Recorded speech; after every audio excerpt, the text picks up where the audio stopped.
A youth with short black hair and white pupils lay upon the ground, while a group of similarly aged boys, also possessing strikingly white eyes, gazed down at him with mocking expressions. Isn't that the prodigious youth, Hinata no Fang? Can't even withstand a few punches. Ha ha ha. Genius? Yeah, you overestimate him.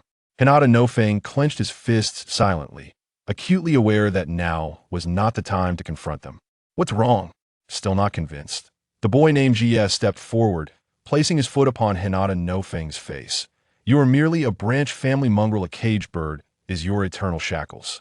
Hinata no Fang endured the humiliation, understanding that he must bide his time until an opportune moment arose. His gaze hardened, and within, he vowed, one day, I shall shatter these confining chains and make you all pay. Stop, what are you doing? A gentle female voice interrupted. Everyone turned to see a sweet-looking girl with black short hair. Rushing over it was Hinata Hanabi. Lady Hanabi, we are merely practicing. He is a genius after all, GS said with a sycophantic tone. Hanabi frowned.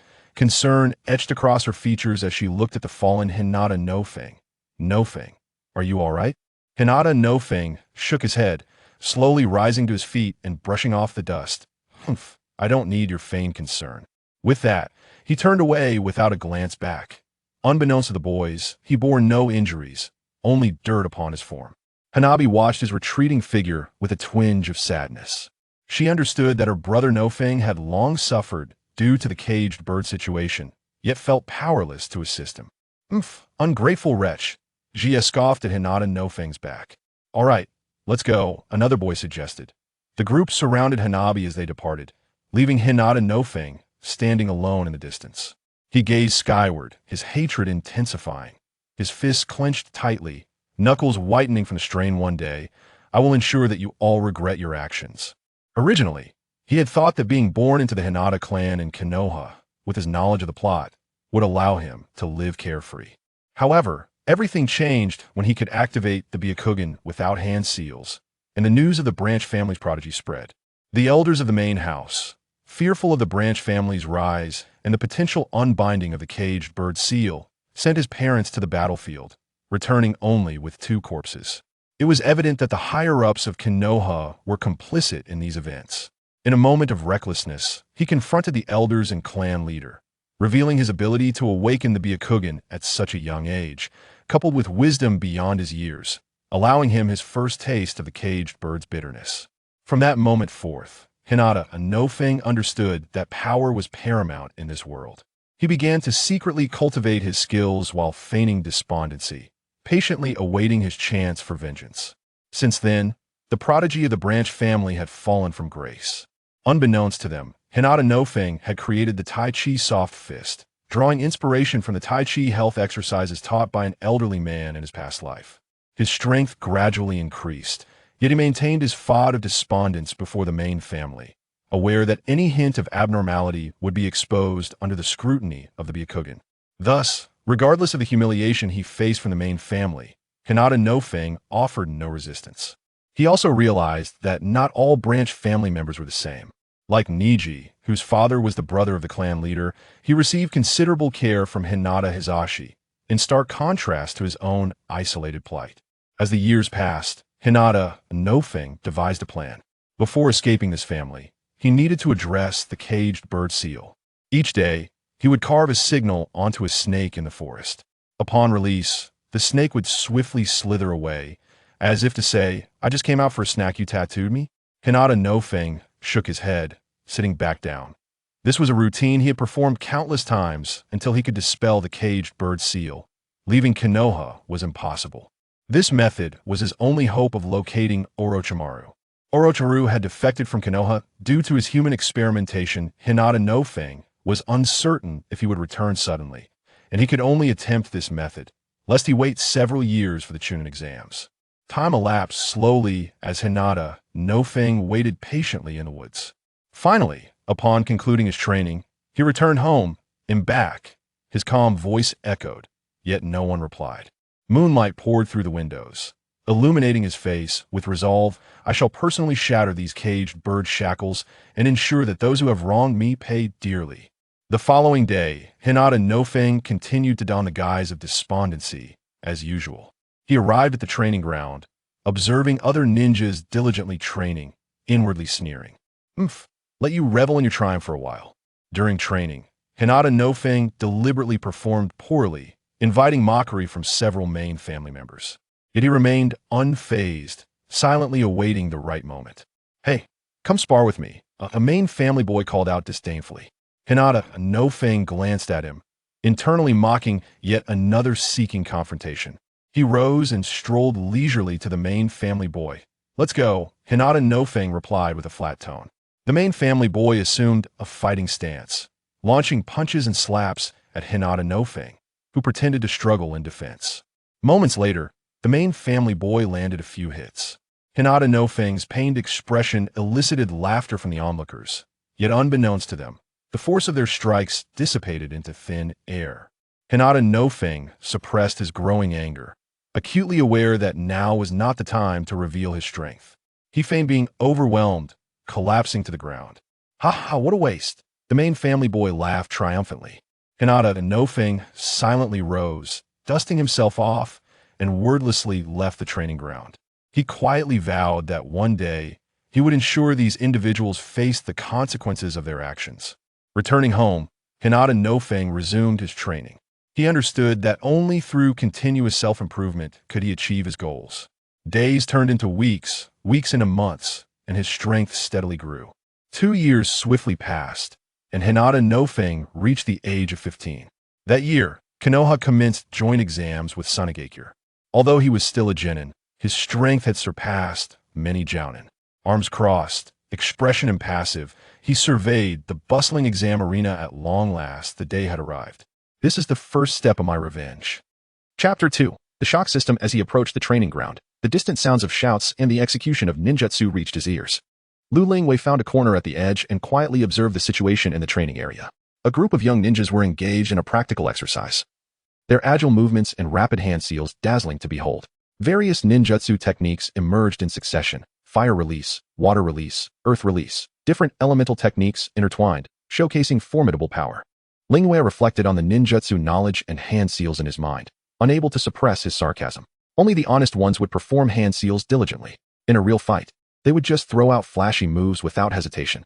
Does that even make sense? Hashirama Senju could summon anything with a clap of his hands, leaving Madara Uchiha utterly helpless. Raikage's lightning release chakra mode boasted high attack power, robust defense, swift speed, and a rapid frequency, truly fierce. The yellow flash, Minato Namikaze, wielded flying thunder god with one hand and spiraling sphere with the other, dispatching Nin as easily as one would slaughter chickens. And then there was the indomitable might guy, who nearly kicked his way to a grand finale. Just look at the most formidable figures in the ninja world, who among them diligently performed hand seals. Could it be you, Uchiha Madara? Even the mighty Uchiha Madara must perform flashy moves. Just a jest, of course. Hand seals assist in channeling chakra, which is quite useful for us lowly genin. What?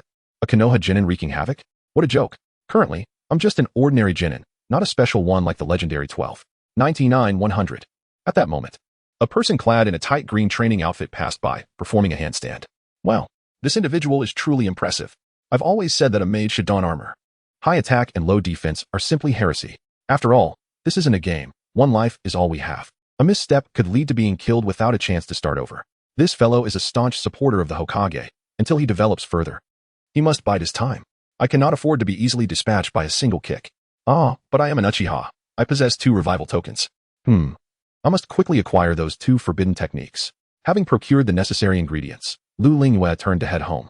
The immediate priority was to grow stronger, otherwise, should he become a rogue ninja, he would be left to fend for himself. If his Sharingan were to be exposed while he was merely a genin, he would undoubtedly become a prime target. Regardless of whether my verbal tactics succeed, enhancing my strength is always prudent. I shall first learn Shadow Clone Technique upon returning. Before him lay the scroll for the Shadow Clone Technique. Its principles were relatively straightforward. The hand seals for this technique are tiger, rat, ox, horse, tiger. It is a foundational yet exceedingly practical ninjutsu hand seal. By forming these seals, a ninja can allocate half of their chakra to create a tangible clone. The clone possesses identical abilities and combat prowess, able to act independently.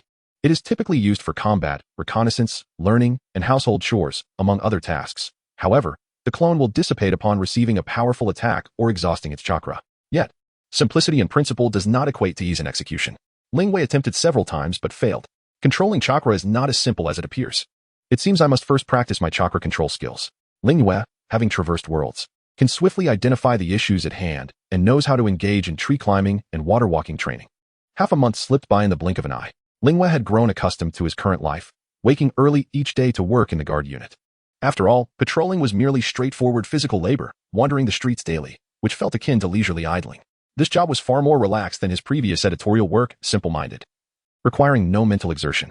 If it weren't for the looming threat of extermination, it would be perfect. Over this half-month, Lingwei encountered Itachi Uchiha twice within the Uchiha clan grounds. But regrettably, he had no opportunity to engage in conversation. After all, Lingwei was still an unremarkable genin, hardly worth Itachi's notice. There was still time, if necessary. He could retreat, no need to rush. After half a month of focused chakra control practice, Lingwei's chakra control abilities had improved significantly. He could barely claim to have learned the shadow clone technique. Although the clones were produced at a slower pace, at least he was capable of creating them, right? Lingwei sat cross-legged on the tatami mat. Kneeling was a waste of his knees, sitting cross-legged was far more comfortable. Opposite him sat another Lingwei, also cross-legged, gazing at his clone. After a month of diligent work, Lingwei realized how delightful it was to simply relax, in stark contrast to his previous life on Earth. With its relentless grind from dawn to dusk, burdened by loans and mortgages, this felt like a divine existence. Rest easy, for I shall henceforth be the true Uchiha Lingwei. You can entrust your future to me. Having mastered the shadow clone technique, his chances of escape had increased. While he lacked confidence in verbally outmaneuvering Itachi, for the sake of his life, he felt compelled to attempt it. However, preparations for his escape must be set in motion. Now, Lingwei had come to accept his identity as Uchiha Lingwei. The clone nodded in agreement, signaling its trust. All right, I leave it to you. Then, it automatically dispelled. System loading complete. Oh my, the long-awaited system has finally awakened. Lingwei sprang up in excitement and hurriedly checked the system panel in his mind. The system had a minimalist design. The shock system releases messages. Those who see or hear these messages will provide emotional points. The more intense the emotion provoked, the higher the points. These points can be used to enhance oneself or purchase items from the system shop. The messages must be genuine. Having grasped the general concept, Lingwei carefully examined the enhancement options and system shop, which were clear and straightforward. A row displayed points. 0. Below were two major categories, enhancement and shop. In the enhancement section, there were 4 options: chakra volume, physical strength, mental strength, and natural affinity. Each enhancement required 5,000 points. In the shop, there were also 4 items: fireball technique for 1,000 points, eternal Manjiki Sharingan for 1,000,000 points, lightning attribute chakra nature transformation for 100,000 points, and explosive tags X5 for 300 points. The Sharingan was marked with a golden frame, the lightning attribute chakra nature transformation with a purple frame, and the remaining 2 with white frames. In the bottom right corner was a countdown: 6 days, 23 hours, and 59 minutes, with no refresh button in sight. Following that was an empty item storage space, designated for items purchased from the shop. Those familiar with frequent traversals understand that the simpler the system, the more powerful it tends to be. The clear and concise system even took Lingwei's primary occupation into account.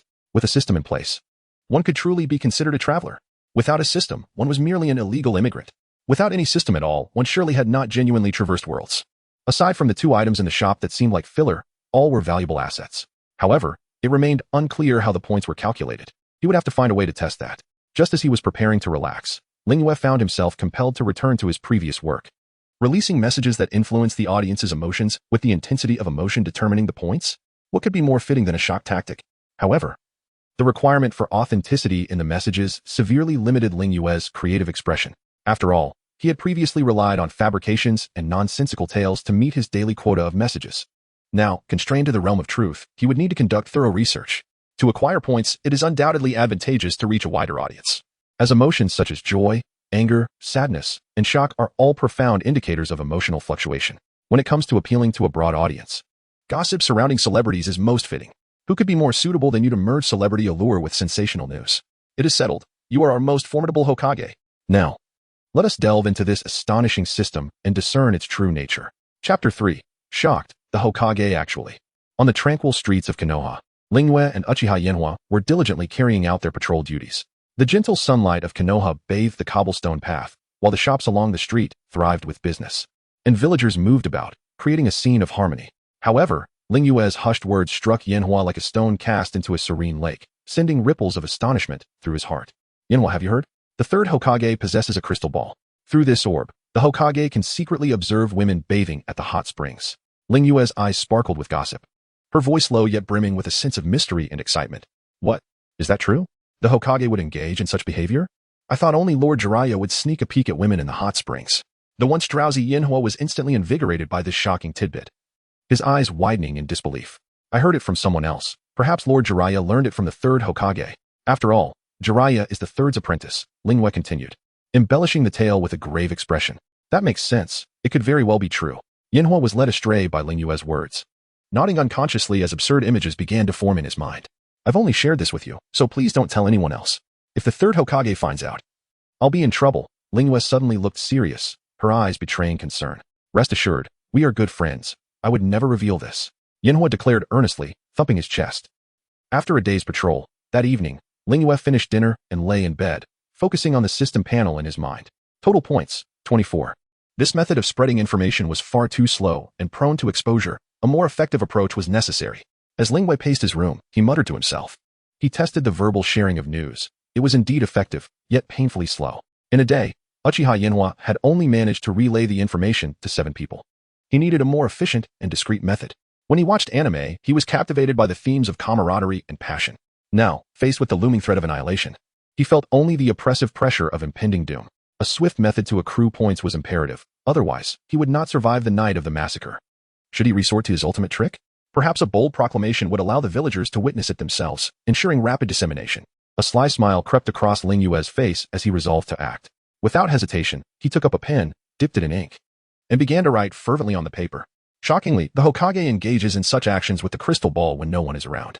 Knowing this section might not be well received, he refrained from elaborating. He used exaggerated language to vividly describe the supposed voyeuristic escapades of the third Hokage, meticulously detailing the event to convince anyone who laid eyes on the flyer. Once finished, he reviewed it carefully, ensuring no clues could unveil his identity. Under the cover of night, Ling Yue donned black attire, concealing himself thoroughly, and summoned a shadow clone.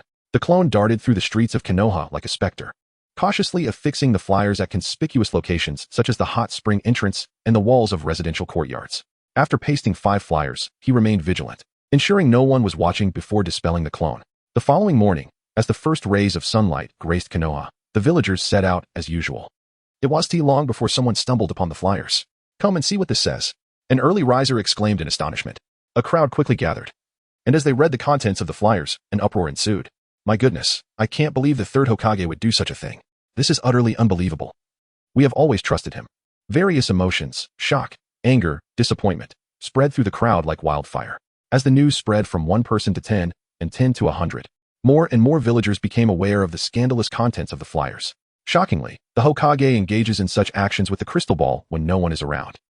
The sensational headline of Ling Yue's carefully crafted flyer successfully captured the attention of countless villagers.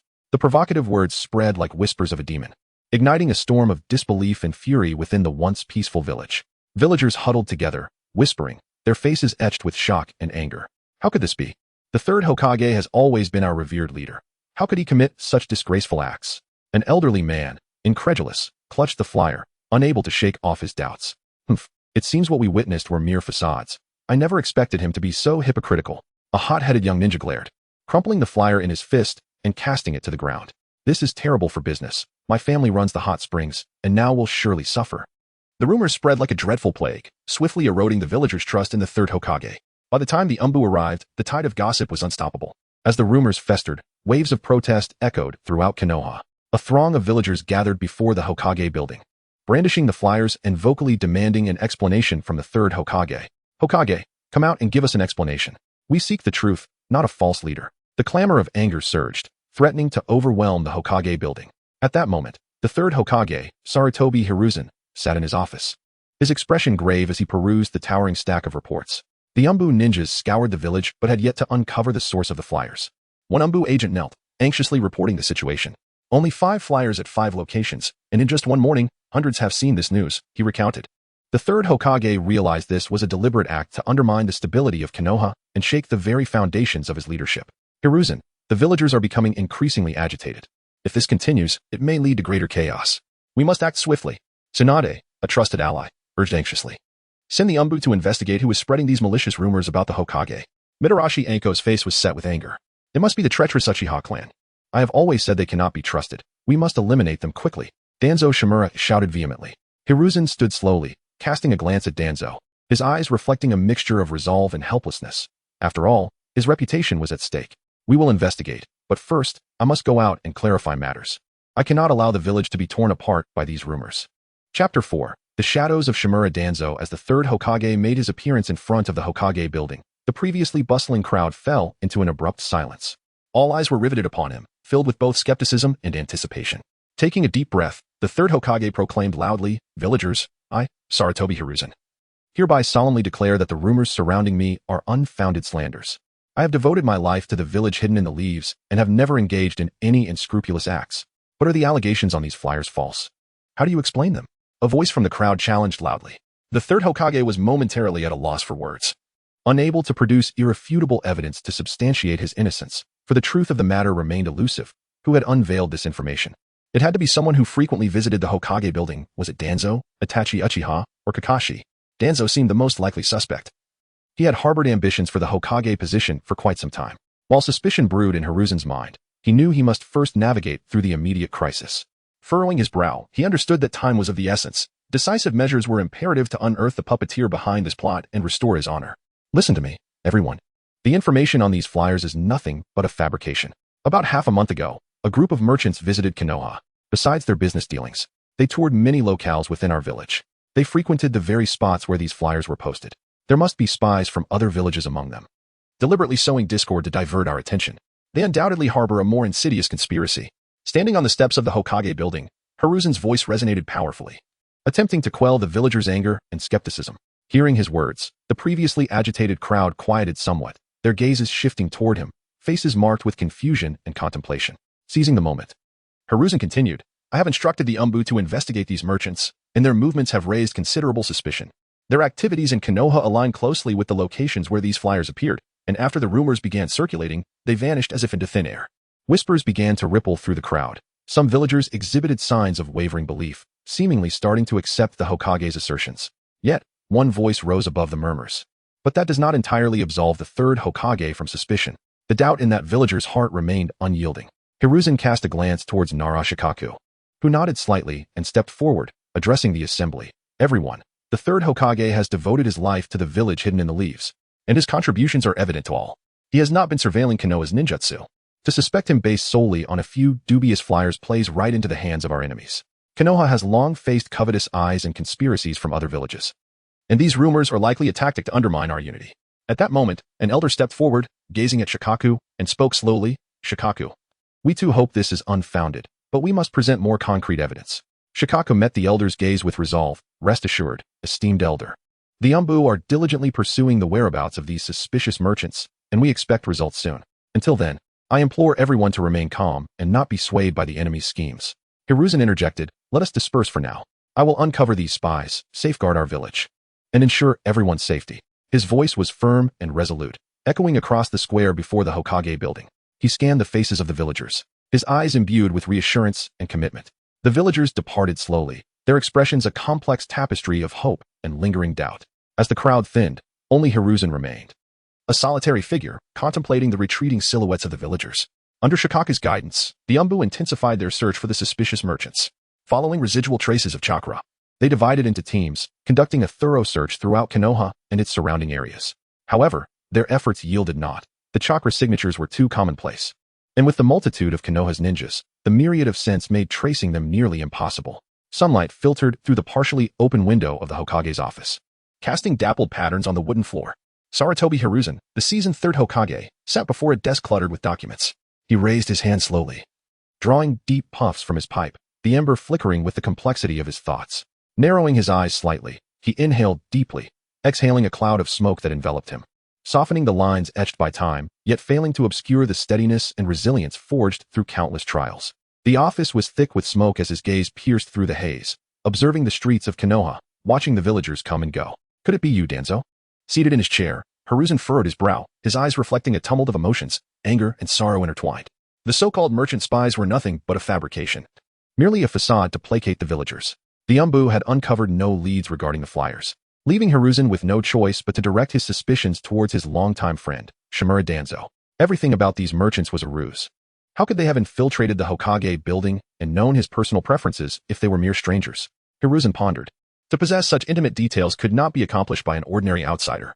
The lack of evidence from the Umbu suggested that his old friend, Danzo, had orchestrated this entire charade. Danzo had long harbored a fervent desire for the Hokage position, believing that his ideals and methods would better protect Konoha. Operating in secrecy, he established his own rude organization, even placing his subordinates within the Umbu. How could the Umbu investigate the Umbu? Hiruzen reminisced about the years spent alongside Danzo, a mixture of emotions swirling within him. They had fought together through countless battles, side by side for the future of Konoha. Yet, as time passed, their philosophies diverged. Danzo grew increasingly radical, believing that any means justified the ends for Konoha's sake, while Hiruzen steadfastly adhered to the principles of justice and light. If it is truly you, Danzo, why would you resort to such treachery? Is the position of Hokage truly more significant to you than the stability of Konoha and the trust of its people? Meanwhile, Danzo sat within the secret base of the root organization, a smirk of satisfaction gracing his features. He perused the reports concerning the current state of Konoha, his heart swelling with quiet triumph. He remained unaware of who had disseminated the rumors, yet the facts now favored him. He had successfully disrupted the order of Konoha, causing the villagers' faith in the third Hokage to waver. He felt he was one step closer to the Hokage position. Hiruzen, you are ever so naive, believing that your benevolence and morality can protect Konoha. Only I can make Konoha truly powerful, Danzo whispered, his eyes glinting with a ruthless determination. Chapter 5. Deep Blue Enhancements. Wealth is unattainable without unexpected fortune, and a horse cannot thrive without nighttime fodder. Indeed, this is the correct approach to unlocking the system's potential. Ling Yu gazed intently at the system panel, his eyes shimmering with excitement as it displayed over 23,000 points, akin to resplendent treasures, igniting his heart's fervor. Only the honest toil diligently, while true men rely on fortuitous advantages, Ling Yu mused with quiet pride. Take, for instance, the recent rumors surrounding the third Hokage. He meticulously orchestrated the entire affair, from initial word of mouth to the subsequent distribution of pamphlets, each step allowing the truth, disguised as rumor, to proliferate through Konoha like a virulent contagion. The system, in turn, was generous. As the spread of the truth intensified, points surged into his account like a tidal wave. Even now, points continued to flow in, indicating that the news was reaching further audiences. Yet, beyond the borders of Konoha, it was likely that people merely regarded it as entertainment. After all, the third Hokage's telescope technique could only perceive conditions within Konoha, posing no losses elsewhere. It was probable that the populace viewed it as mere gossip, a fleeting amusement. Aside from the reputational damage to Yuan Fei Rizhane, Konoha's strength remained unaffected. Ling Yu felt a sense of relief that he had not been discovered after sowing the seeds of rumor. They were unprepared this time, likely. The area was now rife with Umbu, making any further attempts at distributing pamphlets perilous. He knew well that in such precarious circumstances, any reckless action could lead him to an irretrievable abyss, especially now that he was but a small arm against a formidable thigh. The path is vast. The survival of the fittest reigns supreme. For now, it was prudent to remain low-key and focus on enhancing his strength. Ling Yu reaffirmed his resolve, his gaze once again fixed on the system panel. With 23,000 points at his disposal, naturally, affinity abilities were the most advantageous for long-term growth, as they would enable him to learn sage techniques, allowing for the highest potential. However, ideals often clash with harsh realities. Time was not on his side for gradual development, nor did he possess methods to cultivate natural power. In this perilous Konoha, the immediate priority was to enhance his strength swiftly. After all, one could never tell when Shimura Danzo might come knocking to claim his eyes. The most pressing need was an increase in chakra. As a mere genin, he could only execute 2 jutsu before exhausting his reserves, which was incredibly frustrating. Each battle was hampered by his chakra scarcity, an experience that left Ling Yu feeling quite miserable. Additionally, he needed to improve his chakra control and ninjutsu skills. Yet, avenues for advancement in these areas were currently elusive, adding to his vexation. Enhancing mental fortitude should aid in augmenting chakra control and resistance to genjutsu, Ling Yu contemplated. In the realm of ninja combat, formidable mental strength not only enables one to remain lucid against illusions, but also facilitates precise chakra manipulation, allowing for the execution of more powerful and stable ninjutsu. As for learning ninjutsu, once his chakra control improved, self-study would be feasible. Though complex ninjutsu might elude him, surely he could master the basics. With a self-deprecating smile, Ling Yu acknowledged that while the Rasengan was not an intricate technique, it demanded exceptional chakra control. Still, it represented a viable path to bolster his prowess. Resolute, Ling Yu commenced his enhancement process, allocating 2 points to chakra and 2 to mental strength. Although averaging points could lead to longevity, extreme allocation would yield the greatest immediate gains. As he spent 20,000 points, a sudden, intense pain surged through his mind. compelling him to clutch his head and groan in agony. The abrupt influx of mental energy surged chaotically within him, striving to amplify his mental capacity. In contrast, the sudden increase in chakra felt comparatively gentle. Lingyu gritted his teeth, enduring the excruciating pain. He had been careless, failing to ease into the enhancement process. He understood that this was a necessary ordeal to elevate his abilities. As his consciousness began to blur, he fought to maintain clarity, guiding the tumultuous power. Time slipped away, and eventually, the pain receded, replaced by an unprecedented clarity. Slowly opening his eyes, Lingyu sensed that his thoughts had sharpened, and his surroundings appeared more vivid. Success. He rejoiced internally, recognizing that the increase in mental capacity had most significantly enhanced his vision. Eager to test his newfound sight, he concentrated his chakra and opened his eyes wide. Before him lay a pair of blood-red eyes, adorned with two spinning tomo, exuding an aura of mystery and enigma. This was indeed the unique Sharingan of the Uchiha clan. Lingyu fully understood the power of the Sharingan. It was undoubtedly a potent trump card. This was just the beginning. After a few more enhancements, he would no longer fear the night of clan extermination. Once the initial excitement faded, he promptly contemplated assessing his chakra control abilities. Rising to his feet, he focused intently, beginning to gather his chakra. Previously, the process of chakra accumulation was often accompanied by subtle fluctuations, akin to a wild stallion difficult to tame. Now, however, the chakra flowed seamlessly, as if it had melded with his consciousness. To further validate his progress, he swiftly formed hand seals and muttered, "Shadow Clone Jutsu." What once required careful concentration coalesced instantaneously. Indeed, the strength of his mind greatly enhanced his chakra control. Rapidly calculating his newfound strength, he surmised that his chakra reserves had likely reached a level above that of a Chunin. However, his ninjutsu remained at a genin level, presenting a significant shortcoming. Yet, combined with his excellent chakra control and the double Tomo Sharingan, his overall strength could be considered on par with the Chunin, currently lacking advanced ninjutsu to learn. His next step would be to master the Rasengan. After all, as a jutsu that requires no hand seals and possesses great power, mastering it would significantly elevate his combat capabilities. While he still lacked sufficient strength, time was still on his side. This was merely the beginning. A few more enhancements would enable him to distribute pamphlets openly. With the rumors surrounding the third Hokage still fresh in the air, the outside world was likely teeming with watchful eyes. If only he could find an opportunity to exit Konoha reasonably. His stage should encompass the entire ninja world, not be confined to a mere Konoha. Lingyu pondered the direction of his future actions. Undertaking missions outside Konoha was not feasible, lest he deliver takeout to Danzo. Given Danzo's authority, he would undoubtedly ascertain the specific details of any mission, leaving Lingyu trapped without escape. As for defection, that was not an option he could consider yet, as his current strength was inadequate, and with Danzo lurking in the shadows, the risks of failure were substantial. If he failed to escape, it would indeed spell game over. Thus, it was prudent to remain low-key for a while, allowing the storm to pass. This period could be utilized to learn several ninjutsu. Lacking ninjutsu options, he could always seek out Uchiha Itachi for free lessons.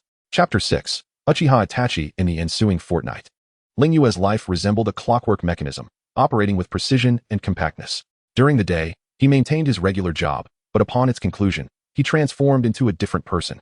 Hastening to the clandestine training ground where he had arranged to meet Uchiha Itachi for their sessions, Lingyu had clandestinely gleaned several common ninjutsu techniques from Uchiha Itachi, including the C-rank Phoenix Fire Technique, Fire Dragon Technique, and the B-rank Fire Release, Great Fire Annihilation. He also procured the Lightning Release, Lightning Cutter from the shop, gradually accumulating more system points, eventually spending 5,000 points to acquire the Lightning Cutter, leaving him with just over 2,000 points. Upon returning home each night, Lingyu endeavored to master the Rasengan, although he had yet to succeed in forming the technique. His control over chakra was steadily improving as he adapted to channeling his mental energy. He could distinctly sense the chakra within him, obedient like a spirited sprite, becoming more docile and manageable under his command. Although he had not yet met the standards for forming the Rasengan, this slight advancement filled him with exhilaration. He understood that his efforts were slowly bearing fruit. With perseverance, mastering the Rasengan was merely a matter of time. As the Konoha 12 were on the cusp of entering the Ninja Academy, the looming threat of clan extermination drew closer with the passage of time. Uchiha Itachi commenced the massacre during Sasuke's first year, leaving Sasuke as the sole survivor, forced to live each day enveloped in hatred. In the intervals of his training, Lingyu often found himself pondering the rationale behind Uchiha Itachi's actions. What could possibly be running through the mind of Uchiha Itachi? The Uchiha clan had always revered strength, their cultural fabric and beliefs intricately woven around notions of power. From Lingyu's perspective, given Uchiha Itachi's formidable prowess, if he could execute such a drastic measure, why not attempt to subdue his clan members through force instead? Coercive power could, at times, compel a group to yield, and Uchiha Itachi possessed the capability to do so. Even if he believed his clan members were difficult to tame, total annihilation seemed excessive. If necessary, He could eliminate the ninjas and spare the defenseless civilians, among whom were the elderly and children who had not partaken in the power struggles between the Uchiha clan and Konoha's higher echelons. Why should they suffer such a cataclysm? Indeed, the Uchiha seemed collectively deranged. Well, except for himself. The mere thought of attempting to persuade this seemingly irrational individual with words left Lingwei feeling overwhelmed. After all, verbal persuasion cost nothing. It was worth a try. Even if he failed, Uchiha Itachi would hardly resort to violence against him in Konoha, would he? He needed to devise a way to engage with Uchiha Itachi, ascertain his views on the Uchiha clan, and identify any potential points of entry. Perhaps a chance encounter on the road would suffice, while it may be a glitch. Classics never go out of style. Resolute in his decision, Lingwei made it a point to pass by Itachi's residence at the end of each workday. The schedule of the Umbu was unpredictable, but after a week of waiting, he finally had his opportunity. Young clan leader, please wait a moment. I have a question regarding ninjutsu that I would like to consult you about. Do you have time to enlighten me? What is your question? Speak. Uchiha Itachi appeared aloof. Yet he still responded. Thank you, young clan leader. It is this. When I practice the shadow clone technique, my clones dissipate rapidly for some unknown reason. What could be causing this? Unstable chakra control leads to the rapid dispersal of shadow clones. Ah, is that the reason? Young clan leader, could you please observe where I am going wrong? Lingwei promptly formed a shadow clone, then feigned instability, causing it to dissipate. Itachi observed this scene in silence, gazing deeply at Lingwei. Follow me. He then turned and led the way back to his home. Lingwei trailed behind, entering the Uchiha clan leader's residence. Brother, you're back. Upon stepping through the door, Lingwei was greeted by a clear, youthful voice. He watched as a small figure scampered towards Uchiha Itachi, clasping one of his hands. The young Sasuke was quite adorable in his childhood. It was puzzling how he had grown into his current self. Yet, given the profound hatred that enveloped his life, such a transformation seemed somewhat understandable. Lingwei couldn't help but reflect on the sight before him. One Uchiha Itachi, one Uchiha Sasuke. It was said that Yuan Fei Risen's father was named Yuan Fei Sasuke, and that Shimura Danzo's father was called Shimura Itachi. The veracity of such claims remained uncertain. Uchiha Fugaka truly had a knack for naming. Brother, who is this? Sasuke finally noticed Lingwei trailing behind. This is a friend of mine. He has a matter to discuss with me. You may go play. I shall join you shortly. Itachi escorted Sasuke back to their home and then returned to the courtyard. I sincerely apologize for encroaching upon the young clan leader's off-duty hours. It is of no consequence. Please articulate your query. Thank you, young clan leader. I wish to understand how to maintain stability in my shadow clones. Lingwei disregarded Uchiha Itachi's implicit signals and chose to pursue his own line of questioning. Itachi focused his gaze on Lingwei, who maintained an earnest expression of inquiry as he met Itachi's eyes, and they shared a moment of silence. Once the shadow clones are formed, they can act independently or be controlled by you. Thus, they harbor your mental intent. Calm your mind and attune yourself to the spiritual essence within the clones, attempting to stabilize the chakra within them. Following Itachi's guidance, Lingwei attempted the technique and, to his delight, succeeded on the first try. Wonderful. I did it. Thank you for your guidance, young clan leader. You truly embody the will of fire. Having a leader like you is a blessing for the Uchiha clan. I am confident that under your stewardship, the Uchiha will flourish and prosper. One should never underestimate the power of flattery. It is always a sound strategy to begin with praise. Before Uchiha Itachi could respond, Lingwei hastily inquired, by the way, young clan leader, what kind of person do you aspire to be? Uchiha Itachi softly echoed the question, what kind of person? His thoughts, like a runaway horse, were suddenly pulled back to the haunting memories of his past. He recalled the harrowing scene from his childhood, at the tender age of 4, when his father had taken him to the battlefield. It was a sight of utter devastation, corpses strewn across the ground, blood staining the earth of vivid crimson, shattered weapons scattered about, and severed limbs lying in disarray. A gentle breeze swept through, carrying with it the acrid scent of blood, even though his father shielded him closely. That horrifying image was indelibly etched in his mind. He witnessed individuals writhing in agony, emitting faint cries for help, only to fall silent moments later. This brutal tableau was his initial encounter with the ferocity of war. He also recalled the warmth of familial moments, his father holding him, his mother cradling his younger brother. The image of their family gathered around a cozy hearth, his father's gentle smile, his mother's tender gaze, and the sound of laughter emanating from his brother's lips as he played in their mother's arms. His father would recount the illustrious history of the Uchiha clan, while his mother would carefully prepare sweet treats for them. He was reminded of Shursui, solemnly entrusting his eyes to him, a scene filled with gravity and determination. Shursui's gaze brimmed with trust and expectation, passing on the weighty responsibility of safeguarding Konoha and the Uchiha's honor to him. Itachi, the future of the Uchiha clan and the stability of Konoha rest upon your shoulders. Shursui's voice echoed in his ears. Emerging from his reverie, Itachi's gaze grew resolute. At that moment, the tensions within the village escalated, and the conflict between the Uchiha clan and Konoha's leadership intensified. Many within the clan are already restless, plotting a coup to forcibly reclaim what they believe is their rightful position. Meanwhile, the higher echelons of Konoha are secretly devising strategies to counter the threat posed by the Uchiha. He is acutely aware that he must make difficult choices amidst this intricate predicament. Chapter 7. The Failure of Verbal Evasion. Alas, I knew it could not be this simple. Look at that fierce gaze. What an audacious young man. Lingwei was utterly bewildered. He merely asked a question. And now it seemed as though he was about to devour someone. What on earth did Uchiha Itachi conjure in his mind? I wish to be a guardian of my village's peace, even if it demands everything of me. Uchiha Itachi regained his composure, his eyes fixed on Lingwei, resolute and fervent. Lingwei was momentarily taken aback, a complex emotion flickering in his gaze. This child was beyond saving. The cost is too great. Have you truly considered this? Itachi's expression remained unwavering. I am acutely aware of my choice. Every individual in the village, their smiles, their lives, are treasures I hold dear. To protect this serenity, I would not hesitate to stand against the entire world and sacrifice everything. The last rays of the setting sun cast a warm glow upon him, outlining his steadfast silhouette, as if he bore the weight of the village's fate upon his shoulders. That conviction burned within him like an unquenchable flame. Indeed, confronting an opponent without first subduing them through dialogue is futile. It was foolish to harbor any illusions. Judging by that expression, Uchiha Itachi was preparing to become a predator. Lamentably, my current strength is insufficient, leaving me in a passive position. Should I continue conversing? Perhaps it is wiser to first bolster my own abilities. Once I grow stronger, I shall teach Itachi a proper lesson before engaging in reasoned discussion. What child neglects their studies? Brought to the battlefield at the tender age of 4 to witness the horrors of violence. Look at what Uchiha Itachi has become.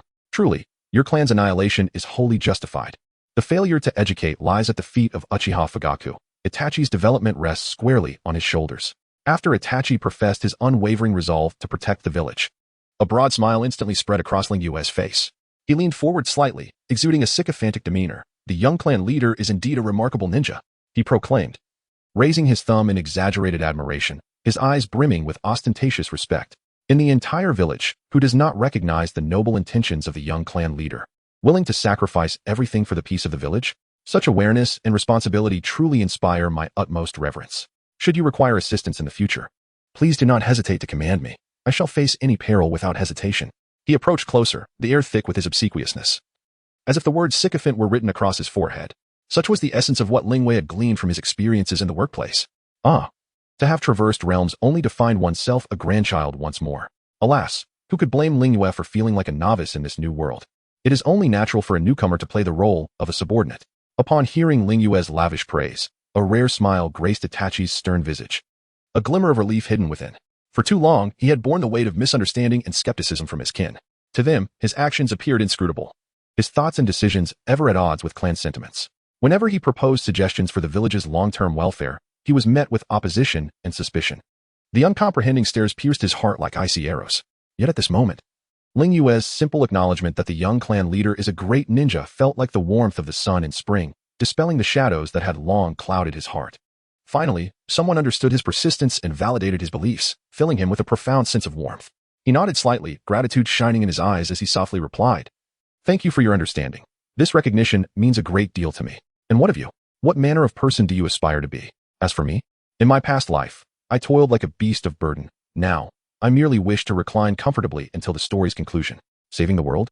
What relevance does that hold for me? Regardless, even if the Otsutsuki were to descend upon us, there would surely be others to rise and save the day. I desire only to grow strong enough to protect those I hold dear. Indeed, I must become formidable enough to safeguard myself. If possible, I wish to marry 2 wives. No more than that, lest my body be unable to endure such burdens," Lingwei mused inwardly. "Is this your friend, Itachi?" Suddenly, a gentle footfall broke the air. Instinctively, Lingwei turned to see Uchiha Mikoto gliding gracefully into the courtyard. Clad in a simple yet elegant kimono, the soft hues accentuated her gentle charm. Her long hair cascaded like black satin down her back, playful strands framing her fair visage, adding an exquisite allure.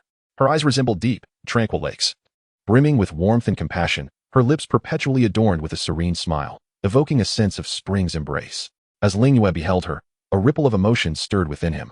Uchiha Mikoto was the epitome of grace and kindness, undeniably an ideal candidate for a spouse. Regrettably, such a splendid woman had already been claimed. It seemed that Uchiha Izumi was also among Itachi's reservations. Upon contemplating the unfortunate fate that awaited Uchiha Mikoto, bound to Uchiha Fugaku, and ultimately facing the dreadful clan's downfall, Lingyue's heart surged with an inexplicable indignation. A woman of such quality deserved a life of happiness, yet she was ensnared in the family strife, destined for a tragic end. Uchiha Fugaku, you are truly deserving of contempt. Lingyue silently cursed within. As the head of the clan, Fugaku had led his family into an abyss of despair. His indecisiveness had corrupted the youth and cost not only his life, but also implicated innocent souls like Mikoto. "Mother, this is Lingyue, my newly made friend," Itachi said, hastily introducing Lingyue upon noticing his mother's arrival. Indeed, Itachi harbored a deep love for his family, yet he was also capable of inflicting wounds upon them. "Greetings, esteemed clan leader's wife. I am Uchiha Lingyue, here to seek the young clan leader's guidance." Lingyue cast a glance at the gentle Mikoto. Grateful for his arrival in this world, thankful that he would not tread the path of clan annihilation, Uchiha Mikoto approached with light steps, her warm smile radiating kindness as she softly spoke. "Ah, so you are Lingyue. It brings me joy to see Itachi has made a friend like you. He has always had few companions, and I hope you will keep him company." Her voice was gentle and inviting, akin to a soft breeze on a spring day. Lingyue promptly bowed respectfully, sincerity evident in his demeanor. "Yes, esteemed clan leader's wife. The young clan leader possesses extraordinary talent and strength. He has always been someone I admire." He lifted his gaze, admiration shining in his eyes. "I shall frequently seek the young clan leader's counsel. It is an honor to befriend him. Should you require anything in the future, please do not hesitate to command me, and I will exert every effort." Mikoto nodded slightly, her satisfaction evident as she regarded Lingyue. The atmosphere warm and cordial. "Esteemed clan leader's wife, esteemed young clan leader, the hour grows late. I must prepare to return. I am immensely grateful for the young clan leader's guidance. I wish to hasten my practice. I shall return soon to seek further counsel."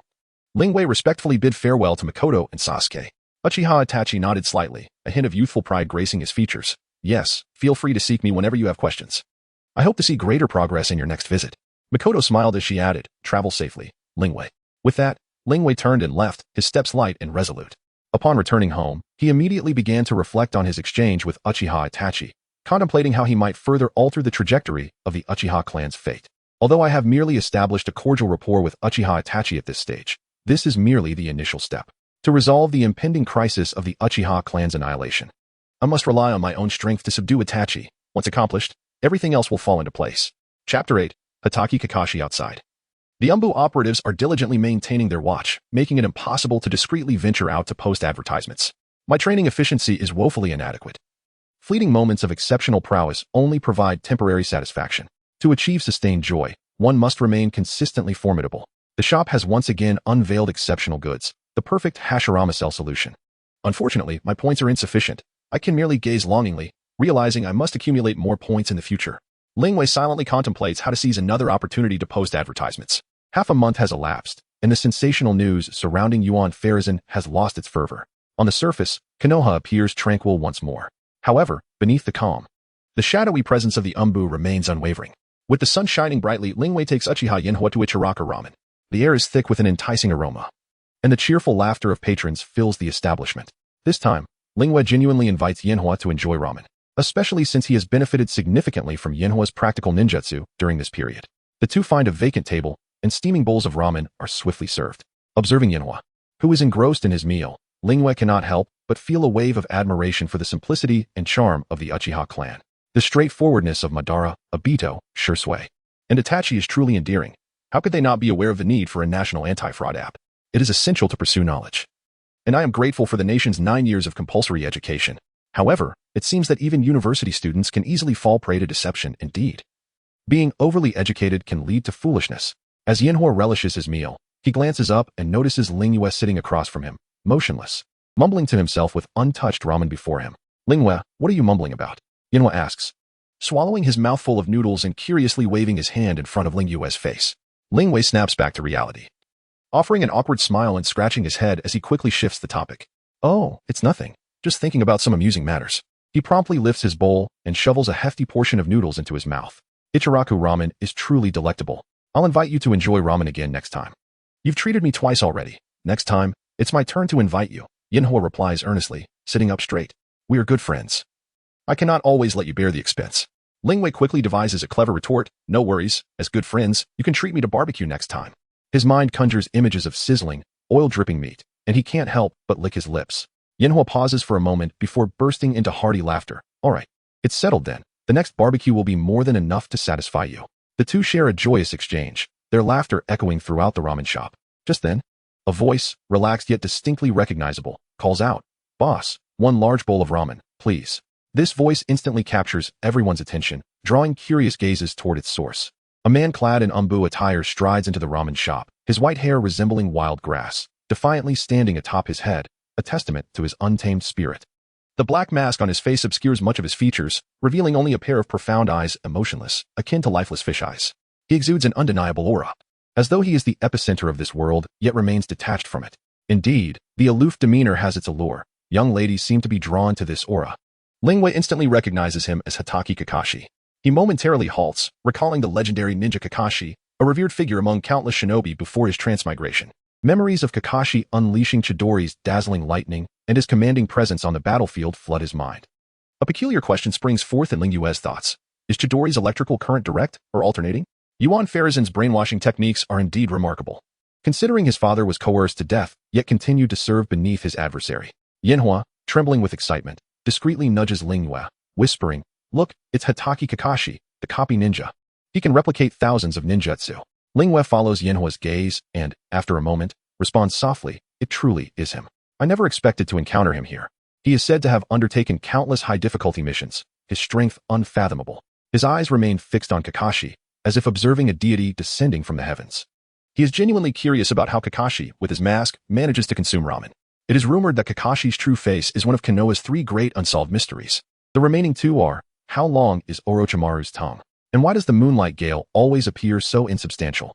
Kakashi seems unperturbed by the onlookers, completely indifferent to the gazes directed at him, as if they were mere inconsequential breezes.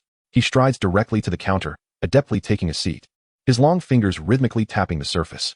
Upon seeing him, the owner immediately smiles warmly, swiftly presenting a steaming bowl of ramen, generously portioned. Kakashi accepts the ramen with minimal words, offering a slight nod of gratitude. The surrounding chatter and clamor fade into an indistinct background noise in his ears. Lingwei's gaze remains locked on him, eagerly anticipating the revelation of what lies beneath that mask. At that moment, Yanhua nudges Lingwei's hand, whispering, "It's said that his Sharingan was gifted to him by our Uchiha clan, which is why it was never reclaimed." Indeed, it was a gift from his dear friend. "Uchiha Obito," Lingwei replies. "It was meant for Kakashi to see the world that Obito could not." He takes a few seconds to succinctly explain the poignant story of the bond between Obito and Kakashi. Yet, he continues to fixate on Kakashi, yearning to unveil the mystery of his masked visage. Suddenly, Lingwei realizes with astonishment. When did he finish eating? Kakashi has already set down his chopsticks and is preparing to leave, his bowl completely devoid of soup. Lingwei had only turned to speak to Yanhua for a mere moment. A few seconds at most. This is not right. Could Kakashi possess the ability to pause time? Yet, with such a power, he should be engaging in hands-on practice instead of merely observing. Damn it, Yanhua, you thwarted my chance. I still have not discerned what lies beneath Kakashi's mask. Watching Kakashi's retreating figure, Lingwei muses, perhaps it's time to write the tale of White Fang. After all, to save the Uchiha clan, one must gather allies and unify hearts. Chapter 9. The truth behind the broken Fang beneath the thriving facade of Konohagakure, dark currents swirl. Hatake Kakashi, the legendary ninja revered as the White Fang of Konoha, finds himself ensnared in an unprecedented dilemma. The shadow of failure looms over him like a storm cloud. During a critically important S-rank mission, Kakashi faces a heart-wrenching choice. Should he adhere to the mission directives and forsake his injured comrades for the sake of success, or defy the orders to rescue them, thus bearing the consequences of failure? His heart wrestles with the will of fire and the obligations of a ninja, with each passing second feeling like an eternity. He understands that, as a ninja, the priority of the mission is paramount. Yet witnessing the agony of his companions and hearing their faint cries for help tugs painfully at his humanity and compassion. Ultimately, he chooses to save his comrades, embracing the guiding light of the will of fire as he returns to Konoha, burdened by the bitterness of failure. However, the steadfast Kakashi finds no solace in the village's embrace. In merely one day, a torrent of rumors crashes upon him like a tidal wave. The very ninjas he rescued step forward to cast blame. Once admiring villagers now direct skeptical and furious gazes toward him. He has violated the ninja code. He is deemed a failure. Such a man, does he still deserve to be called a hero of Konoha? These words pierce Kakashi heart like daggers. Within his family, the disappointment of elders and the estrangement of peers envelop him in profound solitude. Those who once fought alongside him now whisper behind his back, as if he has become the village's pariah. His young son, Kakashi, though unaware of the full extent of the situation, senses his father's anguish and the oppressive atmosphere at home. Gazing upon his son's innocent visage fills Kakashi with guilt. He is at a loss as to how to explain this turmoil to Kakashi or face the uncertain future ahead. Grappling with the ninja way he has pursued all his life.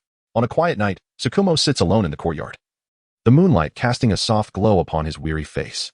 He gazes at the blade that has accompanied him through countless battles, now feeling like a shackle. Memories of his past glories flood his mind, his valiant form on the battlefield, the blood spilled to protect his village and comrades. But now, all has changed. He knows well what the whispers signify. As the days of torment stretch on, Tsukumo's spirit begins to crumble. The once vibrant white Fang of Konoha now appears taciturn and gaunt. He feels as though he is trapped in a dark abyss, unable to escape the unending agony. At last, in the stillness of a moonlit night, Tsukumo sits in the courtyard, gazing at the waning moon above. He recalls his dreams and the original intent of his journey as a ninja, yet everything now seems irreparably altered. Slowly, he draws forth the dagger that has been his companion for years. The moonlight glints off its cold surface. Perhaps this is the only way to bring an end to it all, Tsukumo murmurs to himself, his eyes filled with despair. He positions the blade against his chest and plunges it downward. In that moment, blood splatters, as if it were his final indictment against the world. Ultimately, under the dual torment of pain and despair, Tsukumo chooses to end his own life. With that blade, he severs the ties that bind him to this existence. Questions: how did the villagers learn of the failure of the S-rank mission in such a short time? Who is stirring the pot from behind the scenes? On one side lies the will of fire, and on the other, the duty of a ninja. How might Hatake Tsukumo choose correctly? How can he select a path that leaves no room for criticism? Lingwei sits in a dimly lit room, the yellowish light casting an attentive glow on his focused face. His eyes are locked onto the press release in his hands, scrutinizing it word by word. Satisfied, he nods. Once released, it will undoubtedly stir a tempest in Konoha, igniting widespread discourse. This press release is crafted specifically for the uninformed common villagers. The higher-ups in Konoha are well aware of the truth behind the White Fang's demise. Yet the ordinary citizens remain in the dark. Lingwei understands that White Fang's sacrifice should not be buried. The villagers have the right to know the truth. Only by encouraging the lower-class villagers to ponder and investigate can the long-concealed shadows within the village be illuminated. He must devise a plan to engage Konoha's F4, redirecting their attention away from the Uchiha clan. The following morning, as dawn's gentle caress awakens Konoha, early risers begin their daily routines. Lingwei and Uchiha Yenhua, dressed in their customary ninja attire, patrol the familiar streets side by side. Upon reaching a nearby restroom, Lingwei suddenly calls out to Yenhua. Yenhua, wait for me a moment. I need to use the restroom. His demeanor is nonchalant, as if this were merely a common physiological need. Yenhua nods, leaning against a nearby wall, idly toying with the kunai in his hand as he waits. Lingwei enters the somewhat dilapidated public restroom. A pungent odor assaults him, yet he pays it no mind. This restroom was meticulously chosen, being the most frequented in the vicinity, allowing him to better conceal his actions under the guise of the crowd as he implements his intricate plan. He swiftly slips into his small stall and locks the door behind him. The cramped space feels stifling, and he takes a deep breath to calm his racing heart. With nimble fingers, he forms hand seals, and in an instant, 3 shadow clones materialize before him amidst a puff of smoke. Fortunately, my chakra has increased significantly, otherwise, summoning 3 clones would have drained me completely. When will I reach the level of a chakra titan? Lingwei muses, feeling the emptiness within him as fatigue washes over him. The use of shadow clones is incredibly taxing on chakra reserves. Had he not diligently trained, this operation would have been unfeasible. This time, Lingwei has orchestrated an elaborate scheme, with the 3 clones serving as pivotal elements. They will employ transformation techniques, remaining in the restroom until noon, granting Lingwei ample time to establish an alibi. When the crowd swells, the 3 will disperse in groups, distributing flyers in different directions. Chapter 10.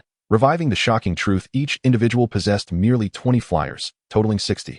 A result of Ling Yue's tireless efforts alongside 3 shadow clones, who toiled late into the night. Without access to a printer, the only means to reproduce the flyers was through handwritten copies. Fortunately, the shadow clones served as human duplicators, utilizing transformation techniques. They disguised themselves as ordinary villagers from the Shimizu clan. These 3 clones would distribute the flyers at noon, during the peak of foot traffic, with the utmost swiftness before disbanding. If the 60 flyers were disseminated and went unnoticed by the Umbu for over 3 minutes, the information would inevitably surface. Time slipped away. The sun ascended higher, and the flow of people in the restroom intensified. At midday, the restroom bustled with patrons, the clamor incessant.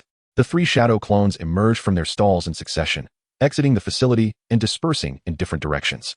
They planned to converge in 10 minutes at the 3 busiest locations, where they would act simultaneously. The marketplace of Konoha vibrated with life, the sounds of vendors calling and laughter intertwining to form a symphony of communal existence.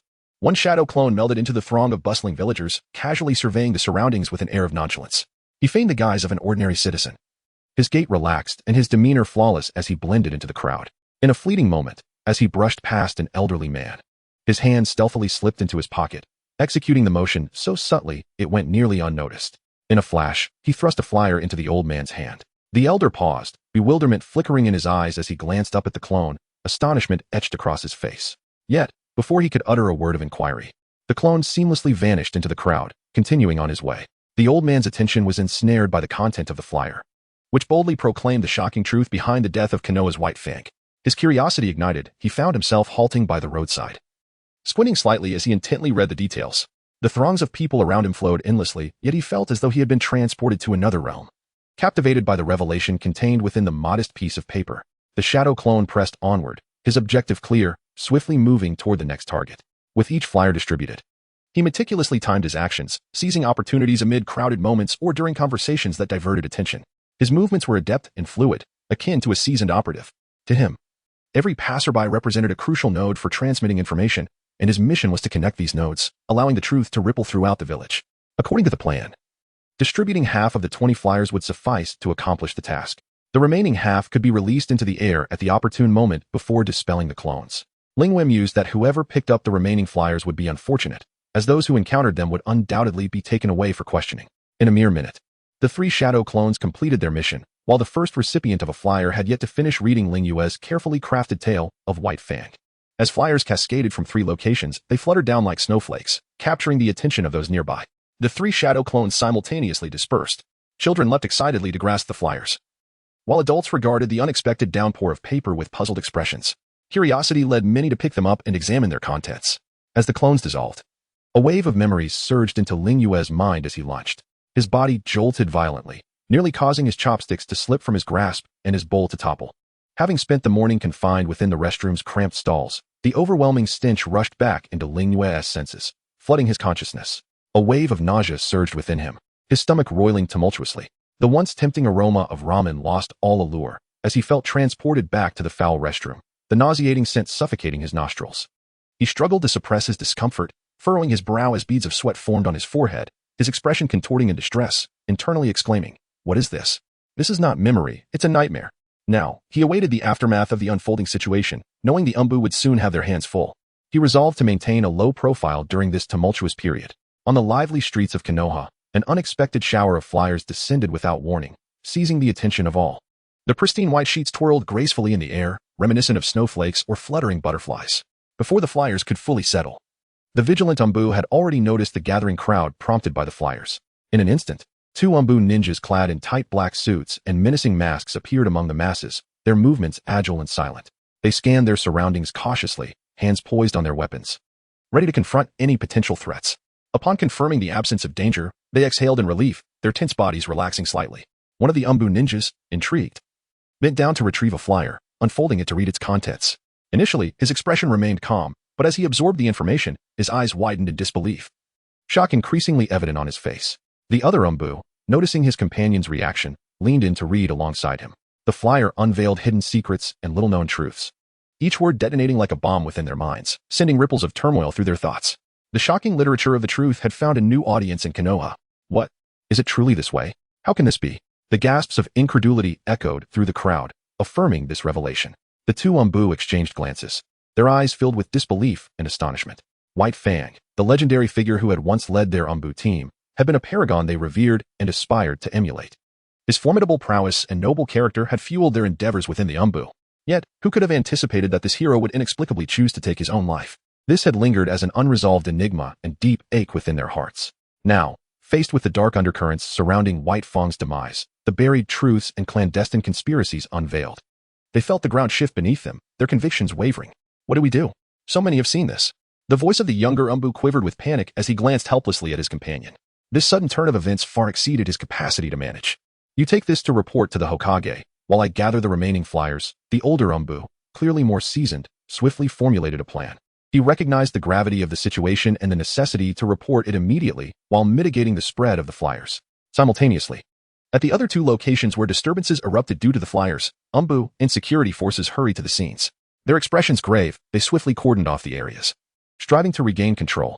In an instant, the formerly tranquil streets of Konoha were enveloped in a tense and oppressive atmosphere, as a hidden tide of truth and power began to stir quietly. Chapter 11. Regret and incendiarism. As the afternoon sun streamed through the windows of the Hokage Tower, casting a serene glow upon the antiquated wooden floors, Hiruzen Sarutobi, the 3rd Hokage, sat immersed in a deluge of paperwork. Periodically, he would pause, massaging his temples in an attempt to alleviate the mounting strain. The village's myriad affairs weighed heavily upon his shoulders, a burden to which he had long since grown accustomed.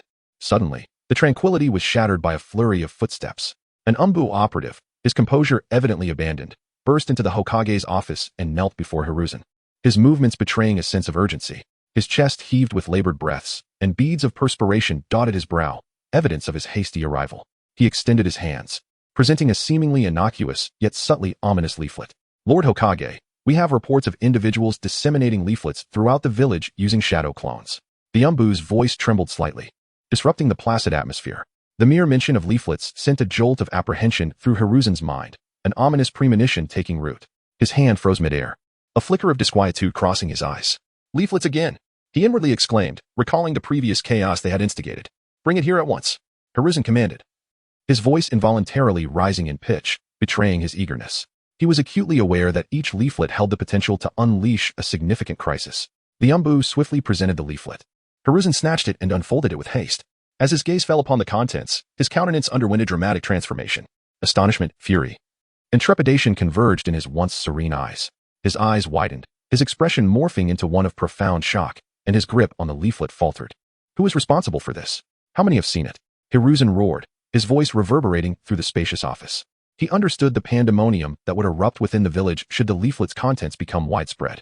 Shadow clones were used, but they dissipated upon our arrival.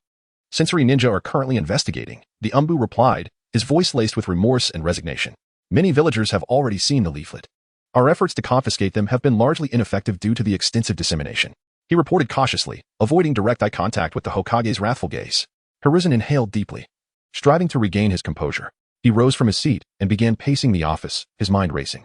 This latest leaflet incident was clearly a meticulously orchestrated scheme designed to disrupt the village's equilibrium and expose concealed truths. He had to devise a strategy to counteract it with utmost haste, issue an order to intensify the leaflet retrieval efforts, ensuring that every single one is confiscated. Furthermore, instruct the Umbu and the guard to augment their patrols, closely monitoring the villagers' movements to prevent any opportunistic disturbances. Hiruzen issued his commands with unwavering resolve. Moreover, launch a thorough investigation into this matter, unmask the mastermind behind this, and ensure that they face justice, regardless of their identity. A glint of ruthlessness flickered in his eyes, underscoring his determination to safeguard the village's peace and stability. The Umbu acknowledged the orders and swiftly departed. Hiruzen watched him go, then added, "This matter is of critical importance. Exercise the utmost discretion. Summon Danzo Shimura to my office." The Umbu nodded solemnly and hastened away. Silence descended upon the office once more as Hiruzen gazed out at the bustling village of Konoha, his heart laden with foreboding. He knew that this was merely the prelude to a tempestuous ordeal, with even greater challenges looming on the horizon. With each passing moment, the certainty that Konoha would not know peace until the perpetrators were apprehended grew stronger. Meanwhile, at the ramen shop, Ling Yue's appetite had vanished. The lingering stench from his vision seemed to permeate the air around him, rendering him unable to stomach another bite. However, this was not the primary reason for his loss of appetite. The surge in his system points after half a month was the true cause. Ling Yue no longer needed to venture to crime scenes to gather information, he simply had to monitor his accumulating points. His initial 4,000 points had surged to over 5,000 in an instant. As night descended, the rumors would truly take hold, and the hidden darkness of Konoha would be unveiled before the eyes of its inhabitants. The root, concealed in the shadows, would be exposed to the light of day for the first time. It remained to be seen what justification Hiruzen would offer for Tsukumo Hataki's suicide. Simultaneously, within the Hokage Tower, Hiruzen was lost in contemplation. Seated at his desk, the leaflet clutched in his hand, he furrowed his brow. He recognized that this crisis surpassed any he had faced before. The death of the White Fang remained a source of anguish and a taboo within the village. Regrettably, the past had resurfaced after many years. "Danzo, what have you done?" Hiruzen silently lamented, his heart overflowing with anger and helplessness. He had merely sought to undermine Tsukumo Hataki's prospects of becoming Hokage through the pressure exerted by the villagers, transforming him into a mere puppet, subservient to the village's demands. Little did he know that Danzo would drive the White Fang to his demise. Although he was aware of the truth behind the White Fang's death, he now had to contend with the rampant rumors and devise a means to quell the impending storm and provide an explanation to the villagers. As he pondered, the office door swung open with a resounding crash, and Danzo, supported by his cane, stormed in, his face contorted with his customary grimness and ferocity. "Hiruzen," he exclaimed, his voice urgent, his eyes gleaming with a dangerous light. "The nefarious Uchiha are undoubtedly behind this. They have long coveted the village's power and are now deliberately spreading rumors to disrupt order. We must eradicate the Uchiha clan to prevent further trouble." Hiruzen regarded Danzo with disdain, recognizing this as an attempt to exploit the situation to suppress the Uchiha. The The truth held no significance for Danzo. He merely sought any opportunity to oppress the Uchiha. And how do you propose we eliminate the Uchiha? Who will undertake this task? Your root organization, perhaps? Hiruzen retorted, exasperated. Is this truly the time to exacerbate the situation? Lend me your umbu, and combine them with my root forces. That should suffice to eliminate the Uchiha, Danzo promptly declared. Trust me, Hiruzen, I can accomplish this. Silence. What would become of the village after the Uchiha are eradicated? What about the casualties among the umbu? What of the enemies lurking beyond the village? What would the other clans think? Have you considered any of this? Hiruzen roared. The casualties are an acceptable loss for the elimination of the Uchiha. As for the other clans and enemies, Konoha has no need to fear them. Danzo's resolve to annihilate the Uchiha remained unyielding. Enough, Danzo. I am the Hokage. Hiruzen, you will rue this decision. Danzo slammed the door as he departed, leaving Hiruzen alone in his office. Chapter 12. The fermentation of rumors. As night descended, the village of Konoha appeared to be shrouded in a mysterious veil. The clamor of the day gradually faded, replaced by an enveloping tranquility. Yet beneath this calm surface, a tide of unrest surged. As dusk approached, the villagers concluded their daily toil and returned home. However, the atmosphere within their abodes felt markedly different from usual. The revelation regarding the demise of the legendary White Fang struck the villagers like a series of thunderous explosions, igniting turmoil in their hearts. Have you heard? The truth behind Lord White Fang's death is shrouded in secrets, exclaimed a young ninja, his face alight with astonishment, his voice rising involuntarily. His words acted as a spark, instantly igniting fervent discussions among those nearby. Indeed, I have always felt that a hero like Lord White Fang would never resort to suicide so easily. Who would have imagined such dark secrets lurking beneath? An elder furrowed his brow, his eyes filled with a mix of anger and regret. He had once joined in the outcry and condemnation. Only now did he realize the absurdity of it all, understanding that he had been manipulated, inadvertently contributing to the demise of Konoha's hero, White Fang. Rumors spread like wildfire, rapidly permeating every corner of the village. Whispers echoed through the alleys, and the once trusting villagers found themselves engulfed in uncertainty and unease. They began to reassess their long-familiar surroundings, and the once-accepted realities now appeared suspicious. Meanwhile, in the shadows of the village, a pair of eyes observed intently. Members of the root organization found themselves in an unprecedented state of tension. They had long lurked in the darkness, manipulating the fate of the village, yet this time, a mere flyer had shattered their tranquility. Calm down. A deep voice resonated. It was Danzo, the leader of the root organization. His face remained concealed behind his signature mask, revealing only one cold eye. This is merely the work of someone scheming behind the scenes. We must quickly identify this individual and silence him. His tone was laced with menace, as if he intended to consume the puppet master whole. Danzo had never regarded the villagers with any sincerity, as long as he wielded the weapons of death. He feared no repercussions. Just mere rumors, he scoffed. I, Danzo Shimura, am not one to be intimidated by someone as petty as White Fang. Have we uncovered any leads? Reporting to Danzo-sama, we have investigated the eyewitness accounts from the villagers. The enemy shadow clones took on the appearance of your clansmen and emitted a foul odor. Through the sensory ninja's analysis of the chakra residue left at the scene, all 3 shadow clones originated from a single restroom. However, given the multitude of individuals who frequented that restroom, we are currently unable to pinpoint a suspect. 3 shadow clones. Each must be at least a CH Nin or J Nin level. Yet, given the number of J Nin who passed through that restroom this morning, exceeding 20, how can we possibly track this down? If we cannot find them, we will investigate the Uchiha. This incident must be the work of the malevolent Uchiha clan. Keep a close watch on every Uchiha who leaves their home. Report any findings immediately. Yes, Danzo-sama. The root ninjas bowed and exited, leaving Danzo alone in the darkness. Vile Uchiha, await your reckoning. I shall eradicate you all, leaving not a single one behind. The day of reckoning is nigh. As night deepened, darkness enveloped every corner of Konoha, casting the Hatake household into a somewhat oppressive silence. Kakashi Hatake sat alone, quietly kneeling on the stone floor of the courtyard. The moonlight cascaded like water, illuminating his somewhat frail figure and casting a solitary silhouette. Upon his knees rested a short knife, slender and gleaming with a chilling light under the cold moon.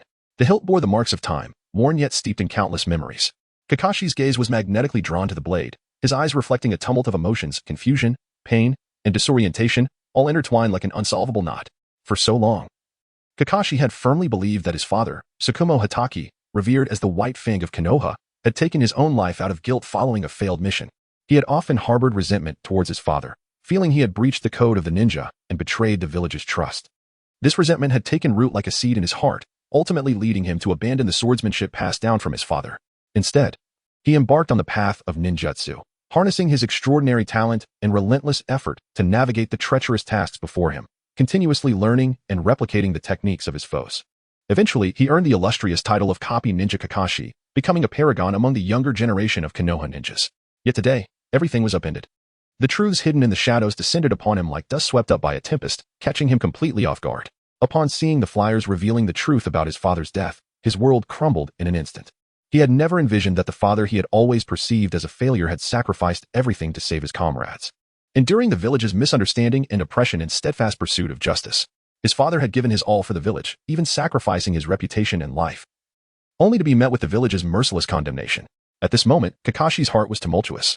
Unlike other ninjas who might immediately suspect a conspiracy from a rival village, he was consumed solely by profound guilt towards his father and uncertainty about his own future.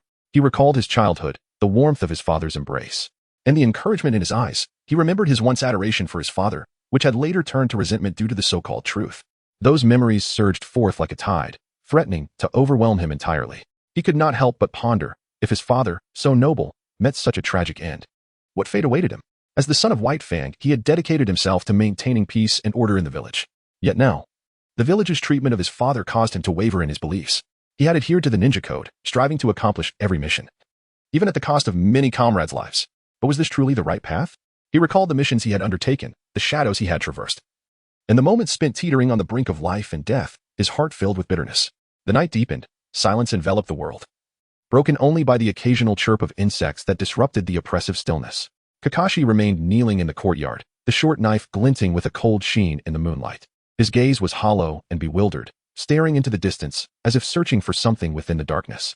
He remained uncertain of where to go next. The path ahead had become blurred before his very eyes. Chapter 13, continuously ascending and relishing the moment who is spreading the rumors? The leaders of the village ponder this question. Is the information true? The villagers are consumed by this inquiry. Is one's ninja path indeed the correct one? Kakashi is lost in thought over this matter. How should one enhance their abilities? Uchiha Lingua contemplates this as well. Currently, Lingua lies in bed, reviewing his system interface. His points are rapidly accumulating. Within a single afternoon, his score surged from 5,000 to 40,000. Moreover, this is not the limit. Tomorrow, the rumors will continue to disseminate, and his points will further escalate. As Lingua gazes at the steadily rising figures on the system interface, a tumult of emotions swells within him. Each increment of that swiftly growing number feels like a hammer, striking against the undercurrents hidden beneath the tranquil facade of Konoha village. The legacy of the late hero, Hatake Kakashi, remains etched in the minds of many. The revelation of the truth surrounding his death, a dark secret of the village, bears significant consequences. This is not a trivial matter that can be dismissed like a mere gossip column. At this moment, whispers are beginning to circulate through the streets of Konoha. Those villagers privy to the truth of Tsukumo's demise wear expressions of shock or anger, exchanging hushed words that only serve to accelerate the spread of this news. Out of approximately 300,000 to 400,000 residents in Konoha, only a fraction is aware of the unfolding revelations. Yet, a substantial influx of points awaits. Now that his points exceed 40,000, he anticipates reaching 100,000 by tomorrow. Lingwei realizes he must carefully consider how to fortify himself. He suddenly feels akin to a nouveau riche, unsure of how to spend newfound wealth. First, he must contemplate immediate strategies to enhance his combat capabilities. Second, he needs to devise plans to increase his chances of survival. Third, he ought to consider options that facilitate the subsequent spread of information. With greater strength, he could seek excuses to undertake ninja missions outside the village, free from the looming threat of Danzo. This strategy seems the most cost-effective. Additionally, he must ensure his own preservation while allowing for continued operations. Observing the 4 options available in the store this week: 8 gates, 200, 000, water release, water severing wave, 10, 000, dust release bloodline limit, 1, 000, 5 element seal, 20, 000. The valuable items in the shop are beyond his means. The 5 element seal and water severing wave are temporarily unnecessary. He decides to save his points for next week's refresh. For now, he prioritizes enhancing his attributes. He focuses on increasing both his physical and mental strength, aiming for a corporeal sanctity that validates his path through sheer force. Chakra is indeed a valuable asset, though alas, the chakra in the ninja world is already claimed. It may serve him well in the short term, but it will become ineffective later on. As for natural affinity, he currently lacks a method to absorb natural energy and fears becoming a madman like Jinchuriki. Standing in the corner of his room, determination fills Ling Yue's gaze, and he has resolved to proceed with caution. Remembering the significant backlash he faced from hastily augmenting his abilities before, he is now resolved to adopt a gradual approach to enhancement. Taking a deep breath, he concentrates, cautiously infusing a modicum of mental strength into himself. In an instant, a refreshing sensation sweeps over him, akin to a spring breeze, revitalizing him. His previously fatigued mind awakens instantly. This gentle enhancement contrasts sharply with the intense discomfort he experienced last time. This time, The elevation is soothing, like a long-awaited rain nourishing parched earth. Feeling the positive effects, Ling Yue's confidence swells. After a brief adjustment, he decides to augment his chakra levels. As he channels his intent, a warm current materializes, flowing into his body like a babbling brook. This warmth tightens his muscles, infusing his cells with newfound vigor. He can distinctly feel his body welcoming and integrating this chakra, a wave of delight surging within him. Surely, my paper strength now reaches the level of a Jonin? In terms of actual combat ability, that remains uncertain, as Ling Yue currently lacks suitable training partners. It is not wise to reveal his strength now. He must remain discreet, avoiding detection by Uchiha Inca. Tomorrow, he will spend the day acclimatizing to his newfound power, and the following evening, he will assess how much his points have increased before proceeding with further enhancements. Ling Yue eagerly anticipates the forthcoming enhancements while carefully contemplating his next steps. He must reserve a portion of his points for potential treasures in the shop refresh. If only there were something like Flying Thunder God or Kamui, that would propel him forward. Presently, it seems that powerful bloodline limits require around 1 million points. S-rank secret techniques hover around 100,000 to 200,000, while ordinary ninjutsu ranges from 2,000 to 50,000. There are also various commonplace items. Within Ling Yue's storage space lie 5 kunai, 10 explosive tags, and 10 soldier pills, all purchased during previous shop refreshes. After all, the system's storage allows for convenient transport, and these items may prove invaluable at critical moments, especially since they are relatively inexpensive. As Ling Yue revels in his point accumulation, a meeting convenes at the Uchiha clan grounds. Moonlight cascades over the ancient and solemn architecture, casting a tranquil veil over this enigmatic locale. However, within the assembly hall, the atmosphere is charged with intensity. A fervent debate unfolding. The elders of the Uchiha clan gather, their expressions grave, the tension palpable enough to ignite the air. Uchiha Itachi, a radical elder, rises first. His eyes ablaze with fury as he slams his hands onto the table, producing a resounding thud that disrupts the momentary calm. Today, Konoha's elite dared to force the death of Hatake Kakashi. Tomorrow, they will not hesitate to annihilate the Uchiha clan. His voice reverberates, filled with indignation and defiance. We can no longer sit idly by. We cannot allow ourselves to be slaughtered. We must resist. Our people must infiltrate the village's leadership, or we shall remain eternally oppressed. Languishing in the shadows of the village, his words slice through the hearts of the assembly, exposing their collective trepidation regarding the future. In contrast, Uchiha Itachi, a conservative elder, furrows his brow and rises slowly, a hint of worry etched on his face. He shakes his head gently, speaking with a calm yet apprehensive tone. This blatant distribution of flyers is clearly an enemy ploy. His gaze sweeps across the room, urging everyone to remain composed. We must exercise caution. Should we embark on the path of rebellion, we risk falling into the enemy's trap. We must deliberate thoroughly. We cannot allow momentary impulses to plunge the entire Uchiha clan into irreversible ruin. Though Uchiha Itachi's voice is soft, each word carries the weight of 1,000 decisions. Plunging the assembly into contemplation, Uchiha Fugaku, the clan leader, observes the discordant factions from his prominent seat, his expression a mixture of helplessness and conflict. His gaze shifts between Itachi and Itachi, his thoughts a tangled web. He understands all too well that the Uchiha clan has long been the target of the village's animosity. The invisible pressures and discrimination weigh heavily upon the clan, like an insurmountable mountain. The restrictions imposed on the Uchiha clan's power by Konoha's elite, along with their marginalization in various matters, have fostered deep-seated grievances among the clan members. However, he also recognizes the peril of rash rebellion. Given the current strength of the Uchiha clan, they are no match for the entirety of Konoha. Should war break out, it would spell the Uchiha clan's true doom. Countless lives would be lost, and the illustrious history of the Uchiha would come to a tragic end. Chapter 14. The Uchiha clan meeting everyone. Let us take a moment to calm down. Fang finally spoke, his voice deep and resonant, carrying the unique authority of a clan leader, which temporarily silenced the bickering parties. Elder Tetsuhan's concerns were not unfounded. Indeed, our Uchiha clan has faced unfair treatment, and our rights must be safeguarded. He paused slightly, directing his gaze towards Inahibe. However, Elder Inahibe is correct. Until we ascertain the true intentions of our adversaries, we must refrain from rash actions. Leader, this is foolish. We can wait no longer. Elder Tetsuhan exclaimed, rising violently, his hands forcefully striking the table. The pressure from Konoha is intensifying. They are driving us towards a dead end. If this continues, our Uchiha clan will be gradually devoured, and we will have no opportunity to resist. Behind Elder Tetsuhan, several impassioned young Uchiha rallied in agreement. Yes, we can endure no longer. We must fight for our rightful position. The eldest Uchiha, Shana, sat at the forefront of the radicals, quietly observing the unfolding situation. Elder Inahibe furrowed his brow, slowly rising to address Elder Tetsuhan and the fervent clan members, speaking earnestly. I understand your feelings, but impulsiveness will not resolve our issues. Konoha is deeply entrenched. If we act solely on fervor, we are but eggs striking against stone.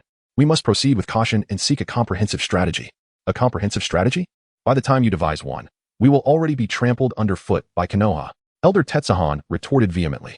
Fang, witnessing the tension between the two factions, felt a wave of frustration wash over him. He rubbed his temples and said slowly, "Let us cease this quarrel.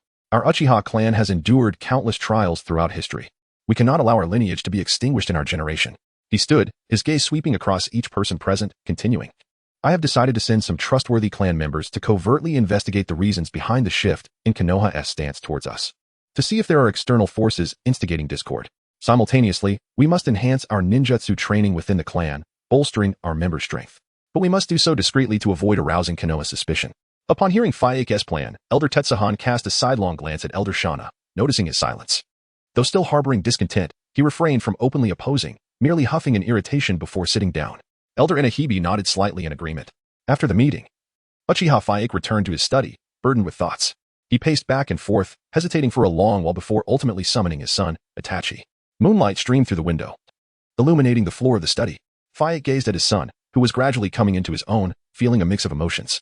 Itachi stood tall, his eyes reflecting a maturity that surpassed his years. Fang understood that the future of the Uchiha clan might largely rest upon this child. "Itachi, you have witnessed the current situation within our clan." Fang sighed heavily, his tone grave. "I hope you understand that we, the Uchiha, are facing an unprecedented crisis." Fang looked at Itachi, his gaze filled with expectation, longing for his son to grasp the family's plight and to find a way forward. Itachi nodded slightly, his eyes resolute as he replied without hesitation, "Father, I understand. I have observed the escalating tensions between the village and our clan. I will do everything in my power to protect the village and safeguard the Uchiha clan." His tone was steady, imbued with undeniable determination, as if he had already shouldered the weight of the clan and village. Uchiha Fang regarded his son with a heart full of emotion. After joining the Umbu, Itachi had silently taken on the challenging role of a bridge between the clan and the village. Within the clan, many misunderstood his actions, leading to misconceptions about him. Yet, despite facing numerous grievances, Itachi never voiced a complaint or retreated, steadfastly upholding his responsibilities as a young clan leader. At this moment, though Itachi had not yet fully matured and retained traces of youthfulness, his gaze bore the resolute strength of someone far beyond his years. Fang recognized Itachi's exceptional talent, displaying remarkable comprehension and learning ability in ninjutsu, taijutsu, and jinjutsu. Given time, Itachi would undoubtedly grow into a formidable presence within the village, essential and influential. At that point, the Uchiha clan would have the opportunity for equal dialogue with the village, and the long-standing conflicts and misunderstandings might be resolved through fair communication, allowing the clan to emerge from its marginalized state and regain the respect and status it rightfully deserved. In the early morning of Konoha, the soft light bathed the streets, draping the ancient village in a golden veil. Lingwei commenced his duties as usual, walking alongside Yanhua, steadily following their designated patrol route. A gentle breeze brushed past, carrying the fresh scent of Konoha. Yet what captured Lingwei's attention more was the rising tide of discussions around him. How could Lord White Fang encounter such a fate? How can the village treat a hero this way? Two villagers stood at the roadside, their faces marked by confusion and indignation, their voices inadvertently rising. "Indeed.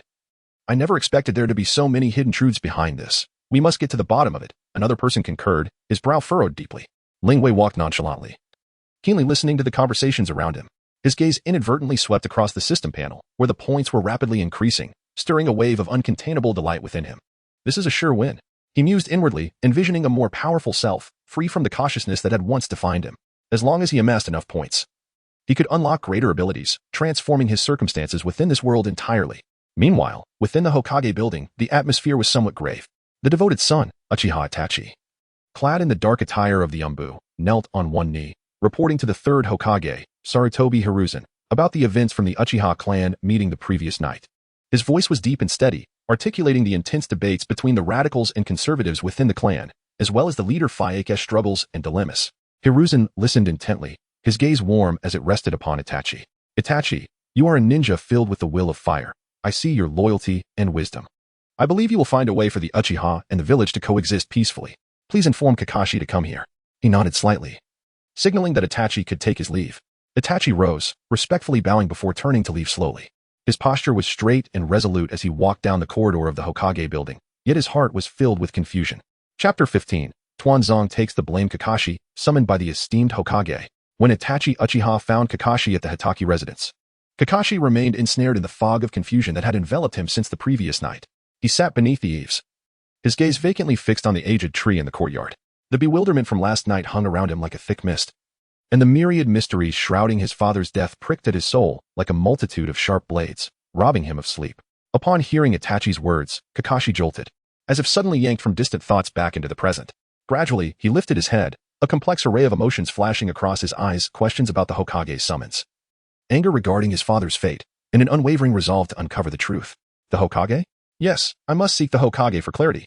His voice, low yet resolute, seemed to rally his spirit and declare his determination to the world. Rising to his feet, he brushed off the dust from his attire and adjusted his forehead protector. Taking a deep breath, he endeavored to appear composed, despite the turmoil within. Let us proceed, he told Itachi, his tone imbued with an undeniable decisiveness. The two walked side by side through the streets of Konohagakure. Villagers bustled about, some casting curious glances their way, while others hurriedly brushed past. Kakashi paid them no mind. His thoughts were entirely absorbed in the impending dialogue with the Hokage. Memories of his father flooded his mind, echoes of laughter, his father's earnest teachings, now transformed into an abyss of anguish and questions. Before long, they arrived at the Hokage's office building. This iconic structure, under the sun's radiant glow, appeared both imposing and solemn, yet to Kakashi it concealed countless untold secrets. As he pushed the door open, a musty odor wafted towards him.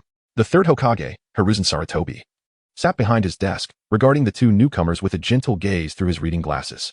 Kakashi, you have arrived. The third Hokage's voice resonated with warmth and gravitas. However, Kakashi, filled with fury and confusion, was too consumed by his inner turmoil to appreciate such kindness. Hokage-sama. Kakashi stepped forward, striving to suppress the tumult of emotions within. Yet his voice quivered with barely contained intensity. Why was my father driven to his death by the village?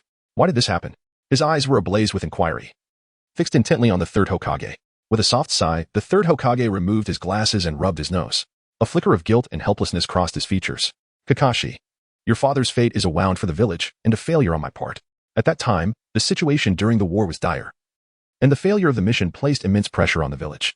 The villagers lost their reason, and I failed to quell the spread of those harmful rumors in time. Kakashi bit his lip, glaring at the third Hokage. Is that sufficient justification?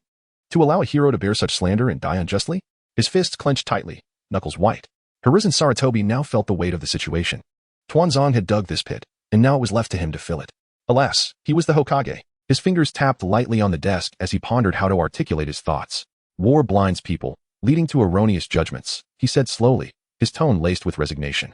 But this is no excuse. Believe me, the village will provide an explanation for your father. I do not seek explanations. I demand to know who is responsible for my father's death. Kakashi's eyes were locked onto Hiruzen, determined to extract a definitive answer. The third Hokage felt the gravity of Kakashi's words. Kakashi's father had sacrificed his mission for the will of fire, and now he could not use that same ideology to sway Kakashi's anger. The will of fire was ineffective now, undermining all his previous efforts to instill that belief. Kakashi, you must remain rational.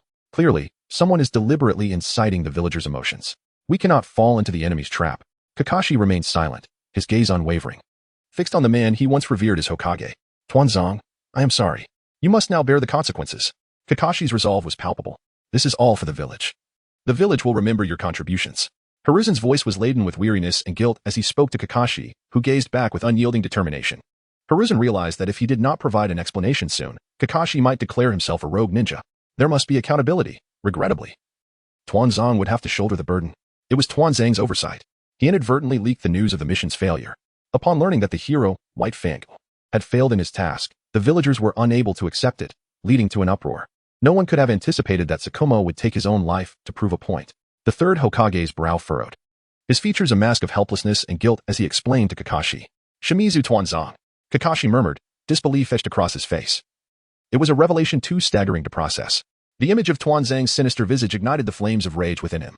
Just as Hiruzen was about to elaborate further, the office door crashed open, a gust of cold air sweeping in. Tuanzong entered, leaning heavily on his cane, his steps brisk. His countenance bore the familiar ferocity and determination, his gaze sharp as a hawk's.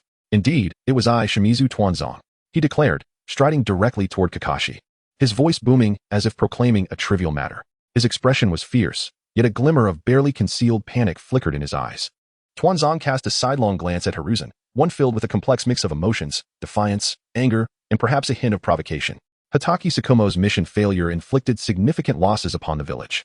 As a ninja, he forsook the most fundamental principles of our code. I must ensure he understands his errors.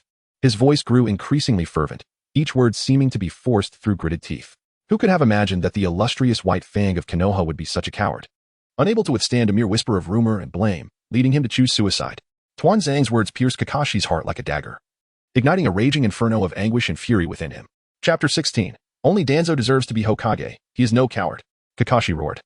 The term coward piercing his heart like a sharp needle, abruptly pulling him back to reality. His eyes were reddened, fists clenched tightly, joints paling from the strain. And he seemed to be a volcano on the verge of eruption. How could he be a coward if he chose to take his own life? The village had painstakingly nurtured him. He did not perish on the battlefield, but instead opted for suicide. Danzo, undeterred, stepped forward, his gaze piercing Kakashi with an increasingly shrill voice, echoing through the office like the call of a night owl. Kakashi glared furiously, his chest heaving, a torrent of rebuttals swirling within him. He recalled his father's teachings, the valor displayed by his father on the battlefield. Those images flashing through his mind like a revolving lantern. My father faced countless life and death situations. He has contributed immeasurably to the village. And yet, over one failed mission. You tarnish his name? Kakashi's voice trembled with anger as he shifted his gaze from Danzo to Hiruzen Sarutobi, hoping for some support from the Hokage. Hiruzen sighed softly, hesitating to speak. He understood Danzo's character and methods while also grasping Kakashi's anguish. Yet, in this intricate situation, he found himself at a loss on how to defuse the conflict. A failed mission? This was a task that concerned the entire village's safety. His failure endangered countless villagers and cost the village numerous strategic advantages. Do you comprehend that? Danzo continued to press on, a cold smirk on his face, as if mocking Kakashi's naivety. The atmosphere grew thick with tension. Itachi Uchiha stood quietly to the side, observing the unfolding scene with a detached gaze. He had little impression of Kakashi's father, having taken his own life when Itachi was very young. However, from his perspective, suicide indeed represented an evasion of reality. Kakashi opened his mouth, intending to speak, yet found himself at a loss for words. A coward? Kakashi, disheartened, walked towards the door. Clearly, Danzo's words had inflicted tremendous emotional damage upon Kakashi. He now found himself in a disoriented state of negativity. After Kakashi departed, Hiruzen glanced at Danzo and then at the taciturn Itachi. Itachi, you may leave as well. The tone was laden with fatigue. Yes, Hokage-sama. Itachi bowed and exited the Hokage's office. Once the office was left with only Hiruzen and Danzo, Danzo stood in silence, his eyes fixed on Hiruzen. Danzo's silence was deafening. Danzo, the village is in turmoil over this news. Someone in the upper echelons must step forward to bear the responsibility. This person cannot be the Hokage, as it would severely impact the village's authority. Danzo, it is all for the village. Hiruzen attempted to explain his earlier actions, realizing he had betrayed someone, only to be caught red-handed in the blink of an eye, leaving him feeling slightly awkward. Danzo remained silent, his gaze unwaveringly fixed on Hiruzen. Danzo, the most pressing issue now is to identify the puppet master behind this. We cannot remain passive any longer. Hiruzen tried to shift the topic. Danzo still said nothing, continuing to stare at Hiruzen. Danzo, I regret putting this burden on you. You must shoulder this responsibility for the time being while I provide compensation from another source. I will allocate funds for you to expand your root personnel. Remember your words. Humph. Upon hearing this, Danzo finally reacted, turning to exit the Hokage's office, leaving Hiruzen alone to ponder the meaning of life. Danzo stormed back to the root base, and as he stepped into the dim and enigmatic room, he slammed his cane against the wall with a resounding crash. The noise startled the surrounding root ninjas, who turned to look but dared not utter a sound. They could only lower their heads cautiously, feigning busyness to avoid becoming targets for Danzo's wrath. Humph. Danzo snorted coldly, his chest heaving as the bandages on his face trembled slightly with his movements. His one visible eye ablaze with fury. He paced the room, each step heavy, as if to vent his pent-up frustration through the sound of his footsteps. For so many years, how many unsavory tasks have I executed for Konoha, risking my life, exhausting my efforts, only to be scapegoated when things go awry. His voice, deep and hoarse, reverberated through the empty room, filled with rage and resentment, sending shivers down one's spine. Reflecting on the scene in the Hokage's office where the third Hokage, Hiruzen, had thrown him under the bus, Danzo felt an overwhelming sense of indignation. He believed he had made significant contributions to the stability and growth of Konoha. Which of those covert missions had not been completed under his leadership? Assassinations, intelligence gathering, eliminating adversaries. He never hesitated in these shadowy affairs, all for the sake of ensuring Konoha's resilience amidst a tumultuous ninja world. What the Umbu dared not do, Root accomplished. What the Umbu feared to kill, Root executed.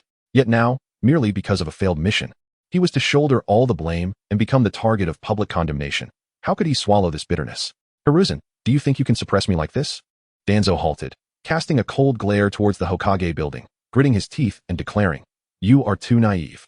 The resentment within him surged like rampant weeds, and his desire for the position of Hokage intensified. In his eyes, only by becoming Hokage and wielding absolute power could he avoid being manipulated by others, and truly protect Konoha in his own way. That detestable Hiruzen. Danzo slammed his fist onto the table, nearly bursting with rage. I have devoted my entire life to Konoha. Risking my life, performing the dirtiest and most laborious tasks, only to be so easily thrust into the role of scapegoat? His chest heaved violently, veins bulging on his forehead. Without the silent supportive root, how could new leaves sprout? Danzo continued to pace, each step heavy, as if to release his frustration upon the floor. Hiruzen, you are too weak, too soft-hearted. Only I can become Hokage and govern with an iron fist, truly leading Konoha to strength. The thought of strength brought to mind the Uchiha clan, and his expression twisted into a snarl. And those wicked Uchiha, relying on their Sharingan, sought to wreak havoc in Konoha, threatening the village's stability. They feigned allegiance while secretly plotting, coveting the Hokage position. Danzo's forehead throbbed with anger, the bandages on his face quivering with fury. Gritting his teeth, he squeezed out each word. I will uproot you all in due time. Not even the sage of 6 paths could stop me. This is what Danzo proclaims. Chapter 17. He is not fat, merely adorably rotund in the village of Cloud Hidden. The towering Reikage building looms like a giant piercing the heavens, enshrouded in swirling mists that dance like ethereal ribbons. From a distance, it resembles a divine abode, radiating an aura of authority without a hint of anger. Constructed from formidable stones, each brick bears the marks of time, silently narrating the village's past glories and illustrious status within the ninja world.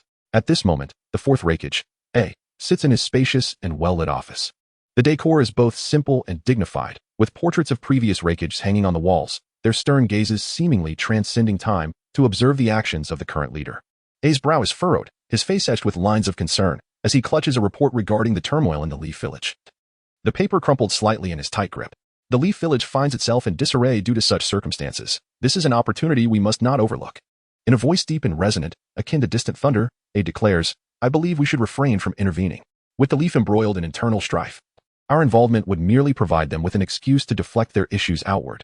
Standing beside him, Mabu Ai, his calm and composed secretary, articulates her thoughts with precision. Known for her wisdom and poise, she continues, indeed, it appears that a faction within the Leaf is disseminating negative information targeting its higher-ups. A furrows his brow further, pondering. What do you propose we do? Mabu Ai, with a glint of shrewdness in her eyes, elaborates. We should seek to collaborate with those behind this unrest, assisting them in spreading further discord to exacerbate the chaos within the Leaf. A takes a deep breath, his expression softening slightly. You are right. The aftermath of the last Ninja World War still lingers, and the village requires time to recuperate. The Leaf truly possesses remarkable talents. Even a master like White Fang met his end without hesitation. This is precisely our opportunity. We must seize the moment to strengthen ourselves while the Leaf is in turmoil. Mabu Ai adds, with a hint of regret in his eyes, A nods. Indeed, such a splendid opportunity, yet we cannot take advantage of their misfortune. Absolutely.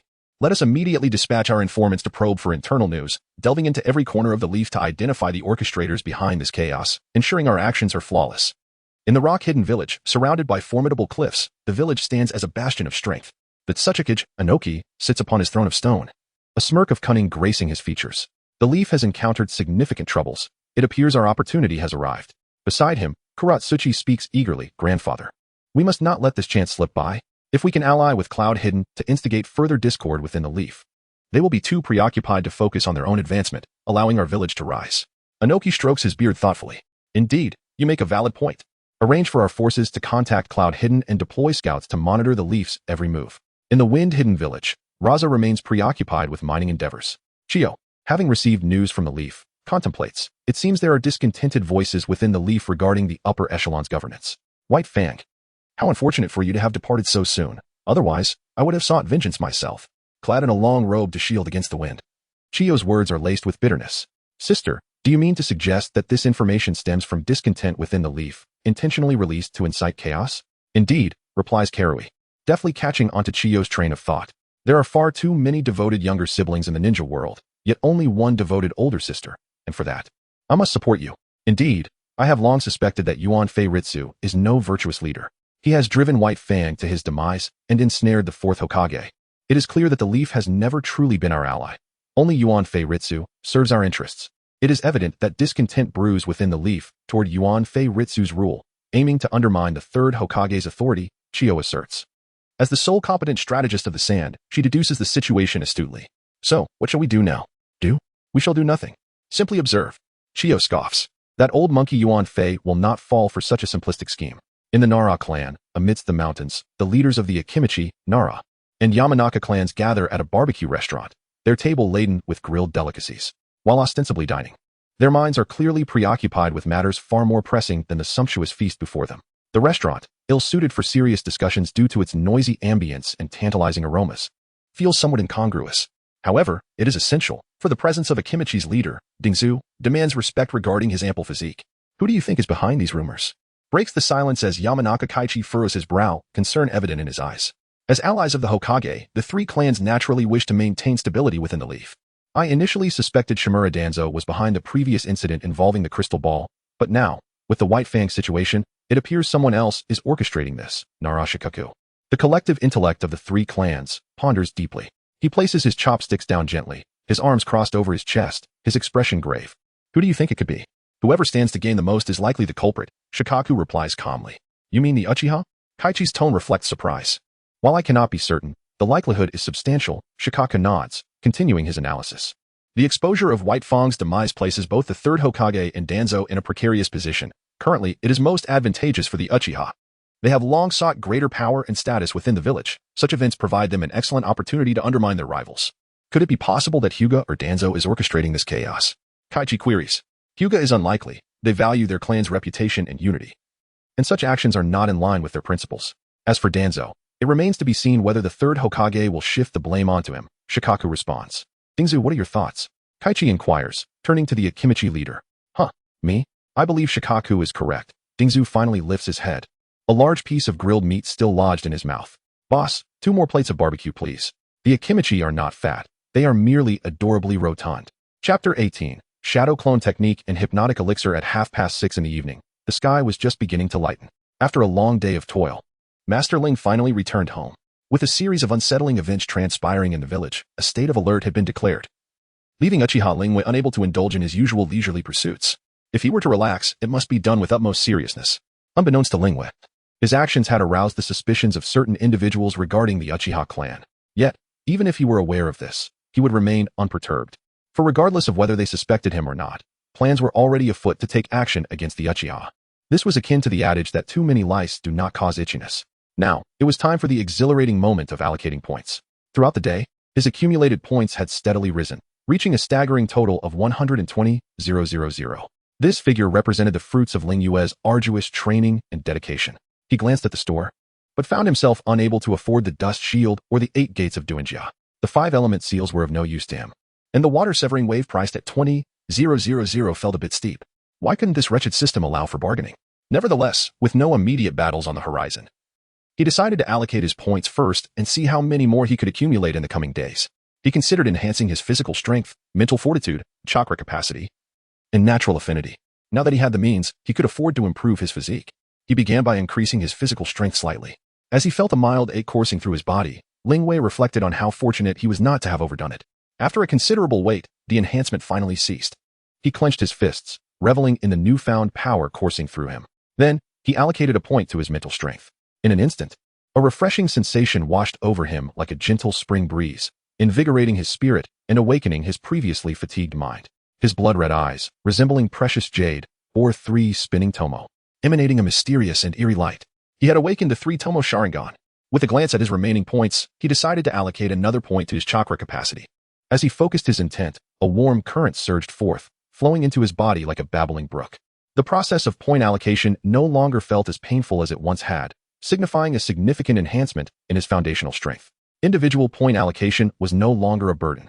Calculating his remaining points, Lingyue meticulously distributed them. 4 points to physical strength, 4 to mental fortitude, and 4 to chakra capacity. With no immediate method to absorb natural energy, he set aside his natural affinity for the time being. He had expended 60,000 points, leaving him with over 60,000 remaining.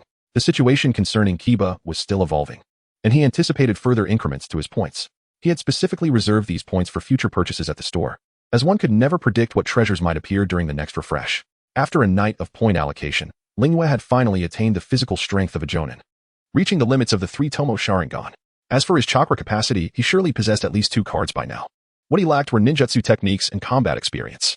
As for the Sharingan, with continued allocation, he could certainly reach the level of the Meijiki. But he needed to prepare thoroughly before proceeding. As the eye that reflects the soul, who could say what peculiar abilities might manifest should he upgrade to the Meijiki? If he were to awaken a lackluster Amaterasu, he would surely lament in despair.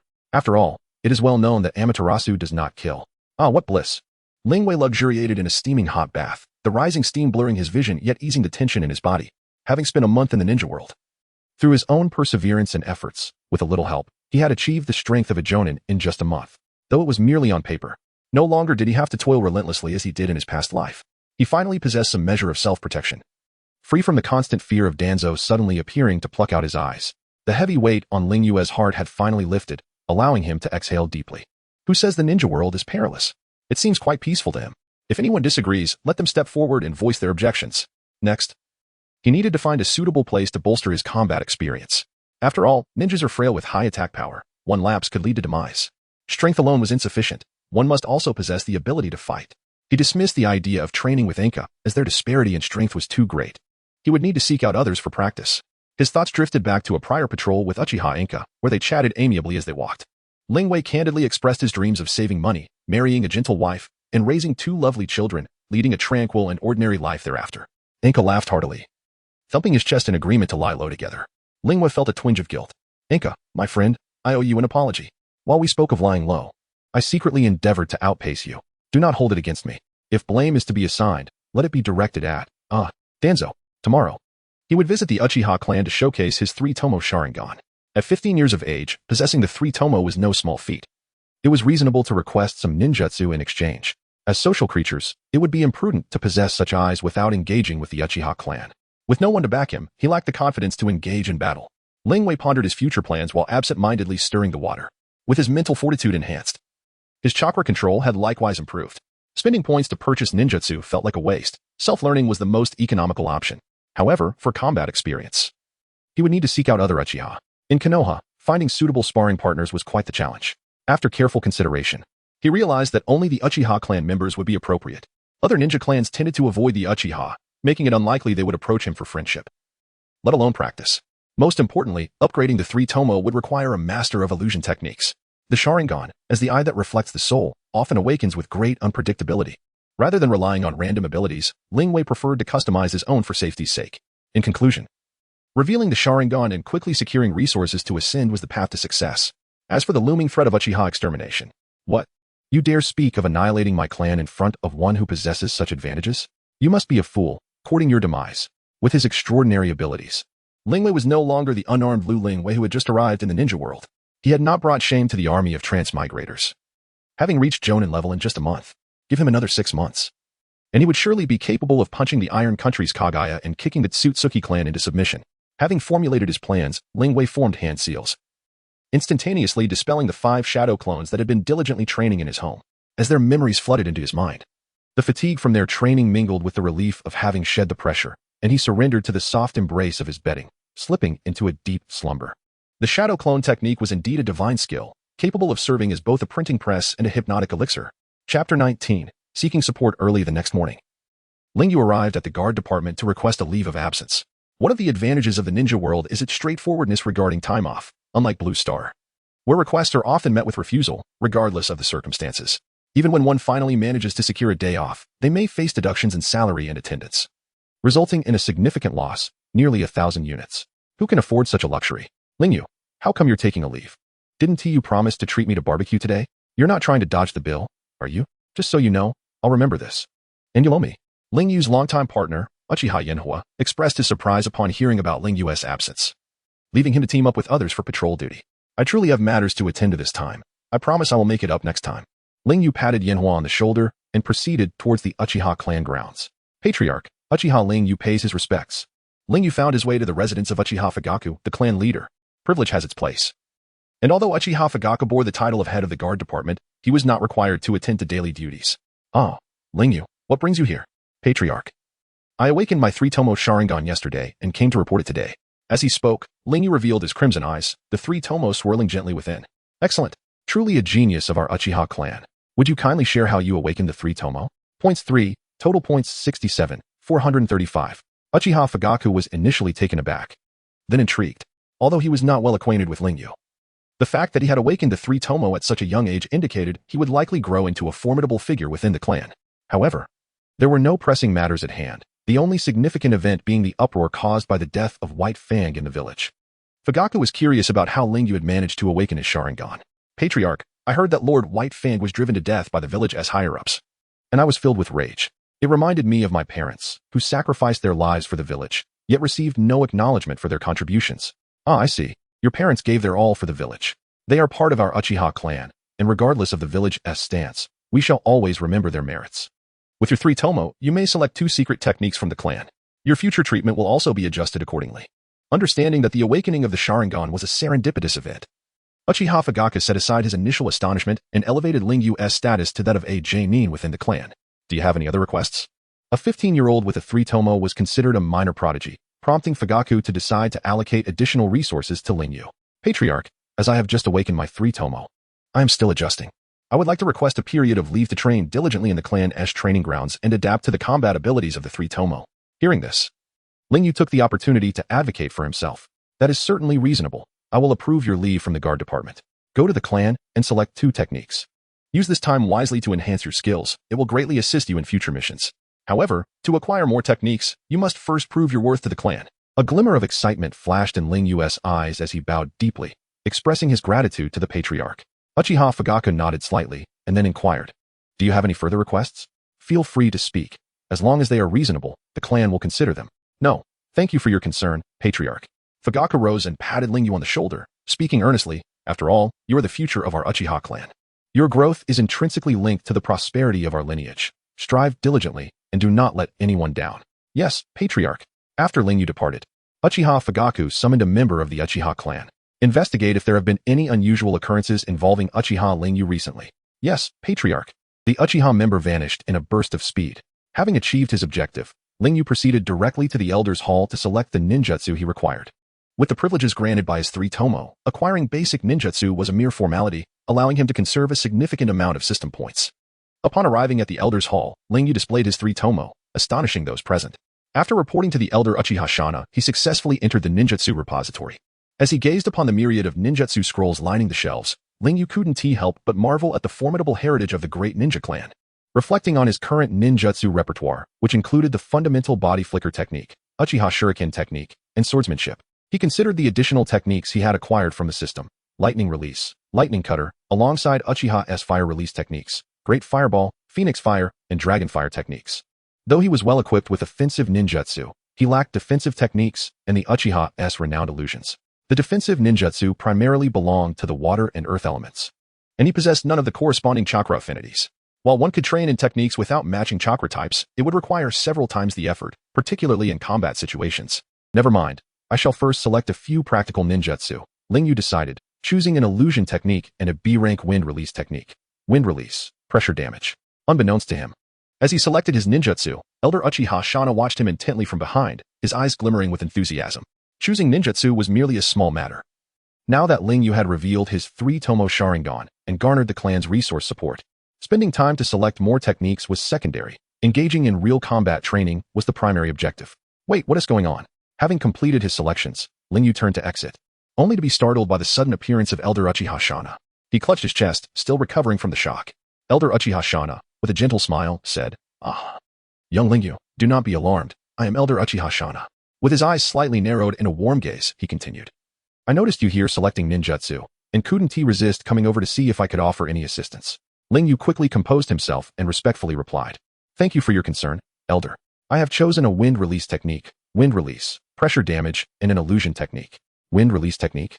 Uchiha Shana's eyes lit up with pride. "You've come to the right person. It's my specialty. I happen to have some free time, so let me teach you how to practice." "Elder, I wouldn't want to take up too much of your time. I can practice on my own. It's no trouble at all.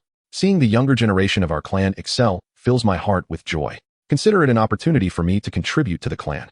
With the Elder's words, Ling Yu felt it inappropriate to decline further. "In that case, I would be grateful for your guidance in the future." "No trouble at all." Uchiha Shana beamed, his eyes squinting in delight. "Guiding the talented younger generation of our clan brings me great joy. Let us begin with the fundamentals of chakra control." The Elder led Ling Yu to the clan's training ground and commenced his patient explanations, while Ling Yu listened attentively. Chapter 20. Broken. He desires my body, alas. Could it be that this old man has taken a fancy to me? Ling Yu was increasingly alarmed as she progressed in her studies. After the Grand Elder commenced his teaching, Ling Yu demonstrated her diligent training in chakra control with remarkable proficiency. She grasped concepts with extraordinary ease and swiftly learned new techniques.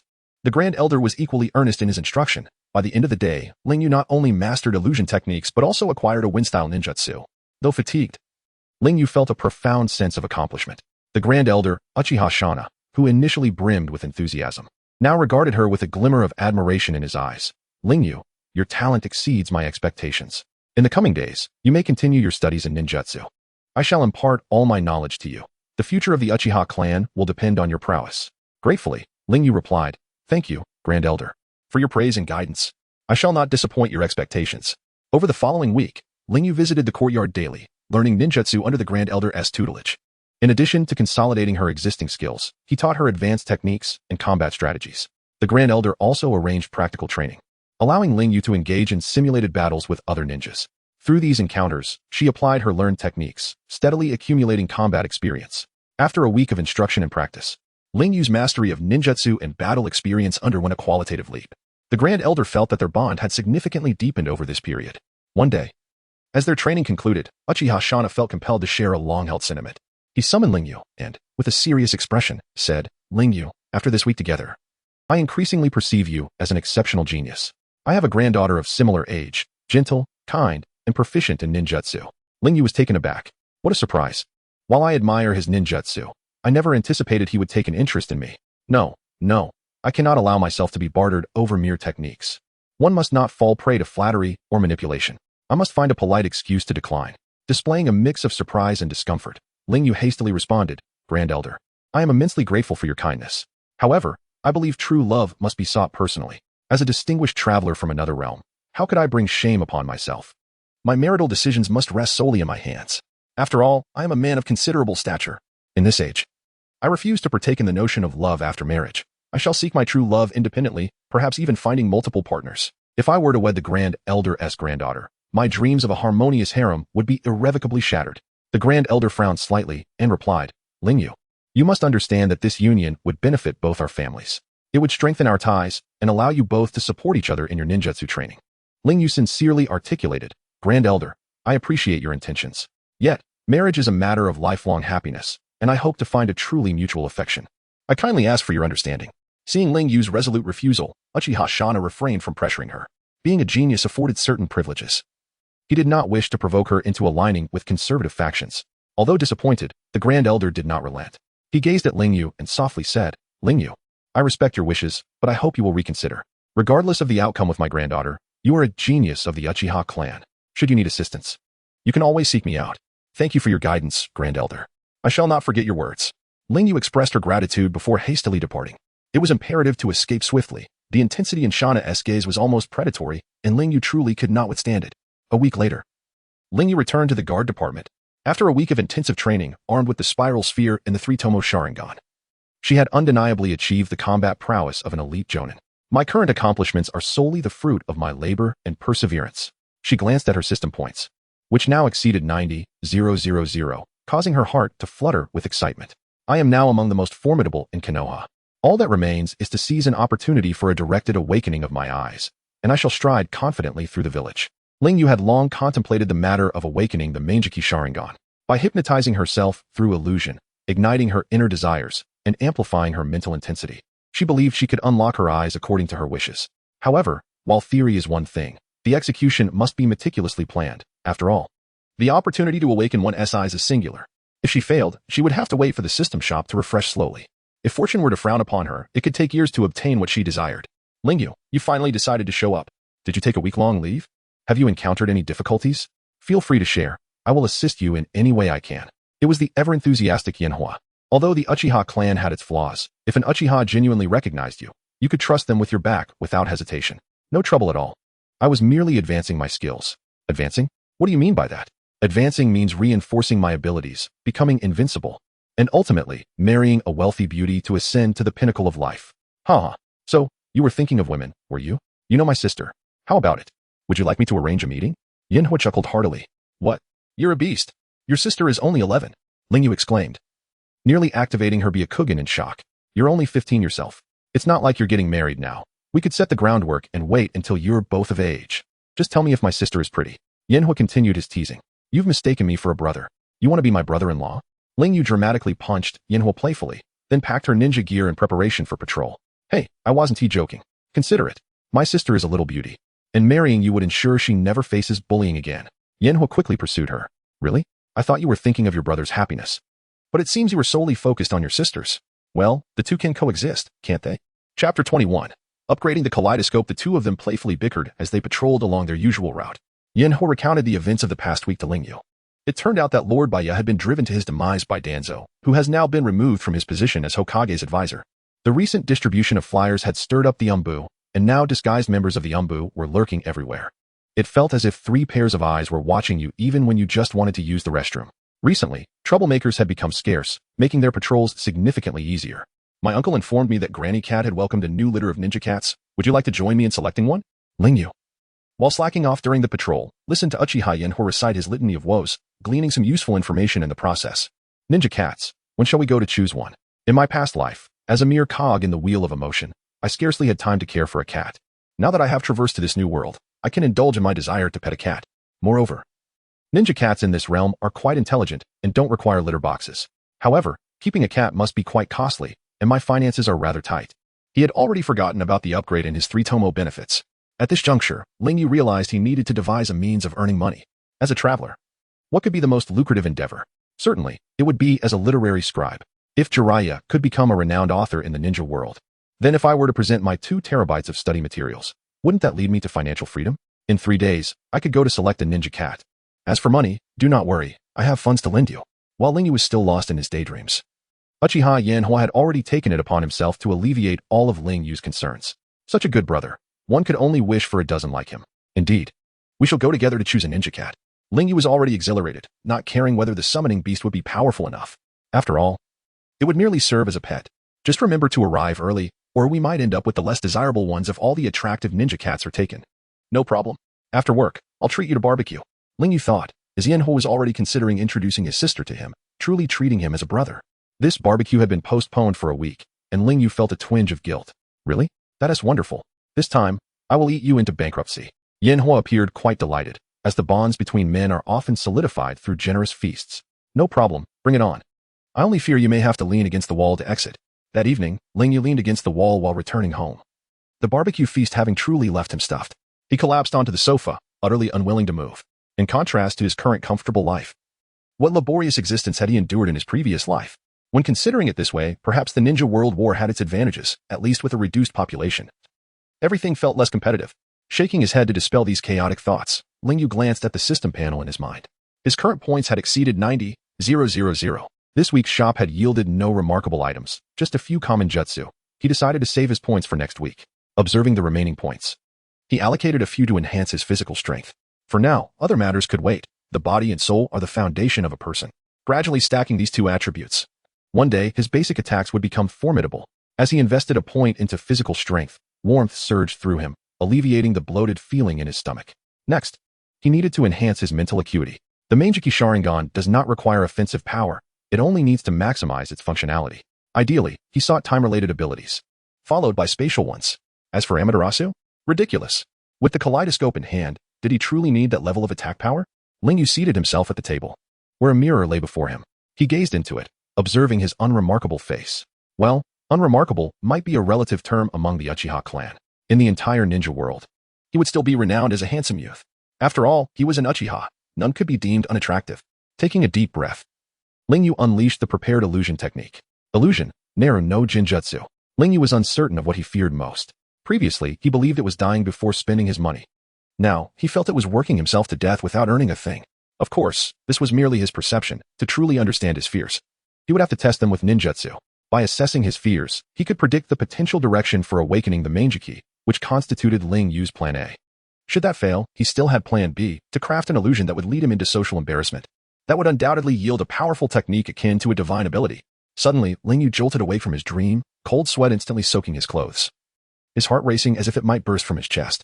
His eyes widened, fixated on the dark ceiling. The sound of his rapid breathing echoing in the stillness of the room. That illusion was overwhelmingly intense, prematurely allowing Lingyu to experience the chaos of a clan massacre. Recalling the mental imagery of Itachi ruthlessly cutting down foes, Lingyu stood frozen, unable to flee.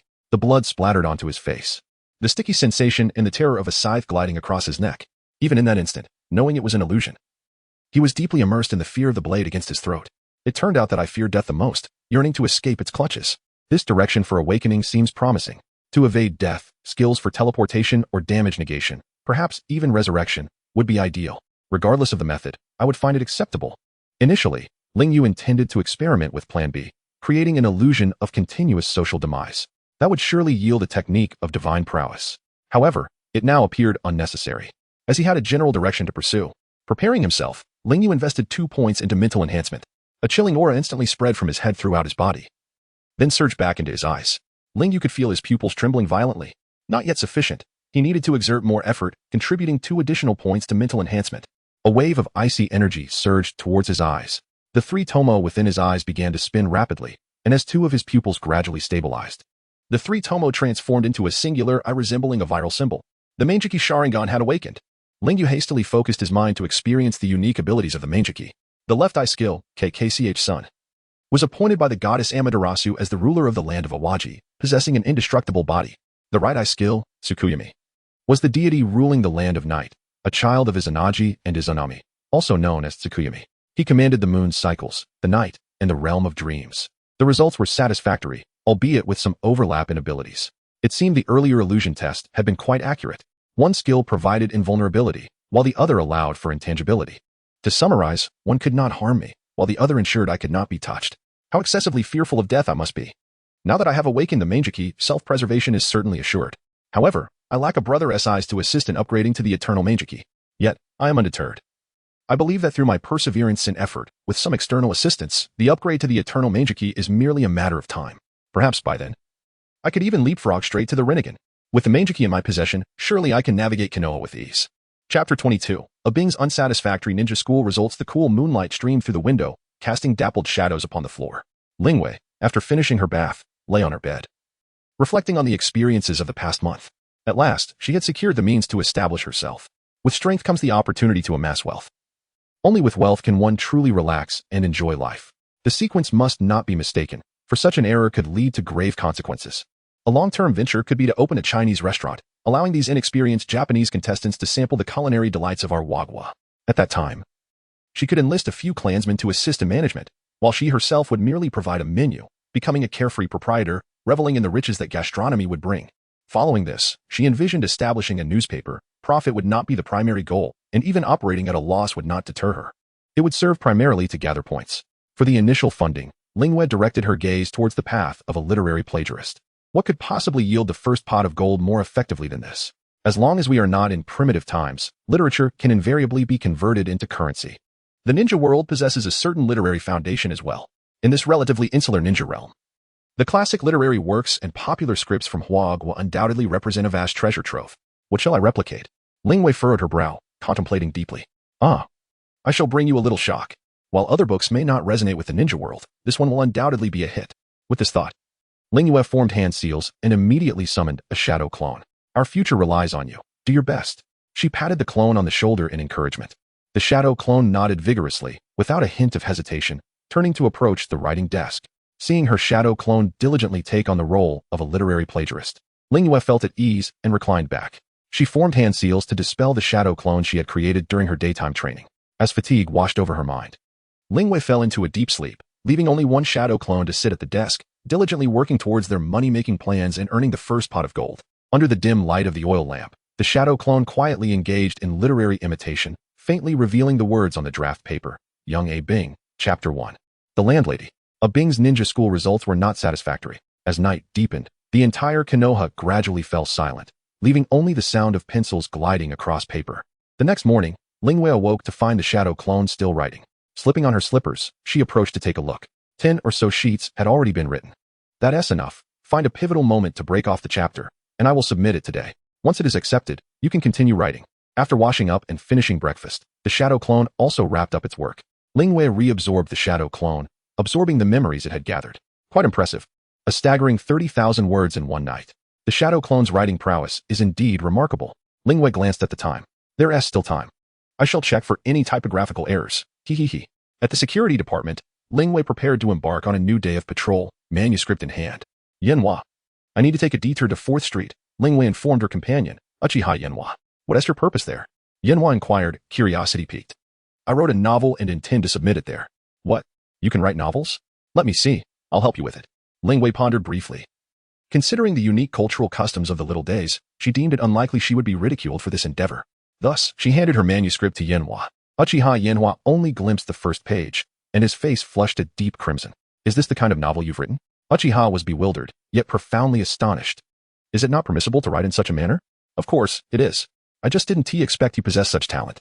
Yenhua was genuinely shocked. Akin to discovering that a childhood friend harbored the secret identity of a budding novelist. Could you give me your thoughts on my writing? Does it suit your taste? Observing the astonishment on Yenhua's face, Lingwei felt like expressing her frustration. Why does the system only reward points for real-life experiences? Otherwise, she could have achieved legendary status with this book alone. Yenhua did not respond. He was engrossed in meticulously reading each word, oblivious to Lingwei's remarks. 30,000 words in just over 10 minutes. Uchiha Yenhua's face remained flushed, his eyes filled with contemplation. So, do you think my work will be accepted? I believe. It's quite good. It should be accepted. It will definitely be accepted. Yenhua replied, his expression decidedly bashful. Lingwei, we are friends, right? Indeed, we are friends. Then, as a good friend, I feel it's my duty to support your creative endeavors. When your new draft is ready, please be sure to send it my way. I'll help you proofread and check for typographical errors. Uchiha Yenhua declared earnestly. Sure thing, ha ha ha. Absolutely. Ha ha ha. Lingwei made a considerable effort to suppress her laughter, yet alas, she had not undergone professional training and found it impossible to contain her mirth. She laughed so heartily that Uchiha Yenhua's face turned as red as a monkey's backside. At noon, at the Eloquent Talent Corporation, a rather unsavory-looking man gazed with gleaming eyes at the manuscript of young Abing. As he read, his hand began to reach beneath the table. Ahem. Noticing this, Lingwei quickly cleared her throat, startling the increasingly engrossed editor. I apologize. This novel is simply too captivating. I almost lost myself in it. The lecherous male editor maintained the attitude of, I'm not embarrassed. It's others who should be. Lingwei felt so awkward she could almost dig a hole in the ground. There was someone else present. Is this even permissible? Greetings. You are the esteemed Uchiha Lingwei, the author of Young Abing, correct? It is a pleasure to meet you. I am an ex-ninja of the Kado clan and currently serve as the chief editor at Eloquent Talent Corporation. You may call me Editor Eagle. It is an honor to be your chief editor.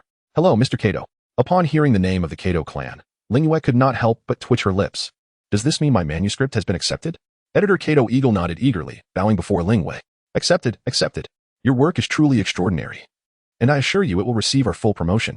Let us hasten to sign the collaboration contract. While we may be a small ninja clan, our influence in the literary world is substantial. I can guarantee that if you entrust us with your book's promotion, it will surely become a sensation. I am confident it will surpass Make-Out Paradise. Lingyue's primary objective was to amass wealth. Whether or not it surpassed Make-Out Paradise was of no concern to her. After all, Jiraiya achieved financial freedom through a single book. Judging by Eagle's demeanor, it seemed she need not worry about finances anymore. What a profound truth. Knowledge is wealth. This is indeed the essence of knowledge as wealth. Thus, one must read more. After signing the contract, Lingyue and Yenhua exited the corporation. Throughout the journey, Uchiha Yenhua regarded Lingwei with awe. Lingwei, remember to work on your manuscript tonight. Of course. Lingwei, don't forget to bring your draft tomorrow so I can help you check for typos. Absolutely. Chapter 23, Commencing a Feline Companion Life over the subsequent 3 days. Diligently patrolled during daylight hours, while his shadow clones tirelessly worked through the night to complete the manuscript. Fortunately, the book was not excessively long. With the clones working in shifts, they managed to finish the entire book ahead of schedule, ensuring it was ready for the publisher. However, this endeavor took a toll. As visibly appeared Morgoth, while I appreciate your meticulous proofreading, please don't overexert yourself. Your well-being is paramount, gently cautioned. It's of no consequence. We are brothers. And this is the least I can do, declared with unwavering resolve. Don't forget that we are scheduled to select our ninja cats tomorrow. Rest assured, I haven't forgotten. I've always desired to have a feline companion. Having previously succumbed to overwork in his past life, now yearned for a life of leisure. Since my royalties haven't arrived yet, I'll have to rely on you for tomorrow's expenses. No problem, I've got it covered. However, upon the publication of your book, I expect 2 collector's editions. Personally signed by you. Cunningly proposed. Agreed, but why do you require 2 copies? Do you perhaps have a friend in mind? Inquired. Hiki, one for everyday use, and the other for my collection. Responded with a sly grin. Upon hearing the word use, was rendered speechless. The following day, the 2 arranged to meet early in the morning to visit Granny Cat. Having requested leave in advance, they set off with a generous supply of dried fish. One can never be too generous, and bringing an abundance of dried fish is the ultimate sign of respect towards the Ninja Cat clan. Unlike other summoning beasts, not all ninja cats choose to form contracts with humans. While becoming a human summoning beast can enhance their strength, it also means participating in battles. Consequently, some ninja cats who have experienced war prefer that their offspring not become summoning beasts. For ninja cats, becoming a summoning beast is akin to securing a lifetime meal ticket. They will live alongside humans, much like the ninja hounds of the Inuzuka clan. Along the way, enlightened on the customs of the ninja cat clan. However, cats and dogs have different lifestyles. Cats are not particularly fond of roaming around. Therefore, keeping a cat is relatively simple. As they progressed, the number of cats along the road visibly increased, and they were not easily startled by people. Indeed, these cats living near Konoha were fortunate. Even after enduring the First, Second, and Third Shinobi World Wars, no one had managed to bring the battlefield to Konoha's doorstep. Granny Cat, greetings. I am, and this is. We have come to select ninja cats. Courteously greeted Granny Cat, and offered a polite nod of acknowledgement. Granny Cat emerged from her cluttered yet mysteriously enchanting abode, her face displaying both amiability and scrutiny as she assessed the two from head to toe. Having resided in Konoha for many years, she had encountered all sorts of ninjas. She was well aware of the clan's renowned strength and unique bloodline limit. However, she also knew that each ninja who came to select a ninja cat had different motives and personalities. Not all ninjas treated their summoning beasts as partners. Relatively speaking, the clan members were more sincere, and rarely would a ninja from that clan treat their summoning beasts as mere tools. Has already informed me of your visit. Please, follow me. Granny Cat turned and entered the house, gesturing for the two to follow. The interior was filled with various cat-related items. The walls were adorned with paintings depicting ninja cats in combat. Shelves displayed exquisite cat ornaments, and several cat nests housed slumbering felines. Granny Cat gently cleared her throat and picked up a black cat from a corner. The black cat languidly stretched in her arms, its eyes half closed, seemingly indifferent to its surroundings. Selecting a ninja cat is no easy feat. It requires fate. It's not as simple as choosing one at random.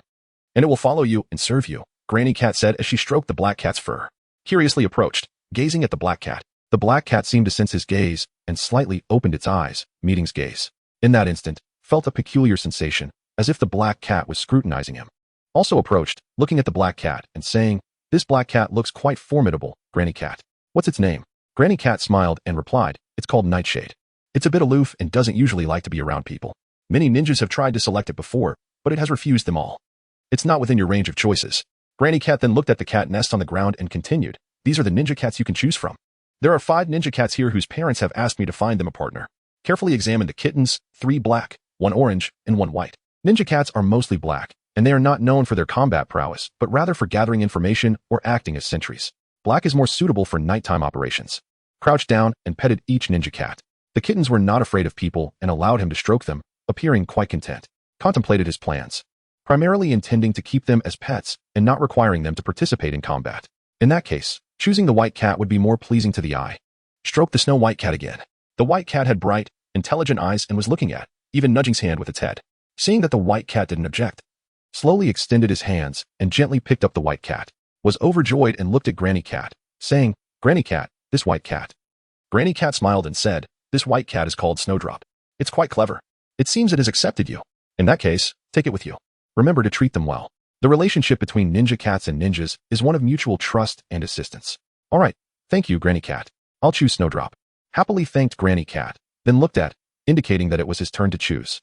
Took out some dried fish and fed each cat present. After feeding them, he said to Granny Cat, "Granny Cat, I don't know which one to choose. Could you help me pick one?" "In that case, choose this one," she said, putting down Nightshade and picking up a lively little black cat from the cat nest. "This one is called Seven. Its parents were both powerful ninja cats. Seven has great potential." She handed Seven to. Having chosen their ninja cats, the two signed the summoning contract together. They also purchased a range of cat supplies, including cat nests, cat bowls, cat mats, cat litter boxes, scratching posts, cat toys, and cat brushes. Having achieved their goals, the two did not linger, and thanked Granny Cat with dried fish and left with Seven and Snowdrop. In the chapters that followed, Lingwei reveled in a life of leisurely workdays and affectionate moments with his feline companion.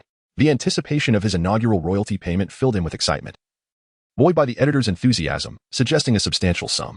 "With strength, wealth, and a beloved pet, all that eludes me is a significant other," he mused. Despite his tender age of 15, the accelerated maturity of the ninja world made him contemplate finding a partner and settling into matrimony within a few years.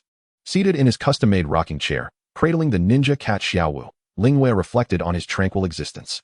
He pondered whether to relinquish his position in the guard force upon receiving his royalties. One must temper one's desires, he mused, for unfulfilled desires breed suffering, while satiated desires lead to ennui. A profound sigh escaped his lips. "I aspire to a life of blissful boredom. How delightful." Having toiled as a workhorse in his previous life, he questioned the rationale of diligently working even after transmigration. Such behavior befits not a transmigrator. It disrespects the system dwelling within my mind. Torn between resignation and continued employment, Lingwei grappled with the notion of idleness. What of ninjutsu practice? He pondered, dismissing it as readily accomplished with shadow clones. Why diligently cultivate when one is already a transmigrator? Would that not render my transmigration futile? Would that not betray the system within my mind? Ultimately, he resolved to resign and, upon receiving his royalties, embark on the establishment of his Chinese culinary venture. In moments of boredom, I shall review the accounts or meander about, seeking out maidens of exceptional quality. Youth undervalues the allure of mature women, foolishly prioritizing the young. He jested. While dalliances with mature women offer tenderness and intuitive understanding, marriage is best reserved for maidens, relishing the bond forged from childhood. Yanhua, my dear Yanhua, you shall tread the path ahead alone. I, your brother, shall retire prematurely. One day, during a patrol, Ling Wei confided in Yanhua his intention to resign and pursue a career in the culinary arts, with aspirations of becoming a team-leading jonin in moments of leisure. Upon hearing Ling Yue's ambition to become a jonin, Yanhua scoffed, questioning how Ling Wei could achieve such a rank solely on the strength of a book. Ling Wei unveiled his 3-tomo Sharingan, leaving Yanhua in a state of bewildered shock. How is this possible? When did you awaken the 3-tomo Sharingan? Yanhua's voice trembled with disbelief, his entire being numb with incredulity. Ling Wei blinked innocently and casually remarked, did I not mention it? It occurred during my last leave. By the way, keep my awakening of the 3-tomo Sharingan a secret to prevent enemies from preparing for it. Very well, but you must promise me one thing. Yanhua implored. What is it? Ling Wei inquired. You must possess a secret technique. Teach me. I beg you. Yanhua clung to Ling Yue's leg. A secret technique? I am unaware of any. I simply became enraged upon hearing of Lord White Fang's wrongful death, and it awakened. Ling Yue replied with an air of helplessness. Agony. Utter agony. Yanhua experienced the sting of betrayal from a brother, feeling his single tomo Sharingan pulsate. It is not the hardship of a brother that pains, but the success of a brother that stings. The revelation shattered Yanhua's heart. I offer my heart and soul, and you plunder my heart and lungs. Yanhua lamented. Observing Yanhua's despair, Ling Yue felt a twinge of guilt mingled with a surge of mischievous glee. Yanhua, do not despair.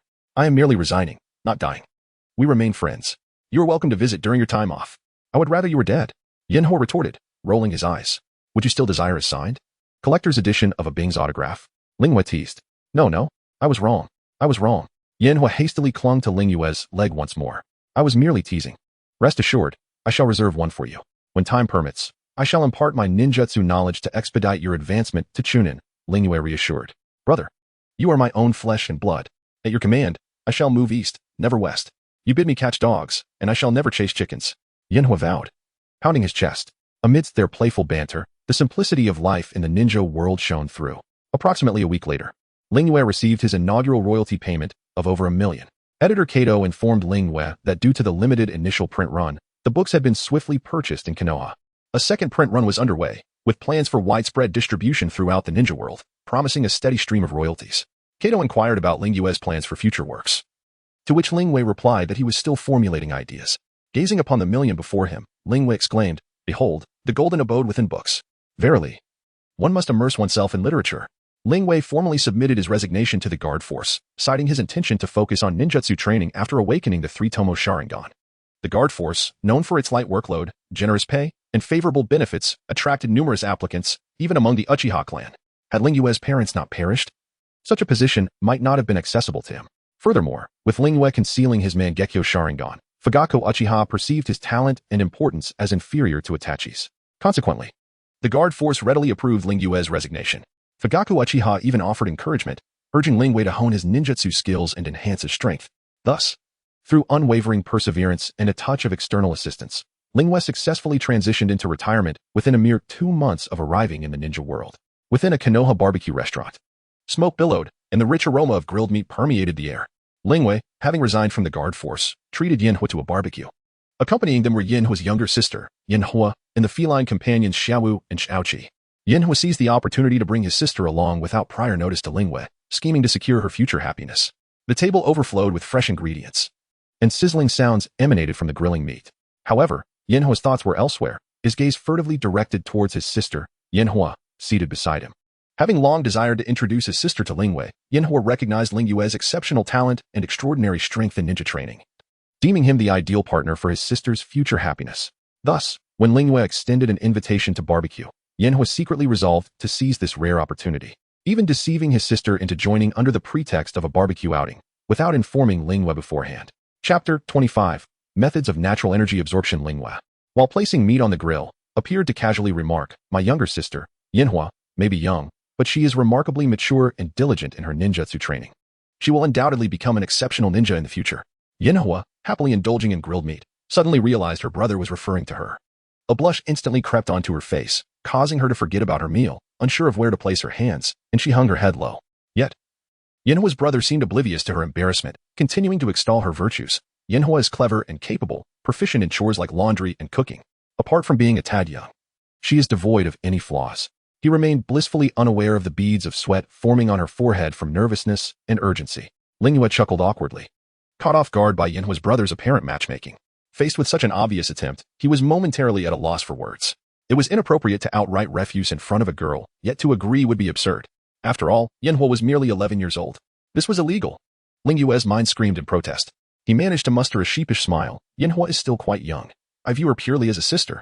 That evening, as Lingyue lay in bed after a bath, he felt a wave of embarrassment wash over him at the recollection of the day's dining experience. His brother's exuberant enthusiasm was overwhelming. If only he could have a dozen such good friends like him in his past life on Blue Star. To remain true to his conscience, he resolved not to pursue his sister any further. She was only 11. In Blue Star, she hadn't even graduated elementary school yet. Lingyue found it impossible to reconcile this in his heart. However, it would be a great disappointment if such a loving Uchiha clan were to be annihilated. This potential threat must be addressed promptly. Gazing at the system panel in his mind, with over 70,000 points remaining, Lingyue invested a portion into physical and mental enhancements. Clenching his fists, he felt the surge of power coursing through his body. While chakra is highly practical, it is already claimed by others. It may serve short-term purposes, but cannot be relied upon as a primary strength. Otherwise, facing the Tsutsuki would be perilous. The upper limit of natural energy is substantial. Yet he currently lacked a method to absorb it and dared not experiment recklessly. After all, life is singular. For the time being, his development would depend on fortifying his body and spirit. As long as his physical prowess was sufficient, he could demonstrate his strength through sheer force. Using his hardened fists to strike the Tsutsuki, this meant he had to practice his taijutsu diligently. Alas, his desire for progress was overwhelming. With a deep breath, Lingyue began his training, his steps agile and fluid, sometimes striking with the ferocity of an eagle pouncing on its prey, other times evading deftly like a swimming fish. The sound of his punches and kicks sliced through the air, his figure embodying strength and grace, each movement showcasing the power and beauty of taijutsu. Lingyue poured sweat on the training ground. The enhancements to his body and spirit significantly improved his control over his physique. The Uchiha Taijutsu is renowned throughout the ninja world. And combined with Lingyue's current physical condition, even without utilizing chakra, his strikes possessed considerable lethality. No wonder so many are drawn to weight training. Swift, powerful, each punch landing with force. This is what it means to be a true man. Elder Uchiha Shana stood at the edge of the training grounds, observing the Uchiha practicing ninjutsu and taijutsu. These were the future of the Uchiha. His gaze particularly lingered on Lingyue, the 15-year-old who had awakened the three-tomo Sharingan. Uchiha Shana held high expectations for him. Unlike Uchiha Fugaku, who had a son with undeniable talent, Uchiha Shana aimed to integrate Lingyue into their radical faction, bolstering its influence. He had observed Fugaku's performance keenly. While he understood Fugaku's concerns, it did not imply he could endorse Fugaku's actions. Hesitation would not lead to great achievements. A relentless display of weakness would not resolve issues. Hope should not be placed in the Hokage's mercy. Unveiling Rijan had grown old, but was still reluctant to relinquish power. Was his true intent not apparent? Fairness cannot be obtained without sacrifice. In recent days, Lingyue's life had become quite structured. No longer required to report to the security department, he devoted this newfound time to taijutsu training. Outside the Uchiha clan grounds, the entirety of Konoha was rife with lurking umbu and rude operatives, following the exposure of the White Fang incident. Danzo had been cast as the scapegoat by Unveiling Rijan. However, he privately continued his search for the true puppet master. The Hokage's direct umbu surveilled all of Konoha, while Danzo's route remained solely focused on the Uchiha. Danzo suspected the Uchiha most of all, but what of evidence? Evidence is something Danzo could procure at will. Lingyue's strength was now sufficient to not fear Danzo, yet it was not the right time to dominate Konoha. It was best to remain inconspicuous. Currently, Konoha had both the formidable Might Guy and Itachi, staunch supporters of the Hokage. Should he confront them head-on, the odds would not be in his favor. After all, beyond these individuals, the ninja world harbored many cunning players. Merely possessing the Sharingan was not foolproof. Attracting attention too early could lead to dire consequences. Presently, Uchiha Lingyue remained under the radar in the eyes of Konoha's upper echelons. Apart from a few elders of the Uchiha, others merely regarded him as a low-ranking ninja. Lingyue was not foolish enough to seek updates on his ninja status at the Hokage's office. As dawn broke, sunlight filtered through the thin curtains, casting warm rays into the room. Lingyue stirred in his sleep, frowning, and lazily swatted at the alarm clock before slowly emerging from the covers. Rubbing his sleepy eyes, he shuffled into the bathroom to start the water. The cold stream from the faucet jolted him awake. and he splashed his face with the refreshing water to shake off the drowsiness. He then picked up his toothbrush and began brushing absent-mindedly while browsing the system shop in his mind. Last night was the time for system shop updates, and having gone to bed early, he deemed it appropriate to check now. Magnetic release, bloodline limit, 200,000. Upon seeing magnetic release, Ling Yue's eyes lit up. This was a valuable asset. While Raza may not have been competent, it did not mean magnetic release lacked potential, not to mention the advanced electromagnetic cannon. Even the lower-tier Magneto should suffice. Instead of merely using sand to weigh down foes, clumsy and slow, how about wielding a sword for flight or summoning a multitude of swords? Strength is fleeting, but style is eternal. Indeed, one must read extensively. Fire release, great fireball technique, 30,000. This was of no use. He could learn it within the clan. Chidori blade, 5,000. An ordinary weapon, not worth the expenditure of points. Method of absorbing natural energy, 300,000. Oh my, 300,000 points. The method of absorbing natural energy. This was precisely what Ling Yue had yearned for since the inception of the system. Chapter 26, Astonishment. Orochimaru's shocking actions towards Danzo. This was what Ling Yue had longed for since the inception of the system. The ability to absorb natural energy distinguishes advanced ninjas from ordinary ones. Many chakra skills are exceedingly useful. However, without the infusion of natural energy, mere chakra cultivation is akin to a power bank before the Otsutsuki. More importantly, the absorption of natural energy signifies longevity, much like the sages of the three great lands. Physical, mental, and energetic enhancement. This is the true path for enduring success. The legend has finally emerged, yet the points are woefully insufficient. With over 60,000 points displayed on the system panel, Ling Yue felt a surge of frustration. He had intended to conserve points for better purchases, yet his impulsiveness led him to desire more upon seeing the points accumulate without any worthwhile items in the shop. Otherwise, he could have saved up to 200,000 points by now. There is still time, just 1 week. Ling Yue resolved to seize this opportunity, otherwise, he would be left wondering when the next refresh would occur. It seems there is no choice but to act openly now. Without hesitation, Ling Yue abandoned today's physical training. Taking out paper and pen instead, he needed to compose something truly impactful and disseminate it to as many people as possible. After some contemplation, Ling Yue decided to focus on Orochimaru's human experiments. No longer afraid of Danzo, he would expose the transplantation of Sharingan and Hashirama cells. He would uproot root, sever Danzo's hand, and witness his attempts to annihilate the Uchiha. With the theme established, Ling Yue boldly inscribed the title on paper, Astonishment. Orochimaru's shocking actions towards Danzo. After laboring through the morning and discarding several drafts, he finally crafted a satisfactory version. Glancing at his press release, Ling Yue carefully tucked it away. The next consideration was how to swiftly spread the word. Recalling the last time his shadow clone spent an entire night producing only 60 flyers, Ling Yue concluded that purchasing a copier was imperative. Should he face the public himself, or delegate the task? He hesitated, pondering whether openly confronting Konoha would lead to an all-out assault. The likelihood seemed minimal, yet Ling Yue was reluctant to take such a gamble. The Uchiha clan could not contend with Konoha as a whole. Even the Umbu and Root could barely hold their ground, especially with a notable loyalist among them. A more subtle approach was necessary. It should be possible to inform others of the Uchiha's involvement without revealing their identity. Ling Yue glanced at the time. It was time for lunch. In his excitement, he'd forgotten to eat breakfast and now felt genuine hunger, with tasks awaiting him in the afternoon. He had no time to dawdle. He quickly boiled a bowl of noodles to appease his hunger. Sighing, he thought that after resolving this matter, he would need to find a girlfriend who could cook. After finishing his meal, Ling Yue headed directly to the home of the eldest Uchiha, Shana. He was well aware of the elder's perspective. With many mouths to feed, now was an opportune moment for collaboration. This endeavor to undermine Danzo would surely gain Shana's support. Ling Yue approached the elder's residence with a calm demeanor. Inside, Uchiha Shana was peacefully resting.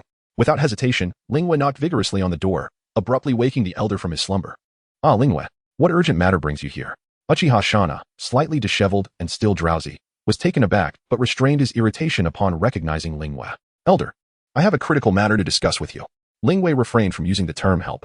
Sensing Ling Yue's seriousness, Shana led him to the meeting room. Once seated, Ling Yue wasted no time and directly revealed his intentions. Elder, I was responsible for the flyers distributed during the last 2 promotions. What? Uchiha Shana exclaimed, nearly leaping from his seat. I reiterate, I was the one behind the flyers concerning Konoha. How dare you? Are you trying to implicate the Uchiha? Shana trembled slightly. Elder, I am acutely aware of the tensions between Konoha and our Uchiha clan. After the death of Lord Uchiha Kagami, several disciples of Shinji Tobarama have sought to fulfill their master's legacy by eliminating the Uchiha threat.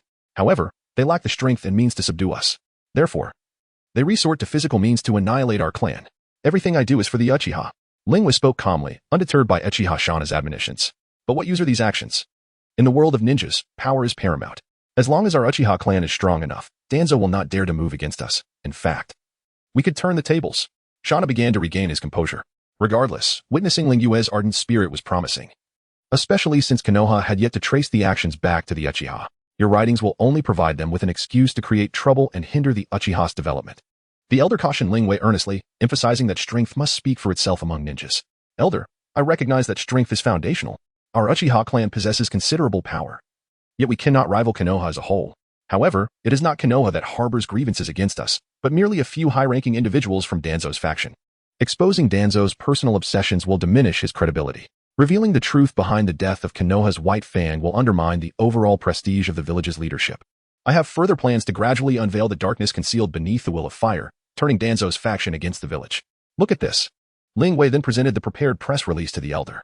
Upon hearing Ling Yue's coherent reasoning, Uchiha Shana realized that Ling Wei was not acting impulsively and felt relieved. After a moment of silence, he accepted the document, intrigued. I had no idea you were doing so much for our clan. You exhibit far more initiative than those who merely cower and seek to survive. You have awakened the three-tomo Sharingan. At the next clan meeting, you shall accompany me. Shana declared, examining the press release with growing astonishment. What? Is this true? Uchiha Shana gasped as he read about Danzo's audacity to transplant Sharingan and Hashirama's cells. Unable to suppress his shock. Chapter 27. The resurrection coin in hand. Uchiha Shana fixed his gaze intently upon Ling Yue's eyes, seemingly desperate for an answer. Naturally, everything was true. Shizen Danzo was entirely wrapped in bandages, flailing about in Konoha. Had anyone ever pondered what lay beneath those bandages? Ling Wei provided the elder with the answer he sought. Indeed. No matter how grievous the wound, after several years of being bandaged, it must have healed by now. Uchiha Shana had come to believe Ling Yue's words. How do you know about this matter? The elder, though convinced by Ling Yue, could not suppress his curiosity. Observing this, Ling Yue took a deep breath, hesitated for not a moment, and allowed his chakra to gently surge. In an instant, the previously dark and bright orbs of his eyes underwent a transformation. Intricate and enigmatic patterns swiftly spread. And three-tomo began to spin rapidly, revealing the mysterious and unfathomable kaleidoscopic Sharingan. The elder, witnessing this spectacle, widened his eyes in shock, his mouth agape, as words lodged in his throat, rendering him speechless. The kaleidoscopic. You have awakened the kaleidoscopic Sharingan. Elder, all that I have seen comes from these eyes. Ling Yue uttered a benevolent falsehood. Regrettably, while the kaleidoscopic Sharingan enhanced my ninjutsu aptitude, it could not directly bestow formidable combat skills. It merely allowed me to perceive hidden dangers and thus evade them. Furthermore, the kaleidoscopic Sharingan bears a side effect. It cannot be overused. Excessive use may lead to blindness. At the sight of the kaleidoscopic Sharingan, Uchiha Shana was utterly convinced by Ling Yue. Nothing else mattered. The Uchiha clan had once again awakened the legendary powers of their lineage. The Uchiha were on the verge of resurgence, and no one could impede it. Not even the Sage of Six Paths could stand in my way, declared Uchiha Shana. Since all of this is true, let us now gather our clansmen and directly apprehend Danzo. He has dared to touch the taboos of the shinobi, this time. He is doomed. Uchiha Shana quickly regained his composure. Since the writings were indeed factual, Danzo could be dealt with directly. I advise against directly capturing Danzo. You underestimate Yuan Fury's determination to protect him. Ling Yue continued to express his views. Moreover, surrounding Danzo's roots would only pit us against the higher-ups of Konoha. If mishandled, it could ignite a war between the Uchiha and the village. Losing would mean annihilation, and winning would incur heavy casualties. It simply isn't worth the risk. Then, what do you propose we do? Uchiha Shana was now fully immersed in Ling Yue's rhythm. This was the kaleidoscopic Sharingan. This was the true future of the Uchiha. Instead of encircling the roots, I suggest we disseminate the information widely, ensuring that all of Konoha, the land of fire, and the entire shinobi world are aware of Danzo's involvement in human experimentation with bloodline limits. In that scenario, it will be the village's higher-ups who will be compelled to provide us with answers. Let Danzo face the consequences. If the outcome is unsatisfactory, then we shall intervene. Seeing Ling Yue speak with such eloquence, Uchiha Shana felt immense satisfaction. This was indeed the future of the Uchiha, gifted and clear-headed. Once he matures, he shall undoubtedly lead the Uchiha clan to greatness once more. I must ensure that Yuki-chan becomes his bride. Unfortunately, Yuki-chan is not at home. Uchiha Shana mused within himself. What shall we do now? Uchiha Shana inquired. Elder, gather several capable and trustworthy individuals. Bring along the promotional materials and venture beyond Konoha. Make ample copies. Every town in the Land of Fire must be informed. Let the entire Land of Fire witness what my Konoha shadows have done. Uchiha Shana looked at Ling Yue. Very well. I shall arrange for this immediately. Within 3 days, the people of the entire Land of Fire will be aware of this matter.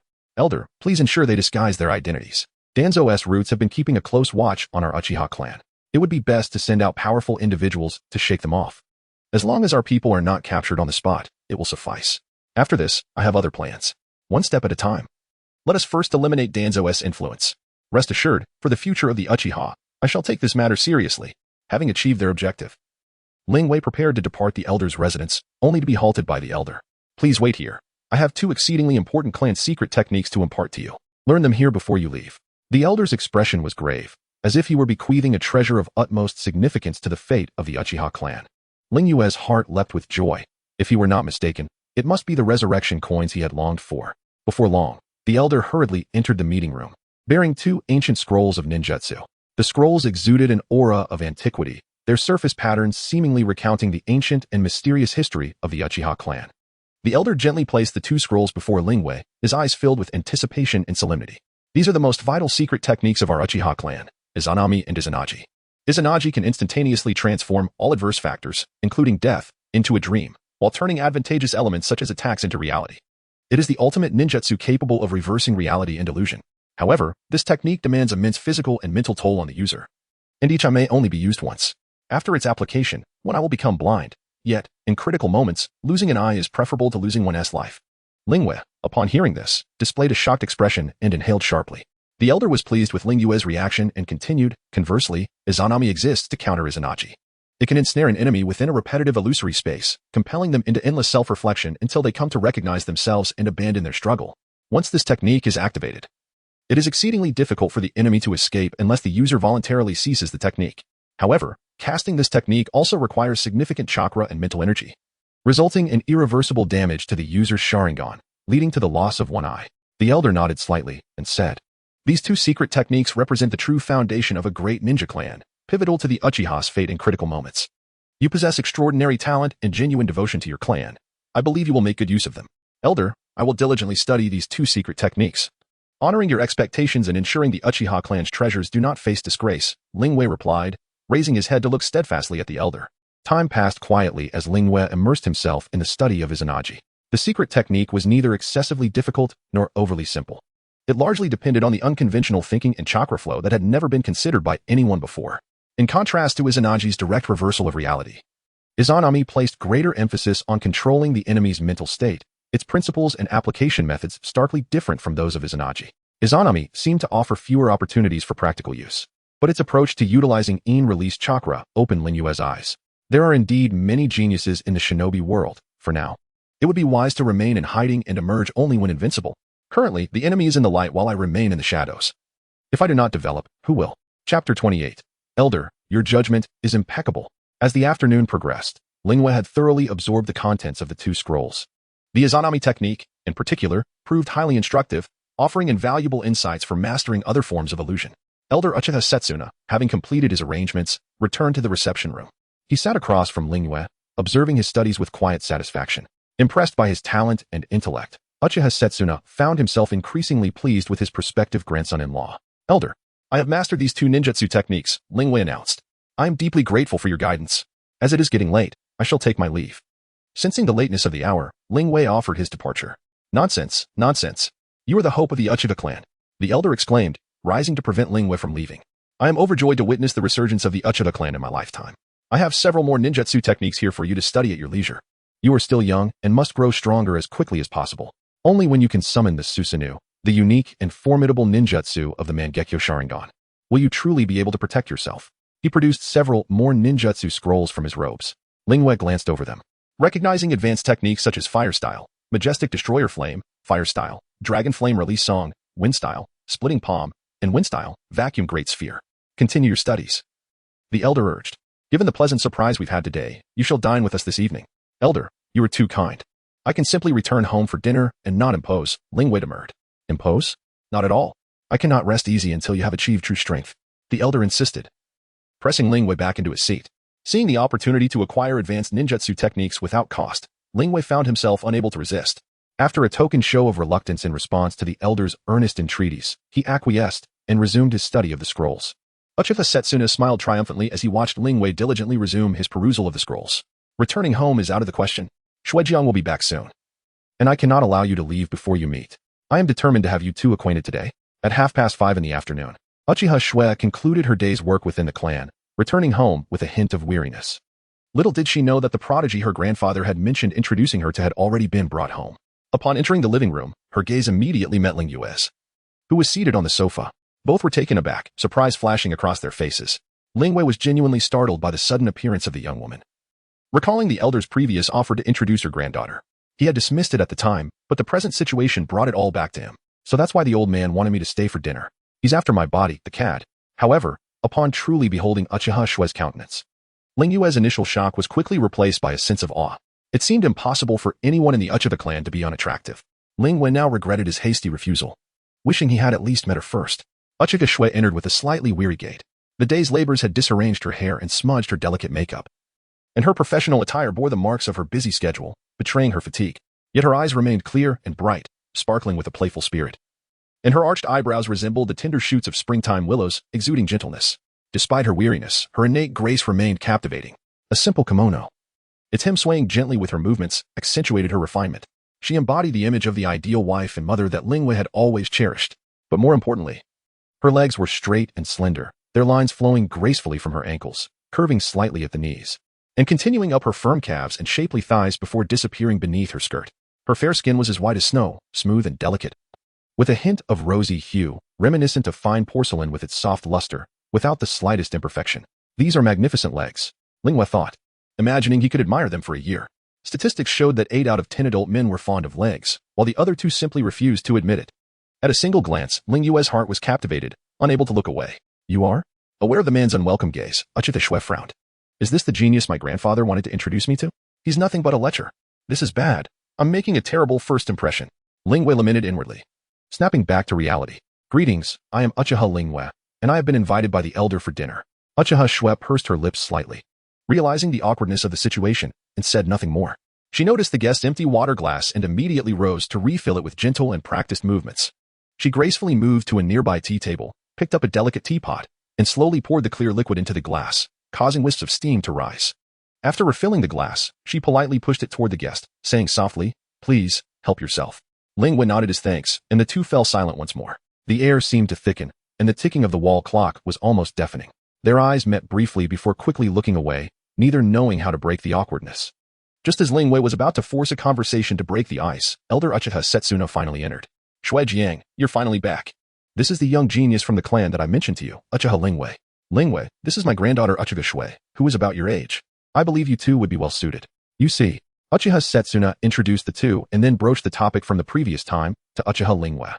Ling Yue's expression became serious as he declared, "Elder, your judgment is impeccable. I leave it all to the elder's discretion.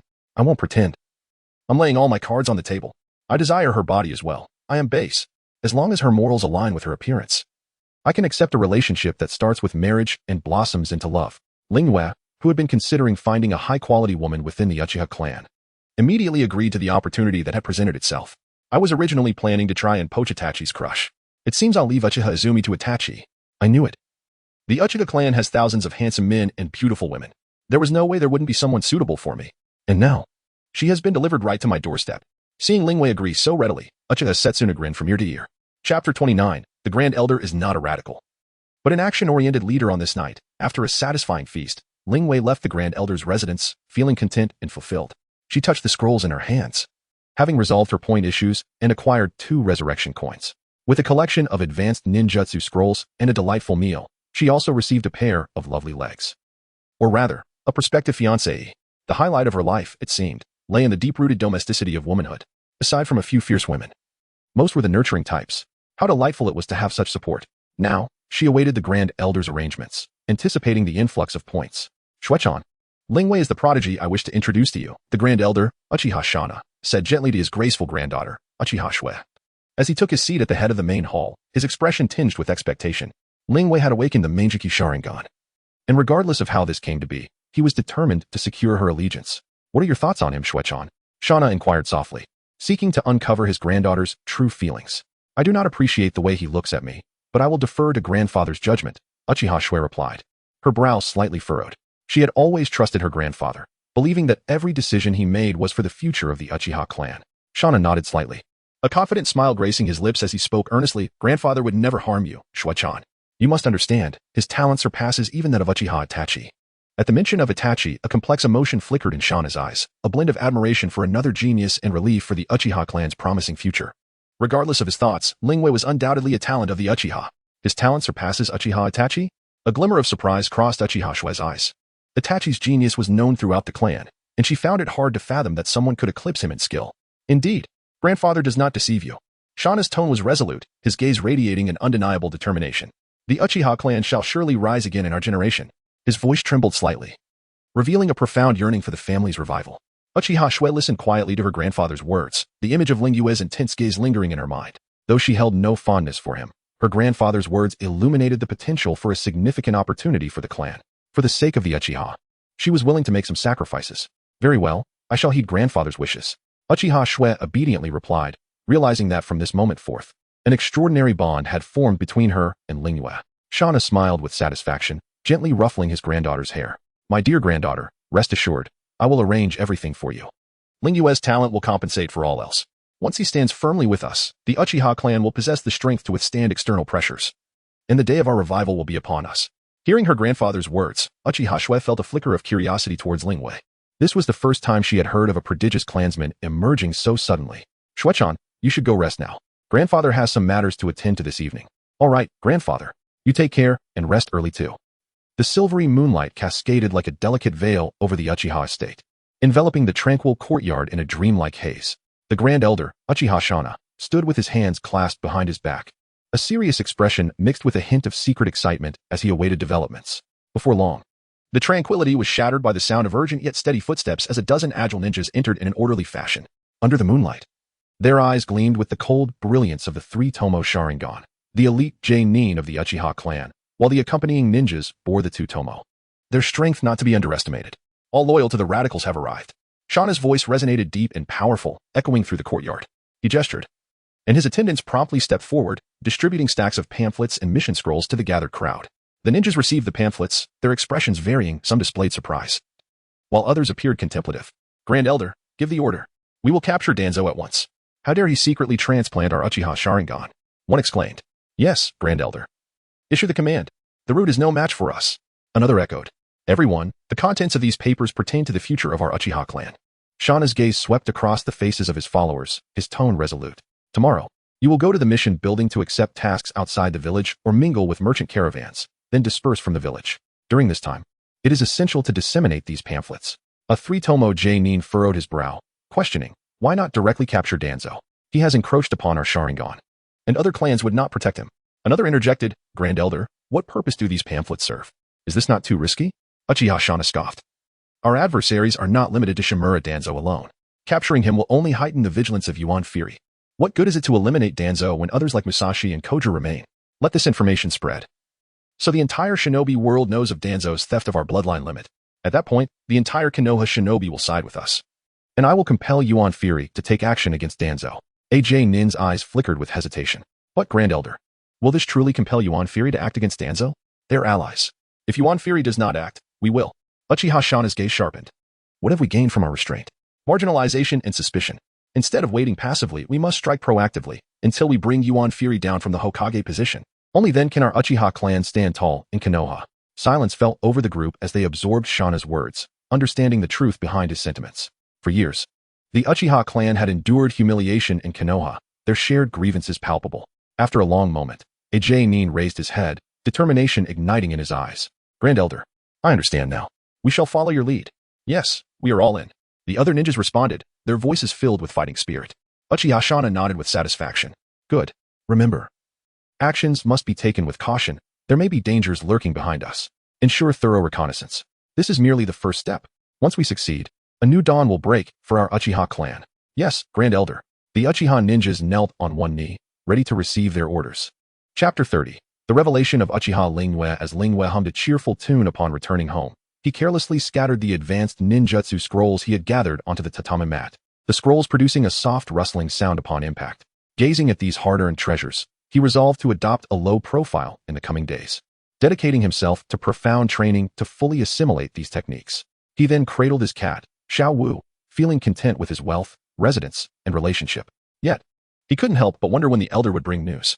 Frowning slightly, he murmured to himself, currently, The ninjutsu he commanded consisted mainly of powerful yet limited techniques like Susanoo, while the rest were merely standard skills, making it challenging to handle multiple adversaries simultaneously. Though Susanoo wielded incredible power, its time limit proved to be a significant drawback, rendering prolonged usage impossible. It was clear he needed to enhance his strength. Once he ascended to a higher level of power, dealing with Uchiha Itachi would be a trivial matter. There was no need to seek him out for a mutually destructive confrontation. The mere thought of Uchiha Itachi made Lingwei shake his head involuntarily. He was a good person, albeit too naive, having been misled at such a young age. A teasing smile crept onto his lips. It seemed he would have to summon the 7 wolves to properly educate him and steer him back onto the right path. Lingwei stretched lazily and then sat cross-legged on the floor, conjuring several shadow clones. Each clone picked up a ninjutsu scroll and began to study it meticulously, leaving behind only the faint sound of paper rustling in the room. The following day, a small team of Uchiha arrived at the mission hall to accept the task to eliminate bandits in the Land of Fire. Shortly thereafter, another team of Uchiha came to take on a mission to protect a merchant convoy in the Land of Iron. Soon after, yet another Uchiha squad departed on a mission outside the village. With a loud bang, Shimura Danzo forcefully pushed open the door to the Hokage's office. His figure swept in by a gust of wind. Hizashi, I've received word that a significant number of Uchiha elites have accepted missions and left Konoha, Danzo proclaimed. Striding toward the desk of Unfei Hizashi, leaning forward with his hands braced on the edge, his eyes fixed intently on Hizashi as he spoke rapidly. This has never happened before. They must be plotting something. Danzo's gaze bore into Hizashi, waiting for him to command the Umbu to eliminate the departing Uchiha. Hizashi lifted his head, meeting Danzo's urgent and fiery eyes with a calm demeanor. He reflected on the years of camaraderie with this old friend, his mind racing. Yet his expression remained impassive. You seem to be more informed than I am. Are you the Hokage, or am I? It appears the root's power has expanded again. After a brief silence, Hizashi addressed the Umbu ninja stationed at the door. Go, retrieve the latest intelligence on the Uchiha clan. Yes, Hokage-sama. The Umbu ninja vanished like a specter from the doorway. Hizashi leaned back slightly in his chair, his arms crossed over his chest, seemingly relaxed. Yet his mind was in overdrive. The Uchiha leaving the village, Danzo must be planning to eliminate them while they are vulnerable. But the Uchiha are not to be trifled with. Soon, the Umbu returned with the latest intelligence scroll regarding the Uchiha. Hokage-sama, here is the most recent intelligence on the Uchiha. Hizashi extended his hand to receive the scroll, slowly unfurling it, his eyes swiftly scanning the densely packed text and various markings. Villagers complain about the guard department's violent enforcement. Withdrawal from the guard department. Beginning to write about the Little Emperor in the Konoha Fire? Uchiha Lingwei? 5 Uchiha teams accepting out of village missions, the Land of Fire, the Land of Hot Water? Hizashi's expression hardened as he scrutinized the tasks accepted by the Uchiha, eliminating bandits, protecting merchant convoys. Nothing appeared amiss. Could it be that the Uchiha were in need of funds? Hizashi pondered silently, unable to discern any issues. Is there some secret information you possess? He gestured for the waiting Umbu to withdraw. Hizashi leaned back in his chair, his gaze steady on Danzo. He understood his old friend's intentions well, however. He was aware that expecting him to act while remaining in the shadows was out of the question. The root had just received a substantial compensation. So let them handle this matter. Hizashi indeed wanted to seize the opportunity to eliminate this lingering threat. Nevertheless, he also recognized that the Uchiha clan had deep roots within Konoha, and acting recklessly could very well incite internal conflict. Allowing the Uchiha to unknowingly perish outside the village was a splendid idea, but it was not an easy task. The Uchiha were formidable foes. Even depleting some of the root's strength could prevent them from growing too powerful. This is unprecedented. Apart from wartime, the Uchiha have never had so many leave the village at once. I, Shimura Danzo, guarantee that they are scheming. Yet, to conclude that the Uchiha's simultaneous departure indicated a conspiracy seemed rather hasty. Hizashi was determined to shift the blame onto Danzo, even if there is no plot. This is our opportunity. The Uchiha's strength has always been too great. In the past, they remained within their clan lands, leaving us powerless to act. Now is the perfect moment to weaken the Uchiha. Danzo insisted vehemently, slicing his hand downward decisively. Then let your root handle this. Hizashi hesitated for a long moment, deliberately feigning great reluctance before finally letting out a slow sigh, his voice laced with resignation. Upon hearing this, Danzo's expression darkened instantly. He stepped forward, his tone firm. Hizashi, my root is insufficient. Trust me. Lend me your Umbu, and I will ensure that none of these departing Uchiha return. Without a moment's thought, Hizashi flatly refused. Impossible. The Umbu have their own missions. We have yet to locate the one hiding in the shadows, and the Umbu are all engaged in their tasks. I have no spare personnel to lend you. Hizashi was resolute in his intention to deplete the root's strength. Yet Danzo remained undeterred, stepping closer, pressing his hands on the desk, leaning in as if to close the distance between them. Hizashi, the root's strength is lacking. Believe me, if you lend me the Umbu, I will keep these Uchiha outside the village, ensuring none return. Enough, Danzo. I have stated that the Umbu have no spare personnel. This task will be executed by your route. Remember, wait until the Uchiha complete their missions before taking action. We cannot allow this to affect the village's mission completion rate. Hisashi suddenly stood, slamming his hands on the table, producing a dull thud, his voice rising with unprecedented determination. In comparison to those who merely hide behind the scenes, the Uchiha are our true adversary. Danzo gritted his teeth, forcing out a response. Hisashi, I am the Hokage. Hisashi, you will regret this. Danzo's fury surged at the declaration of I am the Hokage. This phrase was their unspoken code, signifying that Hisashi would not relent. Habitually, Danzo hurled a retort before storming out. With Danzo gone, Hisashi remained alone, seated in silence. He gazed at the retreating figure of Danzo, gradually sinking back into his chair. Rubbing his temples while quietly contemplating, Danzo, you are far too impatient. Suddenly, Hisashi appeared to have a revelation. He summoned an Umbu. Go to the nearby bookstore. Uchiha Lingyue has authored a book, and I suspect it contains valuable intelligence. Fetch me a copy. Chapter 31. Blitzkrieg. Tuanzong stormed back to the base, kicking the office door open with a furious kick. The subordinates inside fell silent, startled by his entrance. His face was a mask of rage, his eyes blazing as if they could ignite flames. With a sweeping motion, he sent the documents on the desk crashing to the floor, amid the rustling of scattered papers. He bellowed, that old fool Hisashi. He refuses to dispatch the Umbu for assistance, intending to deplete the strength of my route. After venting his fury, he took a deep breath and quickly regained his composure. Anger aside, the extermination of the Uchiha clan was paramount. A flicker of resolve crossed his eyes as he began to strategize the operation. The Uchiha were not to be underestimated, with only root involved this time. The cost would surely be exorbitant. He immediately summoned all ninjas of J-nin rank and above. With a sharp command, Tuanzang's voice echoed throughout the base. The Uchiha dispatched for missions were all formidable. Sending lower-ranked ninjas would only hinder them and expose them to risks. The ninjas of Root sprang into action, well-trained and aware of the urgency and peril of the task at hand, even if the specifics remained unknown. In no time, dozens of ninjas were gathered in the basement of the base, standing in formation. Tuanzong, standing at the forefront, surveyed his subordinates and declared loudly, a large number of elite Uchiha have left Konoha, harboring ill intentions against the village. We must intercept them before they can act. This mission must succeed. Failure is not an option. His voice was resolute and chilling. He then divided the ninjas into 5 teams, each comprising over 5 J-nin, distributing mission scrolls accordingly. The ninjas of Root had been indoctrinated to obey Tuanzang's orders without question, regardless of the target. Upon receiving their orders, they swiftly mobilized, agile in their movements. They departed Konoha through a concealed pathway of special barriers, vanishing into the dense forest like phantoms, their silhouettes darting in various directions. Tuanzong personally led the 5th team of ninjas, racing down the village's main road in pursuit of a merchant convoy. Beneath the blazing sun, a merchant convoy plodded along the sun-baked, sandy road. The air was filled with the clamor of voices and the neighing of horses, the shouts of the drivers intertwining with the din. Among the bustling crowd, 3 Uchiha members blended in, appearing as ordinary traders, yet bearing a special mission. Uchiha Minghui touched the flyers against his chest, recalling the elder's instructions from the previous night. The task was merely an excuse to leave the village. Once outside, they would use the pretext of scouting to separate from the convoy and fulfill their clan's mission. Minghui exchanged a knowing glance with his 2 companions. They had distanced themselves from Konoha. It was time to act. Drawing a deep breath, Minghui lowered his voice and said, this is now in your hands. Stay safe. And remember the elder's words. There may be dangers from the village behind us. If we encounter a perilous task, do not hesitate. The Uchiha can afford the breach of contract.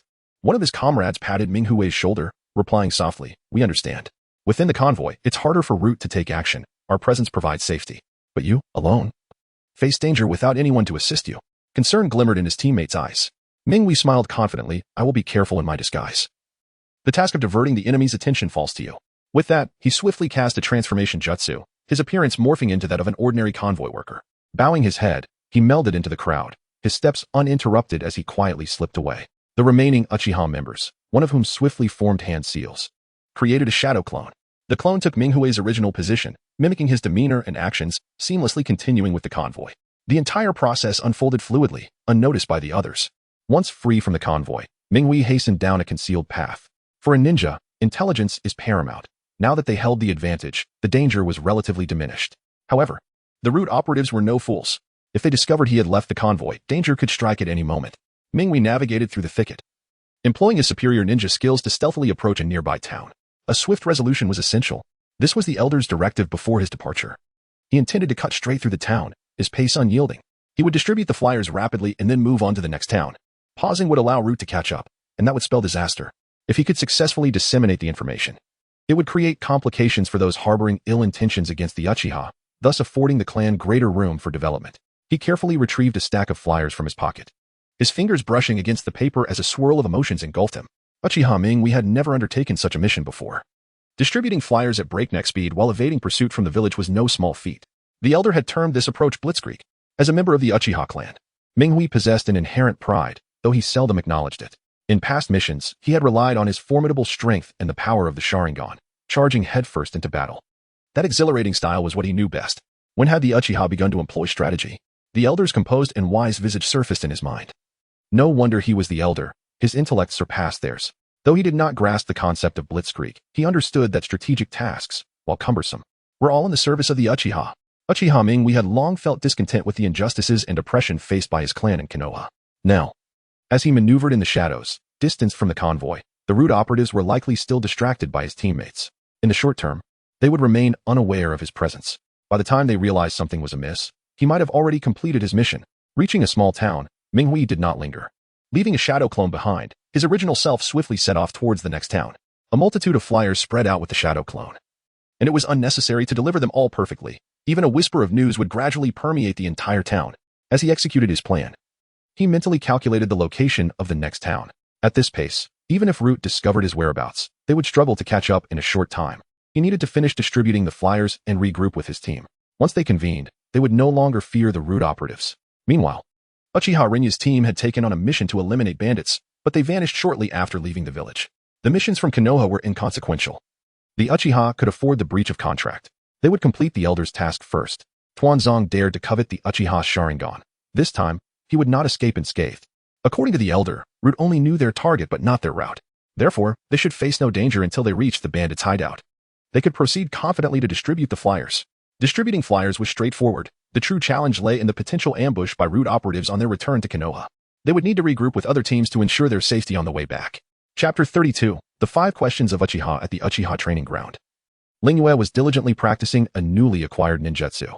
With his hands forming seals in rapid succession, waves of chakra surged around him, illuminating the air with flashes of brilliant light as he moved. However, his mind was somewhat distracted. After discussing strategies with the elder yesterday, the responsibility of executing the mission had been entrusted to him, yet he felt an unsettling anxiety, uncertain as to when news of success would arrive. Lingyue was acutely aware that the Uchiha clan was under the covert surveillance of the Umbu and Root, making the act of leaving the village to complete a mission perilous. Danzo was fervently intent on eradicating the Uchiha, and any Uchiha venturing outside the village with diminished strength would essentially be delivering themselves into his hands.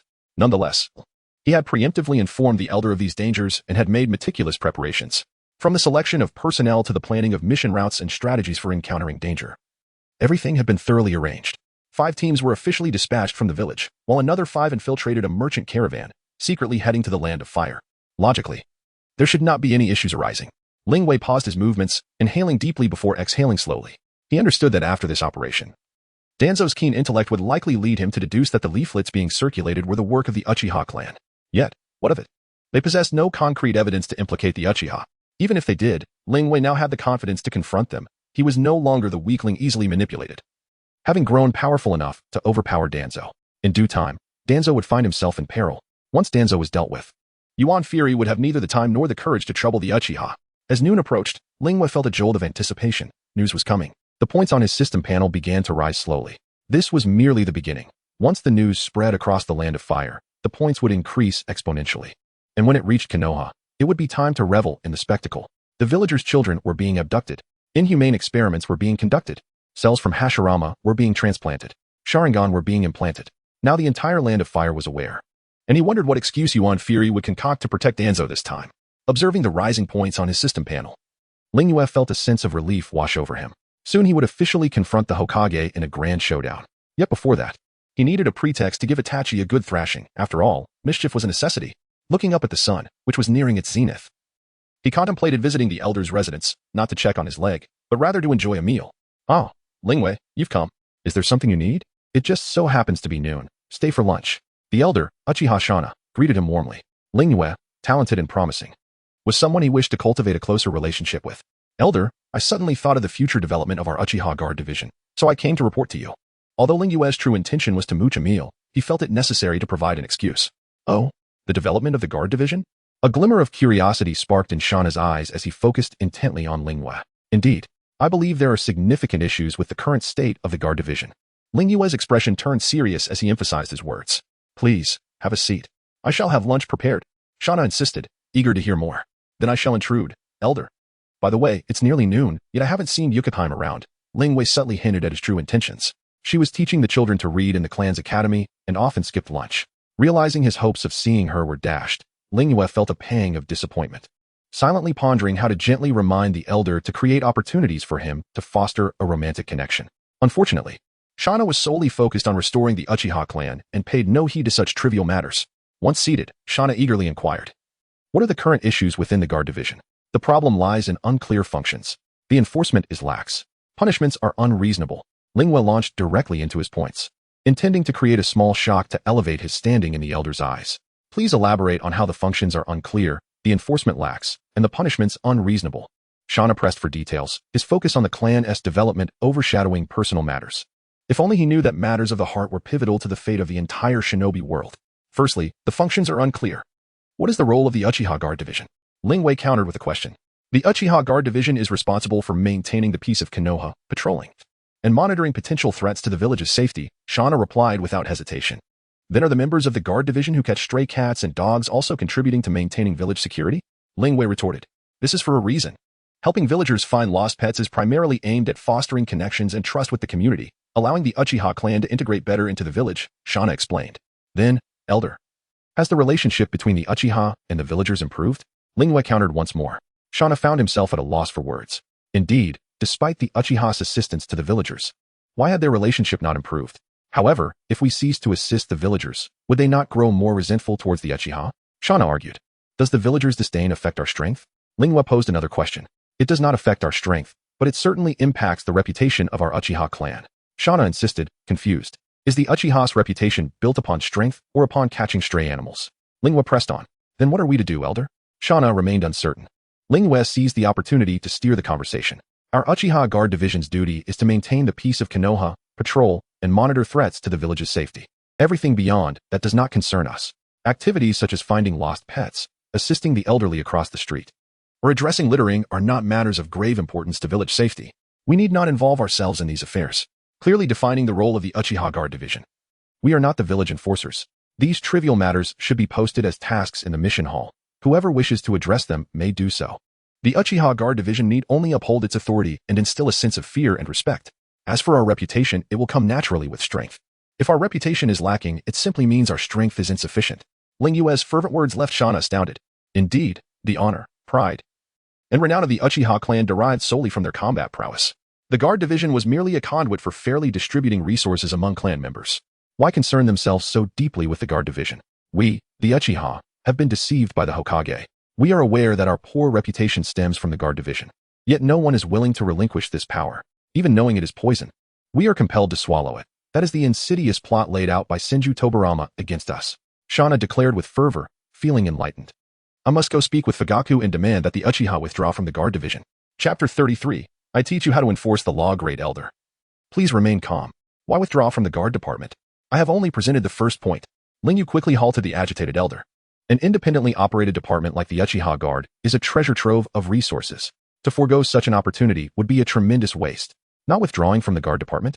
What about what you just said? The great elder appeared confused. What I mentioned was that the functions of the Guard Department are unclear. We can revise that later. Ling Yu shrugged nonchalantly. Yes, please continue. The elder finally grasped the situation. Don't rush. It's getting late. Let us dine first, and we shall continue our discussion afterward. Ling Yu had completely assumed the dominant role, oblivious to the fact that they were in the great elder's residence, with no captivating sights to behold. Ling Yu swiftly finished the meal. The bland cuisine of Konoha sparked within him the desire to establish his own Chinese restaurant. After the meal, the two returned to the reception room. Should we call Fugaku to join our discussion? The elder inquired humbly. Unnecessary. Fugaku is excessively indecisive, and he has a son who is quite the dutiful child. I prefer not to expose my plans in his presence. Ling Yu believed that if Uchiha Fugaku were summoned, Itachi would learn of it by evening, and Yuan Fei would be informed by the following day. I'll present my ideas to the great elder first, and then propose them directly at the clan meeting. As long as it benefits the Uchiha, the clan leader Fugaku will surely acquiesce. Uchiha Fugaku may not be suitable as a leader, nor as a parent, but he can certainly serve as a facilitator for family affairs. We can simply delegate the execution of our plans to him. He is not one to make decisive choices. Currently, the lower echelons of the Uchiha are dissatisfied with us, while the upper echelons view us unfavorably. Thus, there is no need for us to adhere to the old ways. Conveniently, the founding contract of Konoha specifies that the Uchiha Guard operates independently and is not subject to Konoha's oversight. Therefore, we can implement changes without seeking Konoha's approval. Our stance is reasonable, and Konoha has no grounds to obstruct us. This is not an issue. I will approach Fugaku concerning the reform of the Guard Department's functions. I shall persuade the conservatives. Please, continue Ling Yuekoin. Now, the Great Elder had completely adopted a position of inquiry, readily producing a notebook. Now, let us discuss the second point, lax enforcement of the law. The lax enforcement stems from the previously mentioned unclear functions. Most of the Uchiha's negative reputation arises from this issue, as they often encounter street fights and drunken disturbances during patrols. In such situations, the offenders are typically emotionally charged, and reasoning with them civilly is futile. Thus, the Uchiha often resort to force, delivering a kick to restore order before taking the offenders back to the guard department for investigation. Sometimes, even the owners of the rowdy taverns find themselves taken in for questioning. Ling Yu sipped water and continued. Enforcement is inherently a thankless task. Arresting an individual breeds resentment from their entire family. Over time, this is how the Uchiha's reputation deteriorates. What should we do then? The Great Elder had transformed into an adept supporter of Ling Yu's ideas. Next, I will elucidate the issue of lax enforcement. Do street fights and drunken disturbances constitute a breach of public order? Ling Yu posed a rhetorical question. Of course, they are considered a breach of public order. The guard department explicitly prohibits fighting and disturbances. Then do street fights and drunken disturbances pose a threat to village safety? Ling Yu followed up with another question. This should not be the case, right? The Great Elder appeared uncertain. It definitely does not. What significant threat to the village could fighting and disturbances possibly represent? Therefore, we can manage such occurrences with discretion. Overregulating is not only fruitless, but also invites unnecessary trouble. The so-called discretionary management implies that we intervene only when we witness an incident. If we do not see it, we remain uninvolved. If we are in a good mood, we may overlook it. If in a bad mood, we will intervene vigorously. Now, the question arises. If two individuals are grappling on the street, how do you determine whether they are fighting? This. The Great Elder was utterly bewildered. Isn't it obvious? Of course, it requires discernment. If the offenders claim they are merely practicing taijutsu, yet you insist they are brawling, apprehending them will surely provoke their ire. Will they not lodge a complaint against the guard department? Ling Yu continued his line of questioning. And if a drunken individual is yelling in a tavern, claiming he is merely engaging in a debate with the owner, yet you insist he is causing a disturbance, apprehending him will also lead to a complaint against the guard department? Then, how should we determine this? The Great Elder was now in a state of confusion. Quite simply, as members of the guard department, if no one reports the incident, they are merely engaging in a friendly spar. We will not concern ourselves with broken limbs or fatalities. If they lose and are dissatisfied, or if the tavern is damaged, they can report it to the guard department afterward. We will apprehend them and facilitate face-to-face confrontation. Tell me, in such a scenario, will those apprehended blame the guard department or the one who reported them? This. Uchiha Shana felt as though he was beginning to grasp something, yet simultaneously felt as if his mind was shrinking. Undoubtedly, they will place the blame on the one who reported them. Shana had never considered that enforcement could be approached in such a manner. Thus, we must enforce the law with precision, avoiding unnecessary interference. Interfering indiscriminately results only in dissatisfaction on both sides. The fighters may not reach a conclusion, and both parties will feel aggrieved if you intervene mid-fight. Tavern owners can resolve disturbances themselves. If the guard department arrives, they will scare away the customers. How can they conduct business then? If the beaten party does not report the disturbance, we have even less reason to intervene. Elder Shana found Ling Yu's arguments to hold a semblance of logic, yet also seemed devoid of it. This matter occupied a quantum state between reason and absurdity. What should the members of the guard department do when they witness street fights while on patrol? The elder posed a query. When encountering a fight, of course, they should enjoy the spectacle. If it is an entertaining brawl, prepare some snacks and drinks. If it is dull, simply walk away and continue patrolling. If no one reports it, we need not intervene, for enforcement in the ninja world must align with its objective development, as long as no ninja is involved. The loss of a few lives is not a significant matter. Should a serious incident occur, family members or passers-by will inevitably report it, and at that point, they cannot escape. Thus, this approach ensures that Konoha remains undisturbed. They are not foolish, and even when inebriated, they will exhibit restraint. Not to mention those who feign intoxication. What do you mean by the loss of a few lives being insignificant? Uchiha Shana struggled to comprehend, yet he was profoundly shaken. So this is how enforcement could be conducted. Chapter 34. The guard department as a premium industry. Uchiha Shana gazed at the youth before him and suddenly grasped an epiphany. It was not merely the Manjiki Sharingan that would lead the Uchiha towards greatness, but rather an astute and effective mind. The awakening of the Manjiki Sharingan would cause the Uchiha spirit to veer towards an extreme. Could it be that Ling Yu's spirit inclined towards an extreme of rationality? Please, continue. Lingwei, Uchiha Shana urged, hastily jotting down everything that Lingwei had just conveyed. The day's revelations were akin to witnessing his clan members awaken their eyes firsthand. Now, let us discuss the unreasonable nature of punishment, an extension of lax law enforcement. First and foremost, we must comprehend what constitutes punishment. Why is punishment necessary? What benefits does punishment offer to the offender? To the guard department? To the Uchiha clan? To the entirety of Konoha? The elder looked on, perplexed but attentive, ready to absorb the discourse. Who am I? Where am I? What must I accomplish? Ling Yue's words struck like thunder, leaving the elder momentarily bewildered, having lived many years. Uchiha Shana had never contemplated that imprisoning an offender could yield such myriad benefits. As he swiftly turned the gears of his not-so-advanced mind, he struggled to fathom what those benefits could be. Observing the elder's somewhat distressed expression, Lingwei felt a twinge of embarrassment. Oh dear, perhaps I have exerted too much pressure. No further inquiries could be made. The elder might truly become overwhelmed. Clearing his throat, Lingwei continued, first and foremost, punishment is not solely a punitive measure. It serves as a means of maintaining order and fairness, a response to transgressions. The purpose of punishment is to reinforce the authority of rules. When individuals violate rules without repercussions, the rules become mere ink on paper, devoid of any binding power.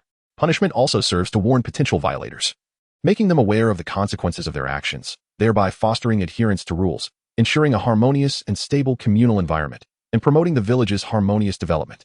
The elder, still puzzled, began to grasp the rationale behind punishment's inefficacy, the lack of deterrence for offenders, no benefits for the Uchiha.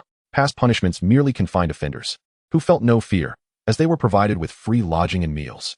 For seasoned offenders, being imprisoned for a few days posed no significant consequence. They had grown accustomed to it, leading to repeated infractions. The optimal method of punishment should not inflict noticeable physical harm, yet should evoke a sense of emotional distress.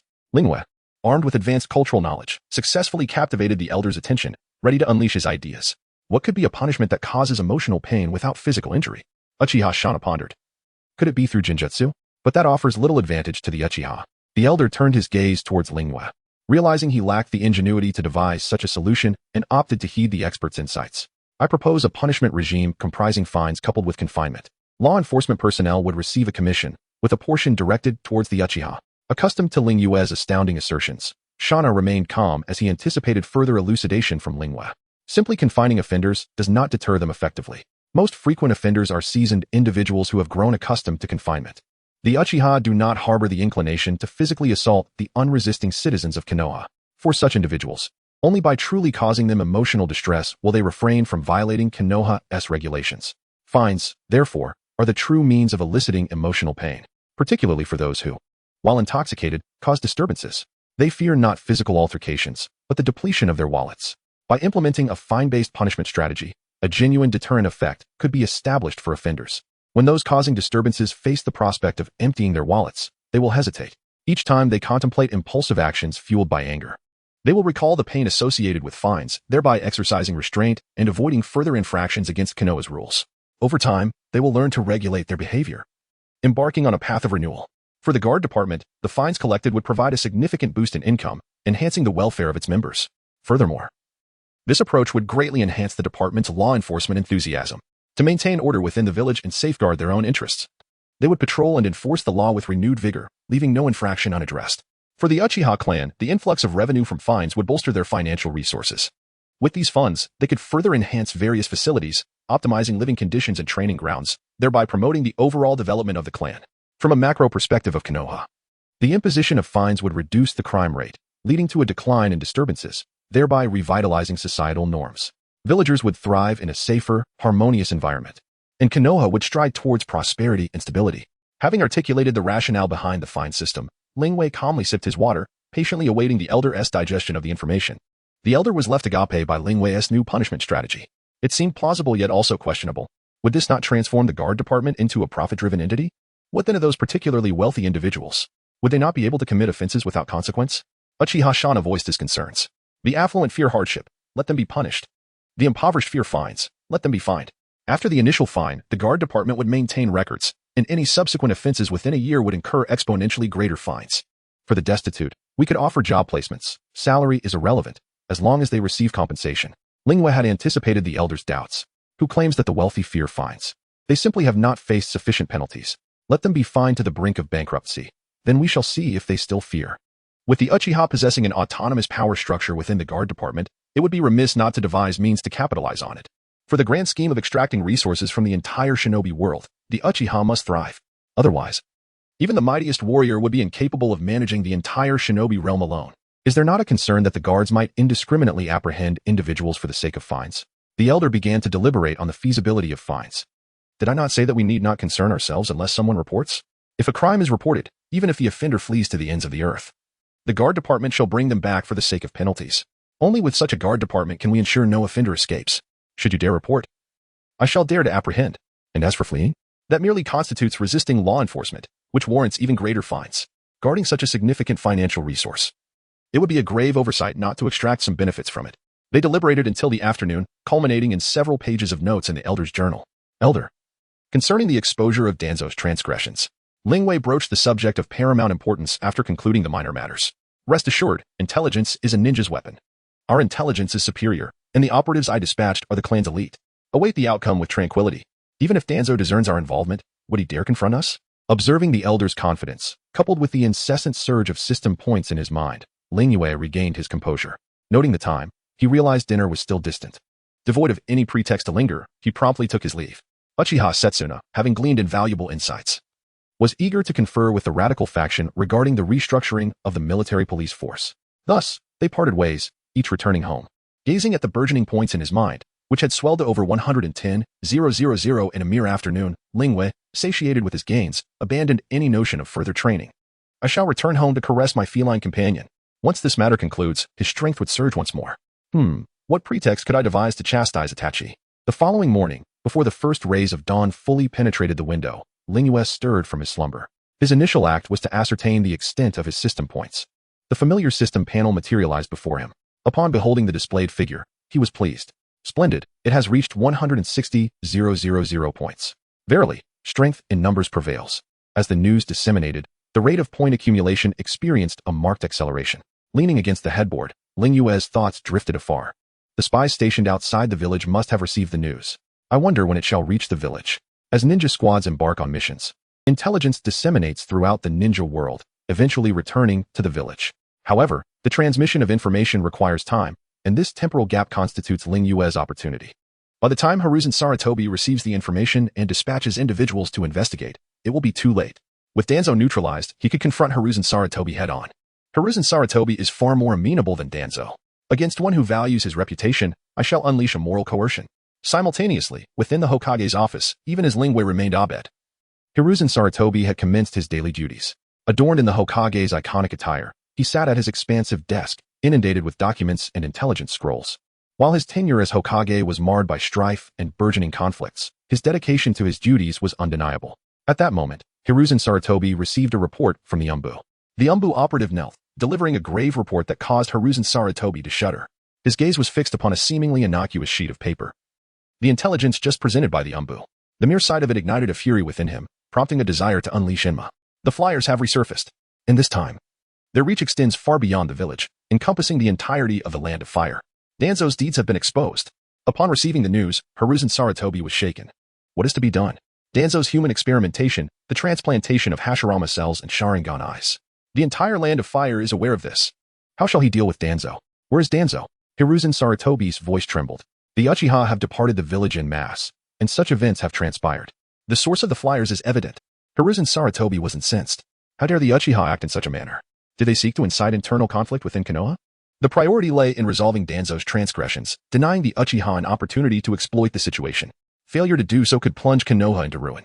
Lord Danzo has departed the village on a clandestine mission, and his whereabouts remain unknown, the Umbu operative replied. Summon the Umbu. Retrieve Danzo at all costs. Hiruzen Sarutobi thundered, slamming his fist against the desk, scattering the documents. Yes, the Umbu departed, leaving Hiruzen Sarutobi to vent his rage. Uchiha. Danzo's words have proven true. All is the work of the nefarious Uchiha. Hiruzen Sarutobi slammed his fist on the desk. The Uchiha cannot be permitted to remain. Summon Uchiha Itachi. Despite his fury, he needed to address the issue. How could such a significant event occur without Itachi's knowledge? Or does he harbor ulterior motives? Lord Hokage. Uchiha Itachi knelt in reverence. Itachi. I have heard that a significant number of Uchiha departed Konoha yesterday. Do you know their purpose? He endeavored to suppress his emotions, forcing a genial expression. Yet his suppressed rage caused his voice to tremble. Uchiha Itachi was taken aback, unaware of such an event. In his memory, the Hokage was always amiable. Has my clan once again incurred the Hokage's displeasure? Lord Hokage, I am unaware of these events. The Uchiha possess their own enterprises, and clan members receive stipends. As such, they primarily reside within the clan compound, honing their skills. However, they occasionally undertake ninja missions to supplement their income. Uchiha Itachi's honest reply dissatisfied Hiruzen Sarutobi. He found it implausible that Itachi was ignorant of the departure of such a large contingent of Uchiha. Have you turned traitor? Where is your will of fire? Hiruzen Sarutobi disbelieved Uchiha Itachi's response, yet he lacked recourse.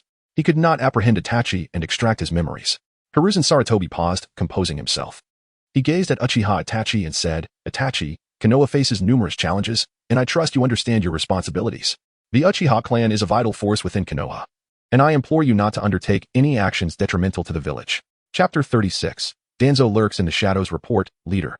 The merchant convoy is resting ahead and is expected to reach its destination in 2 days. In a tranquil forest, where light and shadow danced amidst the trees, a ninja emerged like a wraith before Danzo, delivering intelligence about the convoy. Danzo had caught up to the merchant group by the previous afternoon, harboring a desire to disregard the convoy entirely and eliminate the Uchiha protecting it.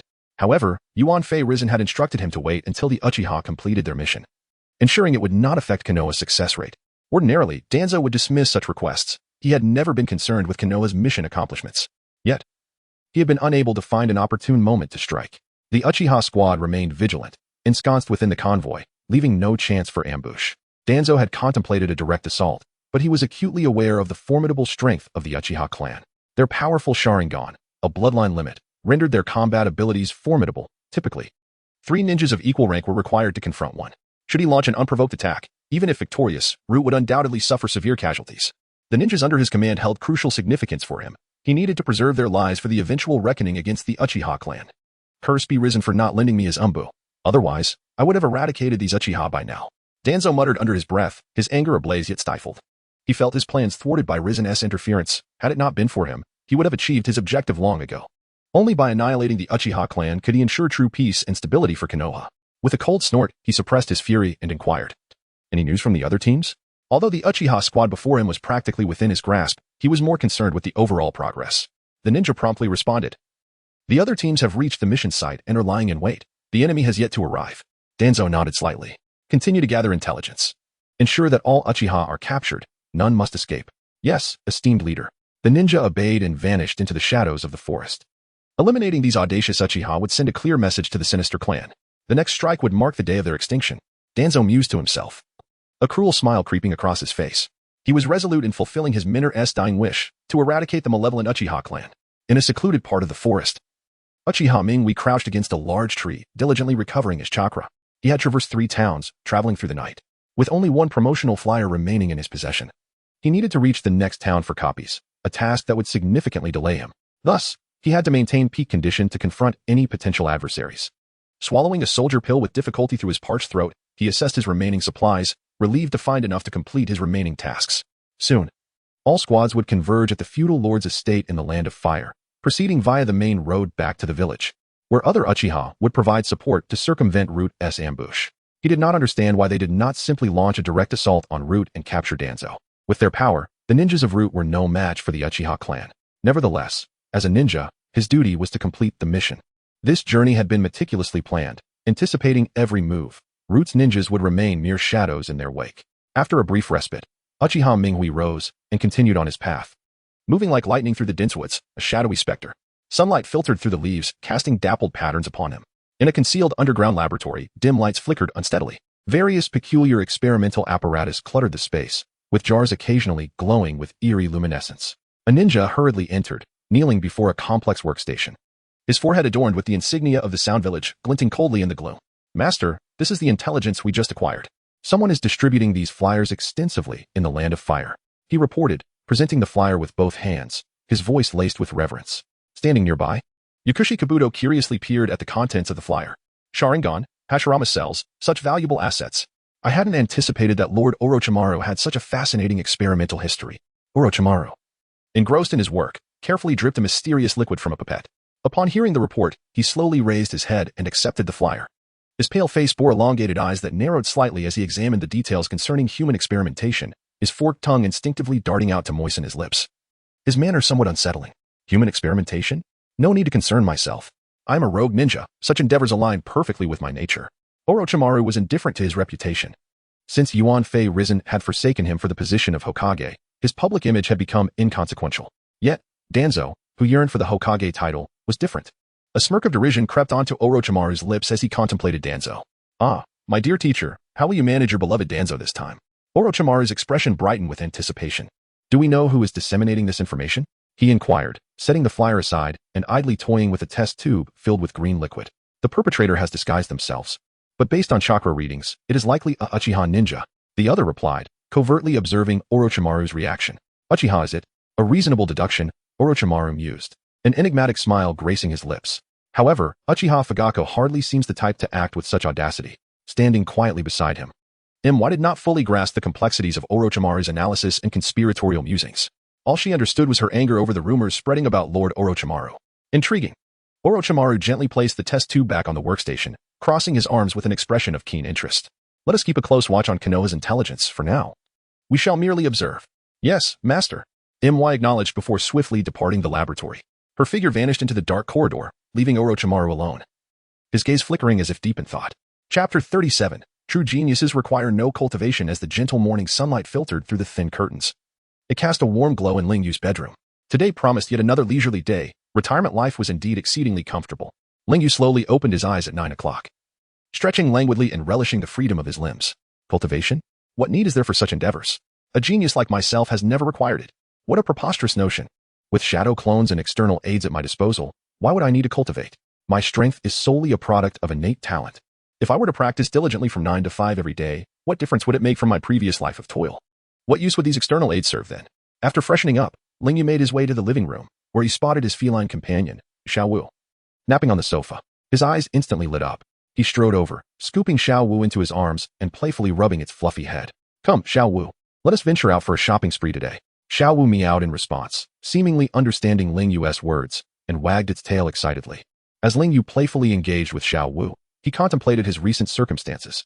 His points were steadily increasing, and his daily expenses were comfortably manageable. Now, he merely awaited the arrival of his next manuscript payment, which would allow him to commence preparations for the Chinese culinary establishment he had long envisioned.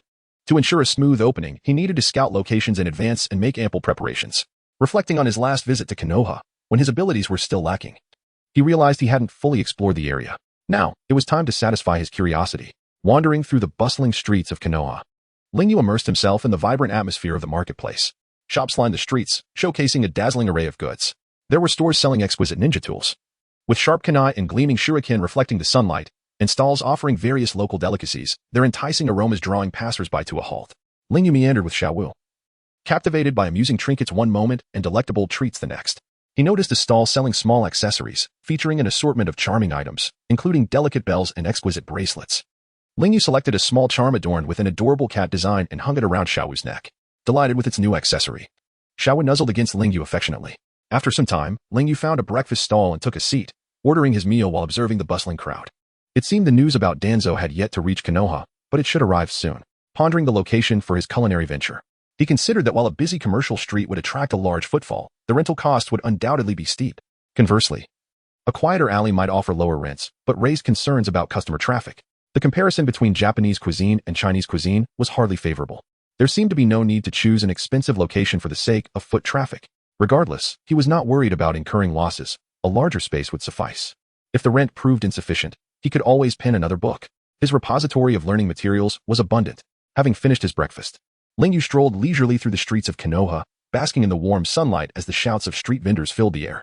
Unconsciously, he looked up and spotted Kakashi emerging slowly from a bookstore. Kakashi maintained his signature appearance, his face concealed by a black mask, revealing only one characteristic eye. Ling Yu's attention was immediately drawn to the book Kakashi held. The familiar cover was none other than his own work, Young A Bing. Truly, the empty aristocrat possessed a keen sense of timing. Speaking of which, after the recent revelation of White Fang's death, Kakashi had not shown any signs of agitation. Did he harbor no desire for vengeance on behalf of his father? Ling Yu found this puzzling. Or perhaps Kakashi's will of fire was overwhelmingly strong, prioritizing his feelings for Konoha over those for his father. Regardless, it was of no concern to him, though he did consider the opportunity to acquire his Sharingan. He couldn't allow Obito to reclaim his eyes. Ling Yu was also contemplating how to leverage his influence throughout the ninja world and knew he would inevitably confront Obito. Two eyes were far more formidable than a single one. By noon, Konoha was enveloped in the sweltering sunlight, and the shop fronts exuded a lively, homely atmosphere. Lingyu, accompanied by his ninja cat Xiaowu, ambled along until he unconsciously found himself at the entrance of Ichiraka Ramen. The tantalizing scents wafting from within immediately piqued his appetite, prompting him to decide without hesitation that this would be his lunch destination. Upon entering the shop, he was greeted by the familiar bustling ambience. The chatter of diners mingled with the cheerful calls of the proprietor. He selected an empty seat and called out to the busy Uncle Ichiraku behind the counter. "One deluxe ramen, please." After placing his order, he took out a small packet of fish treats he had prepared for Xiao Wu and placed them on a nearby plate. Upon sighting the treats, Xiao Wu sprang to life, circling the plate in sheer delight. Before long, a steaming bowl of deluxe ramen was presented before him, adorned with succulent slices of char siu, eggs, beef, sausages, vibrant green onions, silky noodles, and a rich, savory broth that made his mouth water in anticipation. Lingyu eagerly picked up his chopsticks and twirled a generous portion of noodles, savoring the exquisite flavors that burst upon his palate, his eyes blissfully narrowing in satisfaction. Ichiraka Ramen truly possessed an exceptional culinary prowess. Just as Lingyu was relishing his meal, the doors swung open with a loud crash, and Naruto barged in with his characteristic exuberance. Clad in a faded, somewhat tattered orange jacket, his hair tousled yet brimming with energy, he shouted, "Boss, one ramen, please." His boisterous voice drew the attention of all the patrons in the shop. Uncle Ichiraka chuckled in response, "Coming right up, Naruto. Just a moment." Lingyu watched Naruto with a twinge of nostalgia. Ever since childhood, he had endured solitude, branded as the son of the fox demon and ostracized by the village. He could hardly purchase anything even with money. Yet, here at Ichiraka Ramen, he faced no discrimination, though he always wore an optimistic facade. The struggles behind it were known only to him. The inheritance from his parents had been pilfered by Uchiha Itachi, leaving him with a meager allowance that Itachi presented as a token of goodwill. What kept Naruto from succumbing to bitterness? Was it the powerful influence of the will of fire, or perhaps the Indra chakra that shaped his character? Lingyu surmised that both factors played a role. Wherever Konoha flourishes, the fire will endure, they say, yet it seems the flames are quite uncontrollable. The ninjas of this world seem to suffer from a lack of education. With this thought, Lingyu silently expressed gratitude to the nation and its leadership for granting him 9 years of compulsory education. Chapter 38. A Day of Leisure. Listening to melodies after finishing lunch, he reclined against the chair, resting his hands behind his head, his eyes slightly squinted as if savoring this moment of tranquility. However, a wave of ennui surged within him. In the village of Konoha, he could not think of any intriguing places to visit.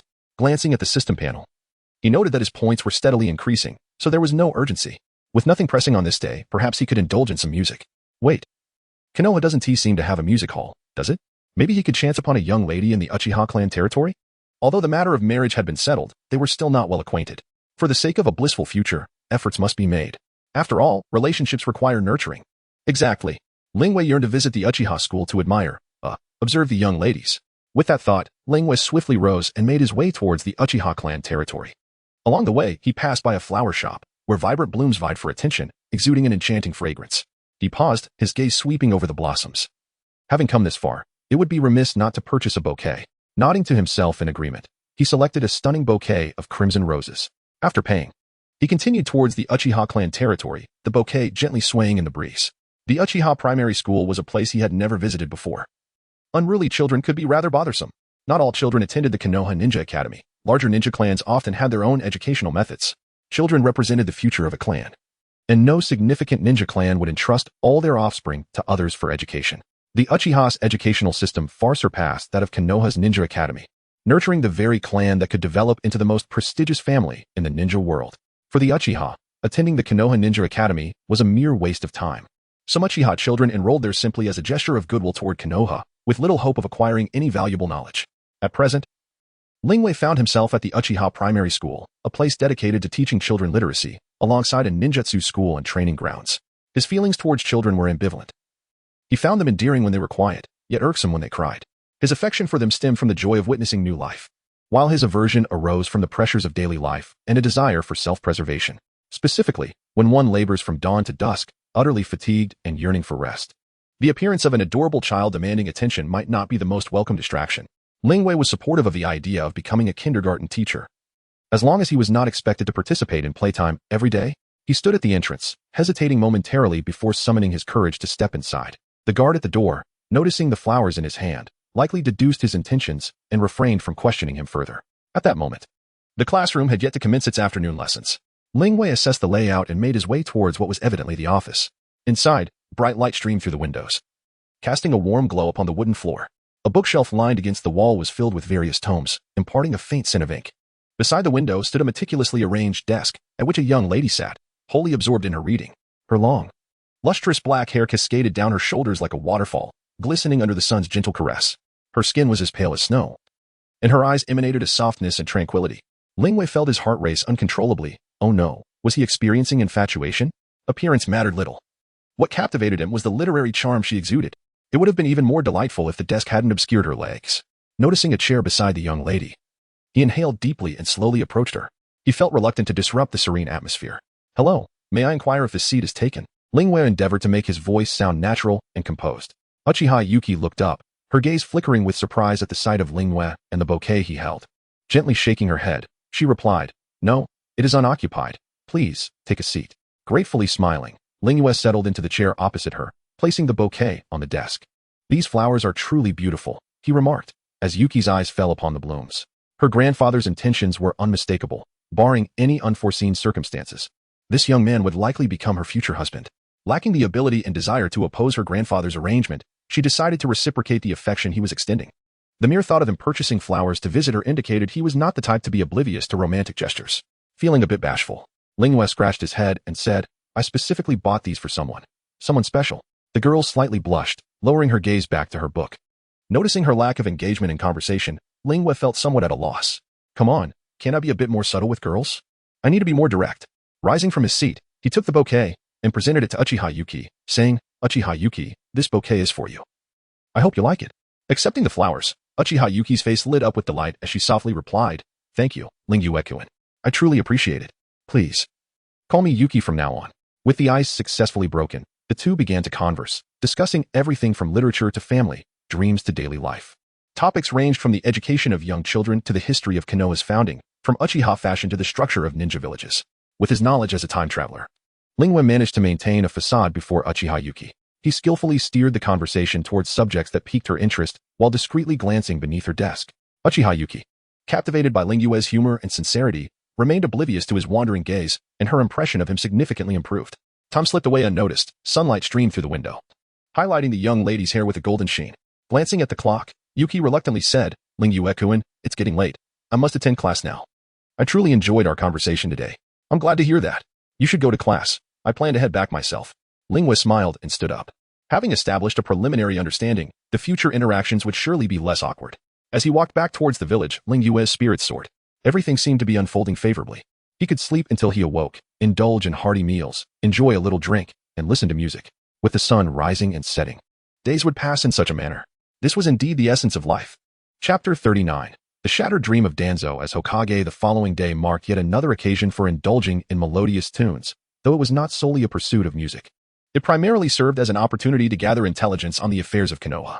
Am I, Uchiha Lingwei, akin to a mere idler drifting about the streets? Is there any merit in parading around with a pet cat?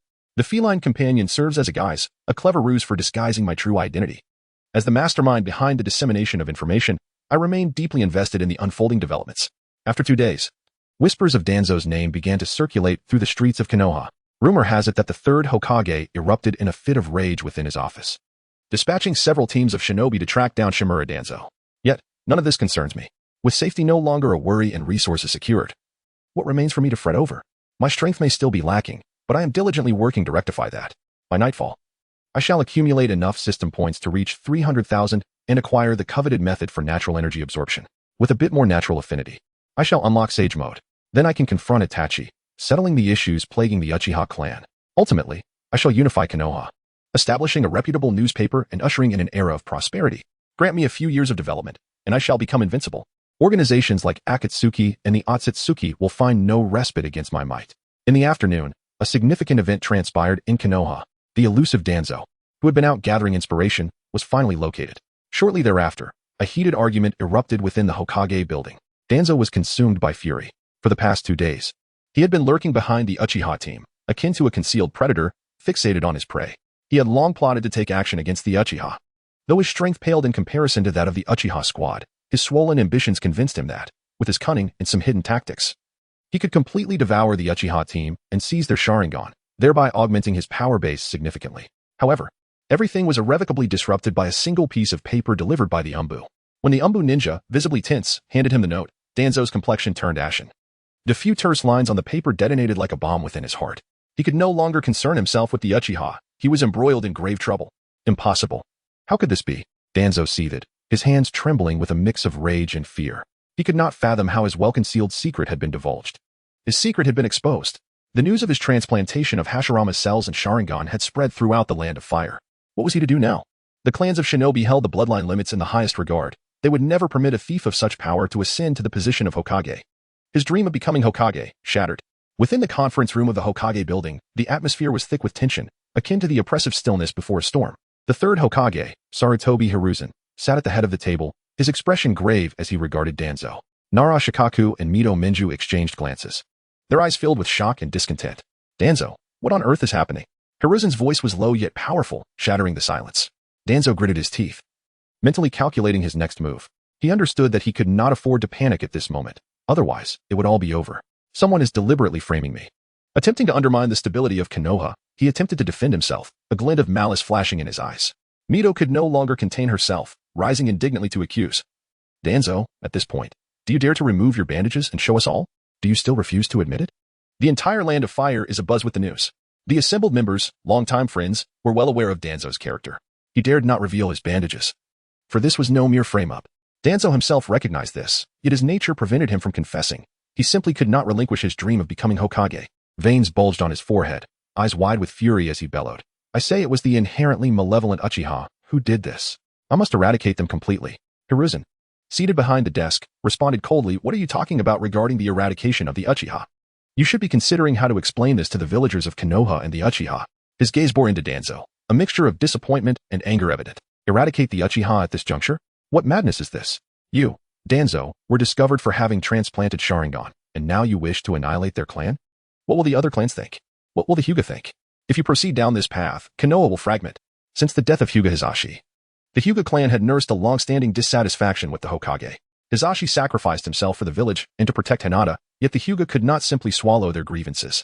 Should Danzo provoke the Uchiha, the other clans would undoubtedly side with them. An assault would pit the Hokage's faction against all the shinobi of Konoha.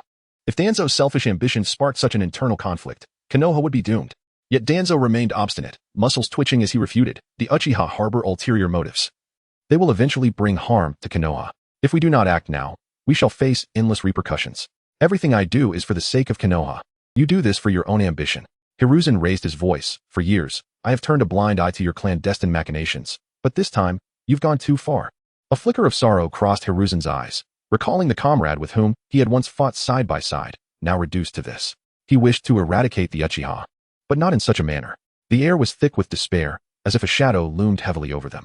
Mito glanced at the furious Danzo, weighing her words before finally speaking. Danzo, surrender the Sharingan and apologize to the Uchiha.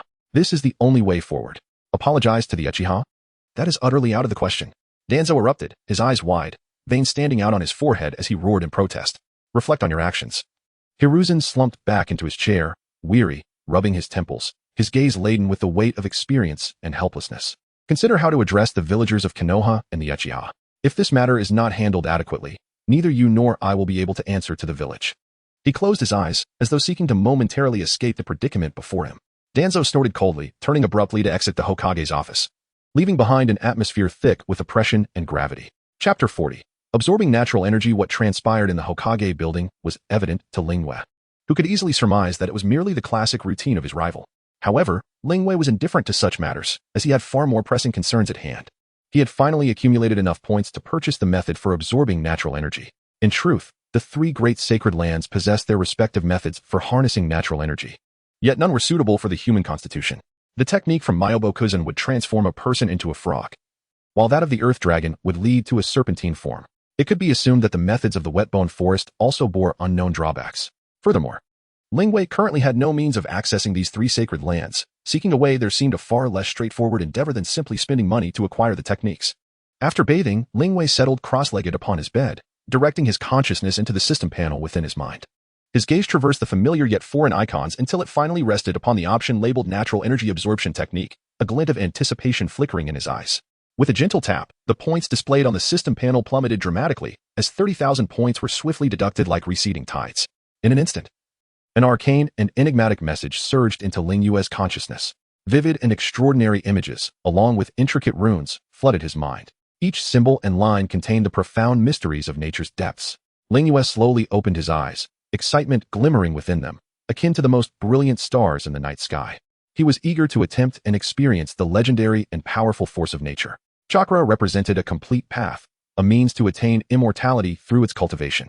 However, the chakra of the ninja world was evidently monopolized, and the methods of cultivation were also tightly controlled.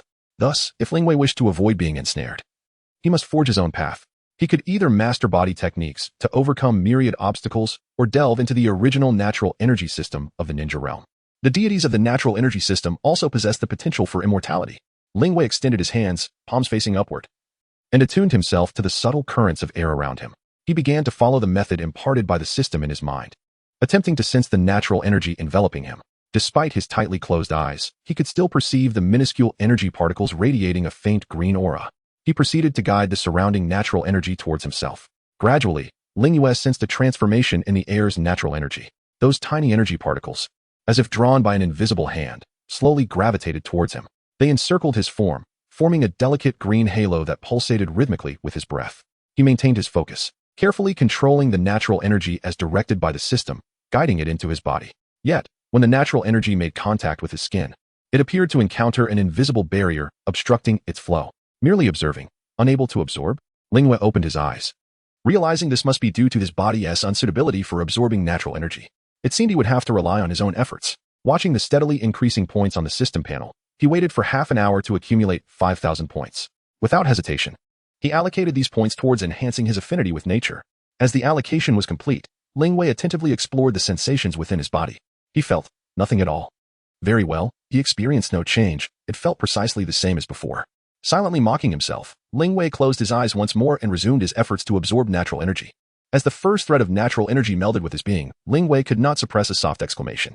The energy flowed through his veins like a crystalline spring, infused with the freshness and vitality of nature, granting him an unprecedented sense of comfort and strength. As more natural energy poured into him, Ling Wei sensed a wondrous transformation occurring within his body. His senses sharpened, he could distinctly hear the rustling of leaves outside the window, perceive the subtle movements of insects in the distant grass, and even detect the slightest changes in moisture within the air. The little cat curled in its nest seemed to sense something amiss. With a curious meow, it lifted its head to gaze at Ling Wei, its blue eyes brimming with intrigue. As natural energy continued to flow within him, Ling Wei felt his strength gradually augmenting, albeit faintly. Each of his cells seemed to rejoice, teeming with life and vitality. How marvelous! Ling Wei could not help but marvel. He understood that from this moment onward, having mastered the method for absorbing natural energy, he would wield greater power to pursue his dream of harvesting the ninja world. However, it seemed this technique could not be practiced through shadow clones. It appeared he would have to revert to a 9-to-5 routine for the time being. Ling Yue sighed, slowly making his way to the window, pushing it open. The night breeze enveloped him, fragrant with earth and grass. He inhaled deeply, extending his arms to embrace nature, his heart filled with aspirations and anticipation for the future. Silently completing an unseen ritual, Ling Yue returned to bed to continue absorbing natural energy. The subsequent system points would be invested in enhancing his affinity with nature. In the root basement, Danzo sat quietly in the shadows, his eyes gleaming with a cold and ruthless light. The actions of the Uchiha had completely disrupted the carefully crafted plans he had nurtured for years. Once convinced that everything was under his control, the Hokage position seemed within reach. Yet now, everything lay in ruins. Danzo clenched his fists tightly, the knuckles whitening from the strain, veins bulging ominously in the darkness. However, he was not one to submit easily. They had shattered his dream of becoming Hokage. Thus, the entire Uchiha clan would pay the price. Danzo rose, his voice echoing in the basement, filled with a frenzied roar that lingered long after. This outburst contained the pent-up resentment and bitterness from deep within, as if he sought to shatter the very world itself. At this moment, all that filled his gaze was an insatiable thirst for blood.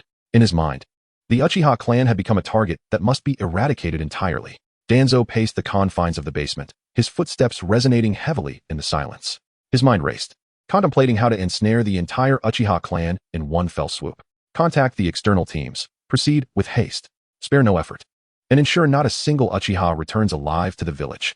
Danzo commanded coldly, his tone devoid of any emotion. Yes, Lord Leader. A root ninja emerged from the shadows, kneeling before him before swiftly retreating. His figure soon vanished into the darkened corridor, leaving only the sound of hurried footsteps behind. Danzo returned to his shadowed seat, believing the Uchiha outside the village to be manageable. However, the Uchiha within Konoha required meticulous strategizing for a proper approach. Chapter 41. The direction of Ling Yue's development. In the early morning, sunlight streamed through the delicate window curtains, casting bright patterns on the ancient wooden floor. Uchiha Itachi sat across from his father, Uchiha Fugaku, yet the atmosphere within the room was in stark contrast to the radiant sunlight, oppressive to the point of suffocation. Itachi's eyes were filled with confusion and concern as he fixed his gaze upon his father, slowly speaking, "Father, is the news from outside orchestrated by you? Why would you do such a thing?" In recent days, rumors about Danzo's transplantation of the Sharingan had spread like wildfire throughout the village, akin to a bombshell that shattered the superficial tranquility of Konoha, thrusting the Uchiha clan into the eye of the public storm.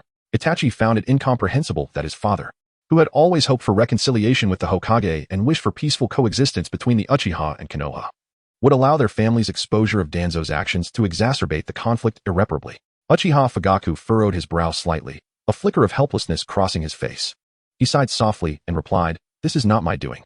It is the private action of Elder Uchiha Shursui. I was unaware that Danzo had transplanted our Uchiha Sharingan." Fugaku's voice was deep and hoarse, imbued with the weariness of the moment and the weight of years.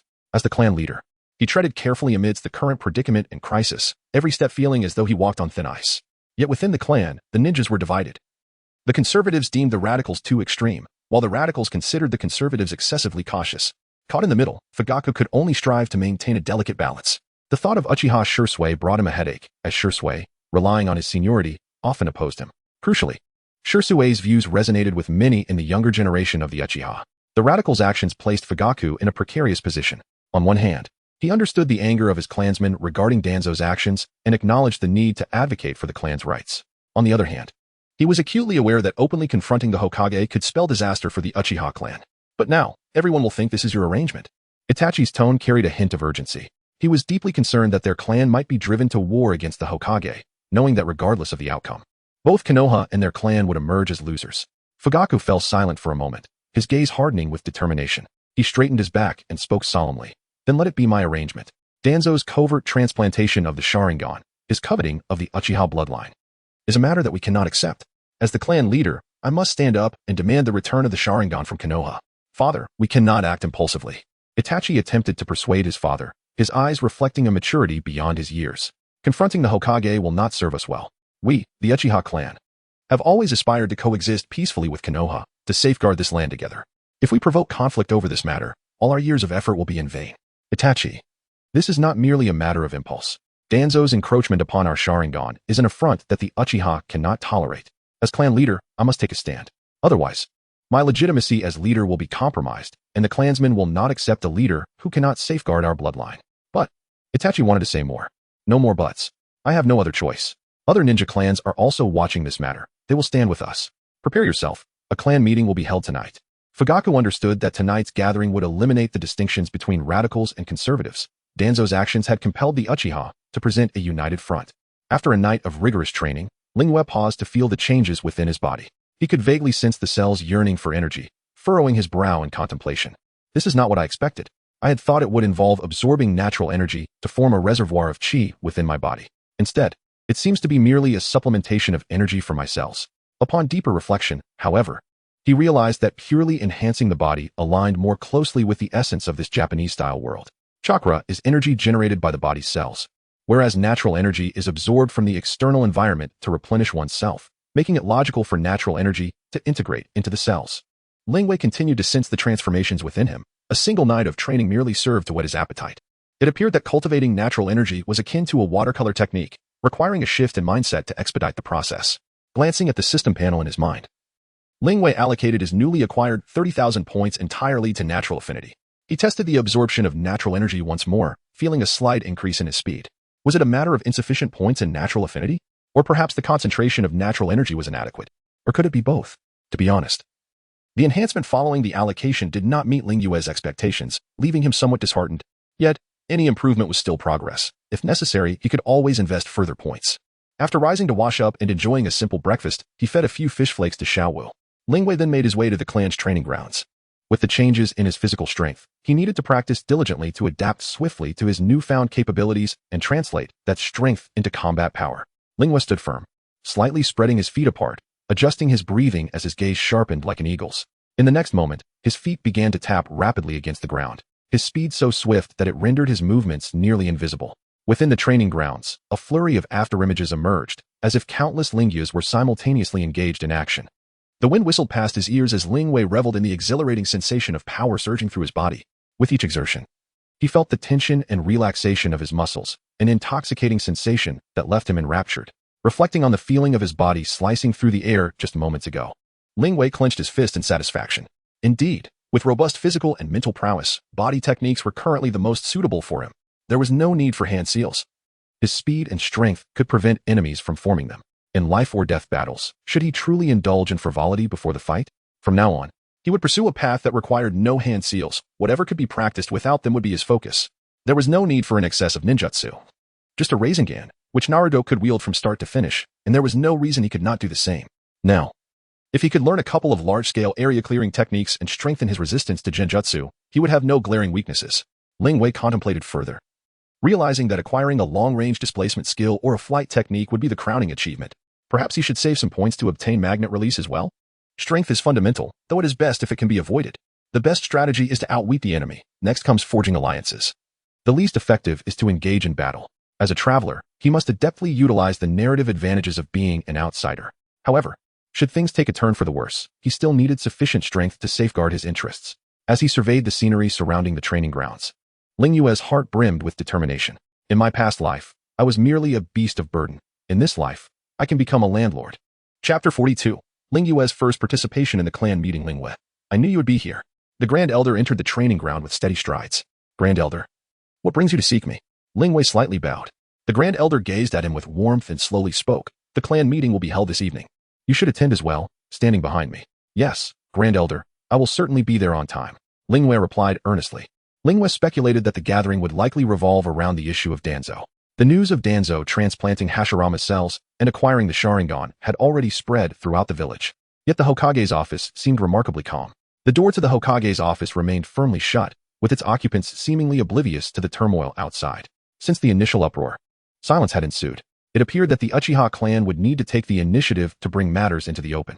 The bloodline limit is undoubtedly the bottom line for all ninja clans. Danzo's actions were a blatant trampling of this fundamental principle.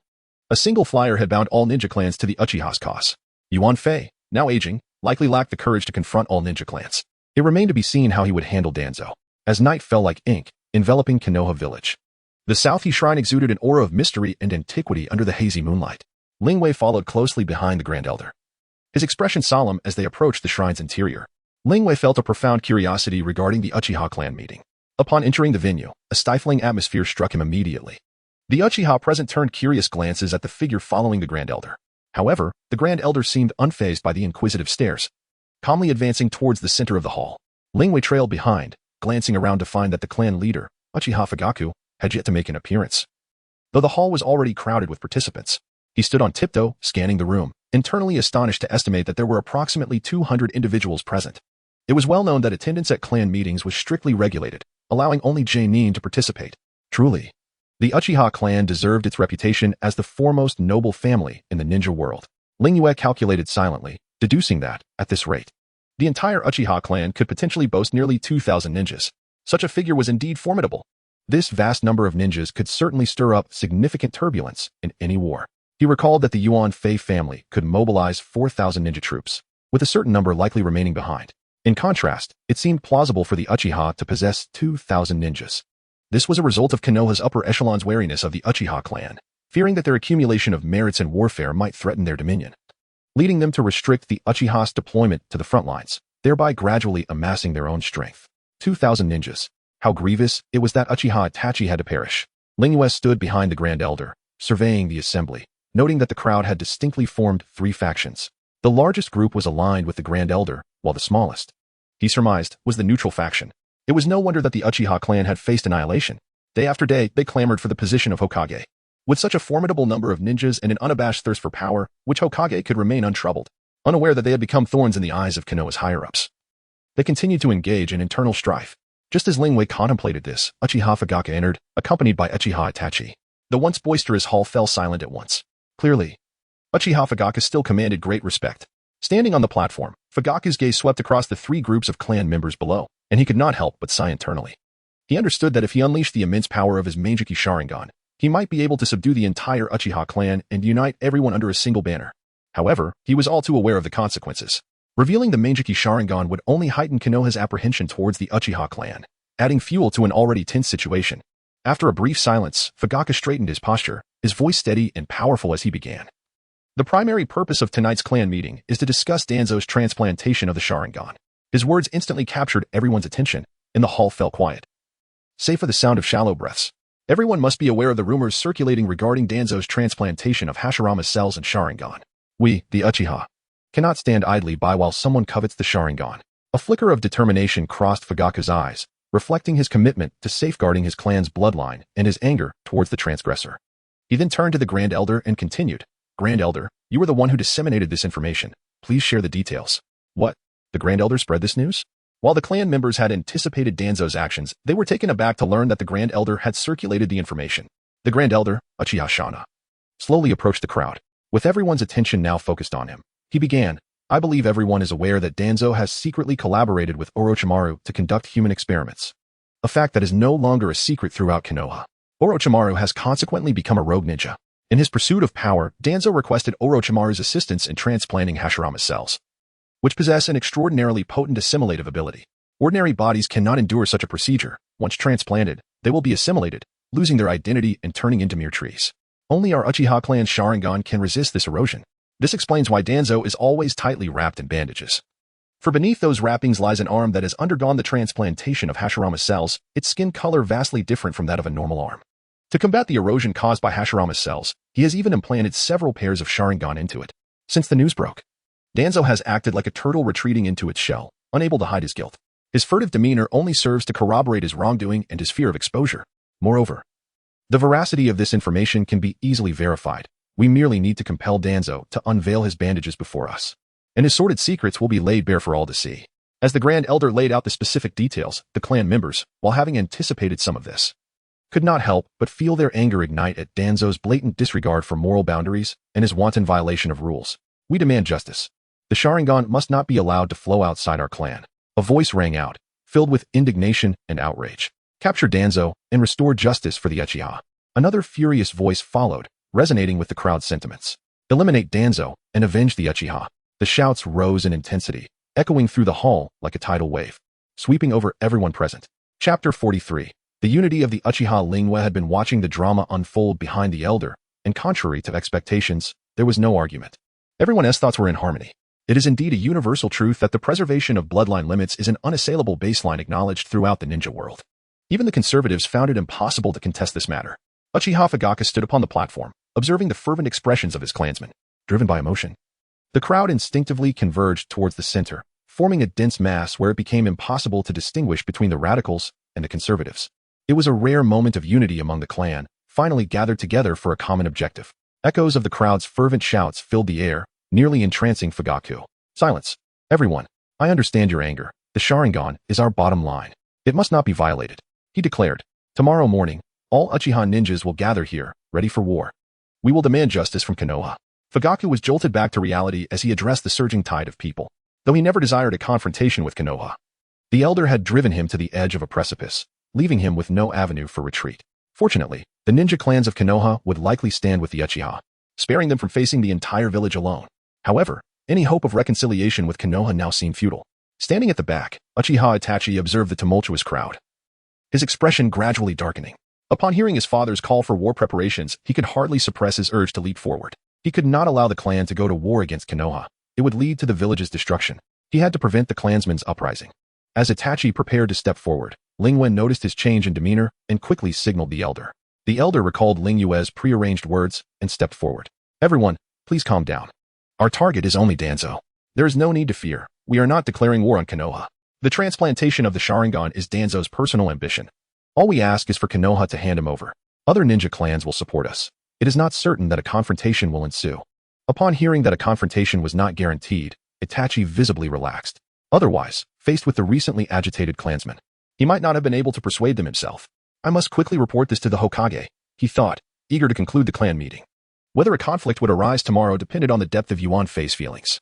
According to Ling Yue's assessment, Yuan Fei likely did not dare to engage in battle with the Uchiha, especially since this time, the Uchiha were in the right. Yet, one could not dismiss the possibility of Yuan Fei bursting forth in anger for Danzo's sake. After all, the power of emotional ties is boundless. The elder's statements were intended to prevent the conservatives from obstructing the plan. Since the conservatives had chosen to cooperate, it could be applied to Itachi as well. Danzo's troubles should fall on the Hokage, not lead to internal strife within the Uchiha. As the clan meeting concluded, the Uchiha members returned to their homes. Itachi swiftly departed to deliver his report. Only the elder remained, having been kept by Fugaku under the pretense of needing to discuss an urgent matter. Lingwe, wishing to hear the leader's thoughts, boldly positioned himself behind the elder. Noticing that one person lingered behind the elder, Fugaku was momentarily taken aback. He recognized this clansman as a newly emerged talent and was surprised that the elder had aligned him with the radicals. Lingwe, you may leave now. I have a few matters to discuss with the elder, Fugaku said, a hint of displeasure crossing his face, though he maintained politeness, indicating that the ensuing conversation was not suitable for an extra listener. In Fugaku's eyes, Lingwe was now an unnecessary presence. Fugaku was diligent in his duties toward the clan, yet his intellect was somewhat lacking. However, this could hardly be blamed on him, as the educational standards in the ninja world were quite low. Compounded by the unique psychological pressures of the Uchiha, it was understandable that he might make foolish decisions in critical moments, especially considering that he could not possess the divine perspective that Lingwe had. Prior to the night of the massacre, Fugaku had been a competent leader. Tomorrow would be a pivotal occasion, and as the head of the Uchiha clan, Fugaku would certainly lead the charge. Lingwe was unaware of what Fugaku intended to discuss with the elder, but he could not allow Fugaku to cling to any lingering sentiments towards Konoha, jeopardizing the plans for the following day. The path for Uchiha Fugaku needed to be decisively severed. With only 3 individuals present, Lingwe decided it was time to stop feigning humility. He could not continue to play the subordinate. Instantly, his aura shifted dramatically. His once ordinary eyes gleamed with an otherworldly light, revealing the Meijiki Sharingan. It was I who orchestrated the flyers, and I was the one who disseminated the news, Lingwe declared. The sight of the Meijiki Sharingan left Uchiha Fugaku astonished, his eyes widening in disbelief, and his voice involuntarily rising in shock, creating a stark contrast in the stillness of the room. Fugaku was taken aback, realizing that this newly emerged talent had awakened the Meijiki Sharingan. His expression shifted to one of gravity, and he instinctively stepped forward, urgently inquiring, "Who else knows about your awakening of the Meijiki Sharingan?" Fugaku instinctively sought to conceal this information, fearing that Konoha would grow even more wary of the Uchiha.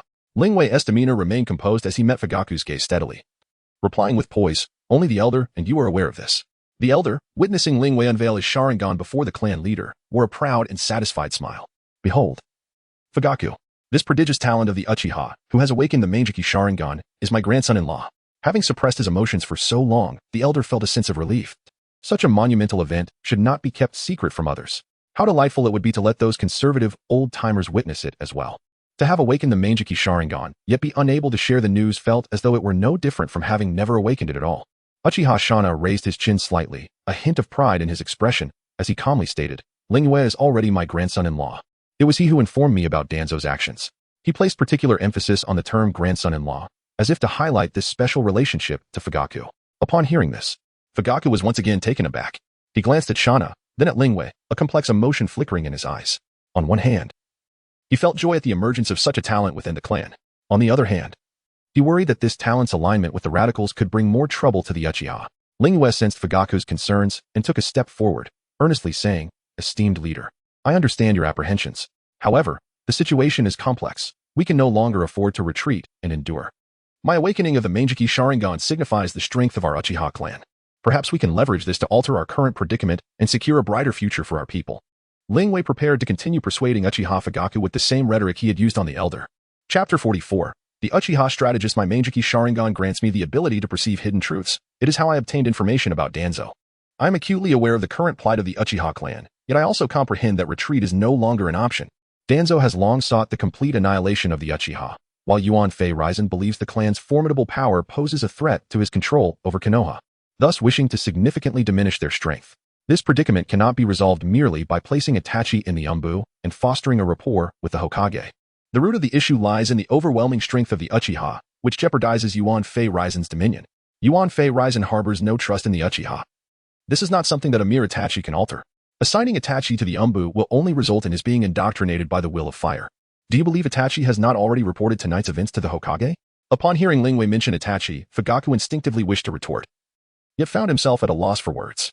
He was aware that Itachi was covertly relaying information to the Hokage, hoping to bridge the gap between the Uchiha and the Hokage's office. I can unequivocally inform you that the last individual who sought to mend the relationship between the Uchiha and Konoha was Uchiha Shursui, who also awakened the Meijiki Sharingan. On the very day he divulged this information to Danzo, he met his demise. Beneath the bandages on Danzo's head lies one of Shirsue's eyes. Itachi knows this. Shirsue's other Manjiki Sharingan is in his possession. Moreover, Itachi has awakened the Manjiki Sharingan, yet he dares not disclose this to the upper echelons of Konoha. Ling Yue's revelation struck like a thunderclap in the confined space. The two individuals present gasped in astonishment. What? Itachi has awakened the Manjiki Sharingan? Both widened their eyes. Their faces etched with disbelief, their previously composed demeanor now slightly contorted by incredulity. Indeed, Itachi has been thoroughly influenced by Yuan Fei Raizen. Should conflict arise between the Uchiha and Konoha, Itachi would side with Konoha. Ling Wei continued, and her words felt like a chilling gust of wind, causing the temperature in the room to plummet. Shauna abruptly stood, fists clenched tightly, knuckles whitening from the strain. He dares. His voice was hoarse with fury. The Uchiha have granted him everything, yet he has the audacity to stand against them. This is treachery. Shauna's chest heaved violently. Years of loyalty and pride in the Uchiha rendered him unable to accept Itachi's betrayal. Ling Wei regarded the furious Shauna with a slight sigh, her gaze shifting toward Fugaku, her eyes reflecting a complex array of emotions. This is precisely why I chose to inform the elder rather than you. Itachi is an undercover agent within Konoha's upper echelons. Fugaku stood frozen, his expression shifting from shock to anguish and helplessness. Slowly, he sank into a chair, cradling his head in his hands, lost in contemplation. He was aware of Itachi's closeness to Konoha's leaders, a result he had hoped for. Yet he never anticipated that Itachi would be willing to fight against the Uchiha for Konoha. How could this be? Fugaku murmured, his voice laden with weariness and confusion. Ling Wei approached, placing a reassuring hand on Fugaku's shoulder. Chief, this is not the time for sorrow. We must devise a strategy to confront this situation. Shauna gradually regained his composure, resuming his seat, his gaze sharp as he turned to Ling Wei. Since you possess this knowledge, you must have a plan in mind? Ling Wei nodded, her expression resolute. We cannot remain passive. Itachi is merely 13, he is still a child. If he can be influenced by Yuan Fei Raizen, we must find a way to awaken him to the truth. Fugaku lifted his head, a glimmer of hope igniting in his eyes as he regarded this youth, not much older than Itachi. Chief, you must have awakened the Manjiki Sharingan as well. Ling Yue's gaze pierced through Fugaku, imbued with unwavering certainty. Fugaku stiffened, astonishment flickering across his face. He sighed softly. You know of this as well?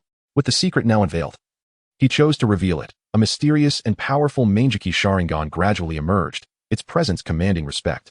Elder Shauna, still reeling from the earlier revelations, now stared in disbelief at Fugaku's unveiled Manjiki Sharingan.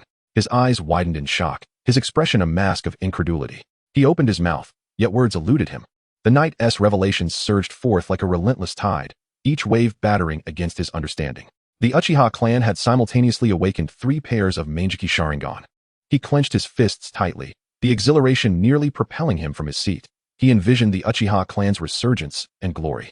3 pairs of Manjiki Sharingan emerging simultaneously, this was a divine opportunity bestowed upon the Uchiha.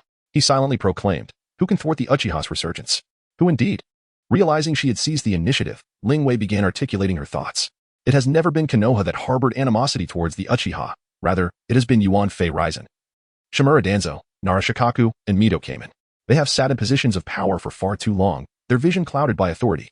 If we can remove these 4 from power and replace them with a rational leader, the Uchiha can reintegrate into Konoha, returning to the harmonious coexistence that existed during the 4th Hokage's tenure. Upon hearing Ling Yue mention the 4th Hokage, the 2 conjured images of the golden-haired figure radiating warmth. Alas, the 4th perished too soon. Fugaku lamented. Indeed, yet the 4th Hokage demonstrated that the Uchiha could coexist peacefully with Konoha. The current animosity directed at the Uchiha is the result of Yuan Fei and Danzo's machinations. If we can eliminate these individuals, Konoha will find peace once more. I too wish to avoid a civil war between the Uchiha and Konoha. I do not want our kin to suffer needlessly in the internal machinations of Konoha. Trust me, Chief, if we follow my plan, we can smoothly eliminate Danzo and oust the Hokage. Fugaku and Shauna exchanged glances, nodding in agreement. Fugaku stated, very well. Since you are confident, we shall proceed with your plan. However, you must prioritize your safety. Avoid provoking them into taking drastic measures against you. It matters not. Yuan Fei Raizen is a man who values his reputation above all. He is deeply concerned with his public image. To deal with such a person, we must learn to leverage morality against him. Ling Wei spoke with unwavering confidence. Though the two were unfamiliar with the concepts of valuing reputation or moral coercion, they understood it as leveraging Yuan Fei Raizen's reputation to compel him. We have already made the entire Konoha aware of Danzo's actions, rallying the other clans to our cause. Tomorrow, if we present ourselves as desperate, Yuan Fei Raizen will be compelled to deal with Danzo. He will have no choice but to compromise. Tomorrow Ling Wei donned the mantle of the Uchiha strategist. Alas, as a transmigrator, one cannot squander the advantage of intellect. Lowering oneself to the level of the native shinobi in a battle of wits, Having lived once, one must learn to value life. As a transmigrator, one should master the art of combat across levels. At the very least, one should aim to outclass the opponent by 2 tiers. Otherwise, what if one were to stumble and fall into the abyss? Would one wish to be reborn yet again? Chapter 45, The Broken Pipe in the Hokage Building. Silence enveloped the atmosphere, the only light emanating from the office of Sarutobi Hiruzen. The night had grown deep, and Hiruzen sat before a desk cluttered with documents. A cigarette delicately held between his fingers, its smoke curling upwards, obscuring the lines etched upon his weary face. Since the passing of his beloved wife, home had ceased to be a warm haven for him, and the affection he once held had gradually faded. Now, he channeled more of his energy into the affairs of the village, spending far more time within the Hokage building than in his own residence. The exposure of Danzo's shadowy secrets had ignited a tempest within the village, while the restlessness of the Uchiha clan only served to deepen his anguish. He was uncertain of their next move, yet one thing was clear: Danzo would never acknowledge his transgressions. Hiruzen understood Danzo's pride all too well. His arrogance would preclude any admission of fault. Should Danzo refuse to accept responsibility, the situation would spiral beyond control. The thought of the consequences of such defiance sent a chill down Hiruzen's spine. He feared that the tranquility of Konoha might be shattered, and that internal strife would provide an opportunity for other shinobi villages to launch an assault. No, they would undoubtedly seize such an opportunity. If the village fell into chaos, neighboring villages would not remain passive observers. The cunning leaders from the land of wind, the land of lightning, and the land of earth would surely take advantage of this rare opportunity to declare war on Konoha. With the ninjas of Konoha embroiled in internal conflict, how could they possibly mount a defense against external threats?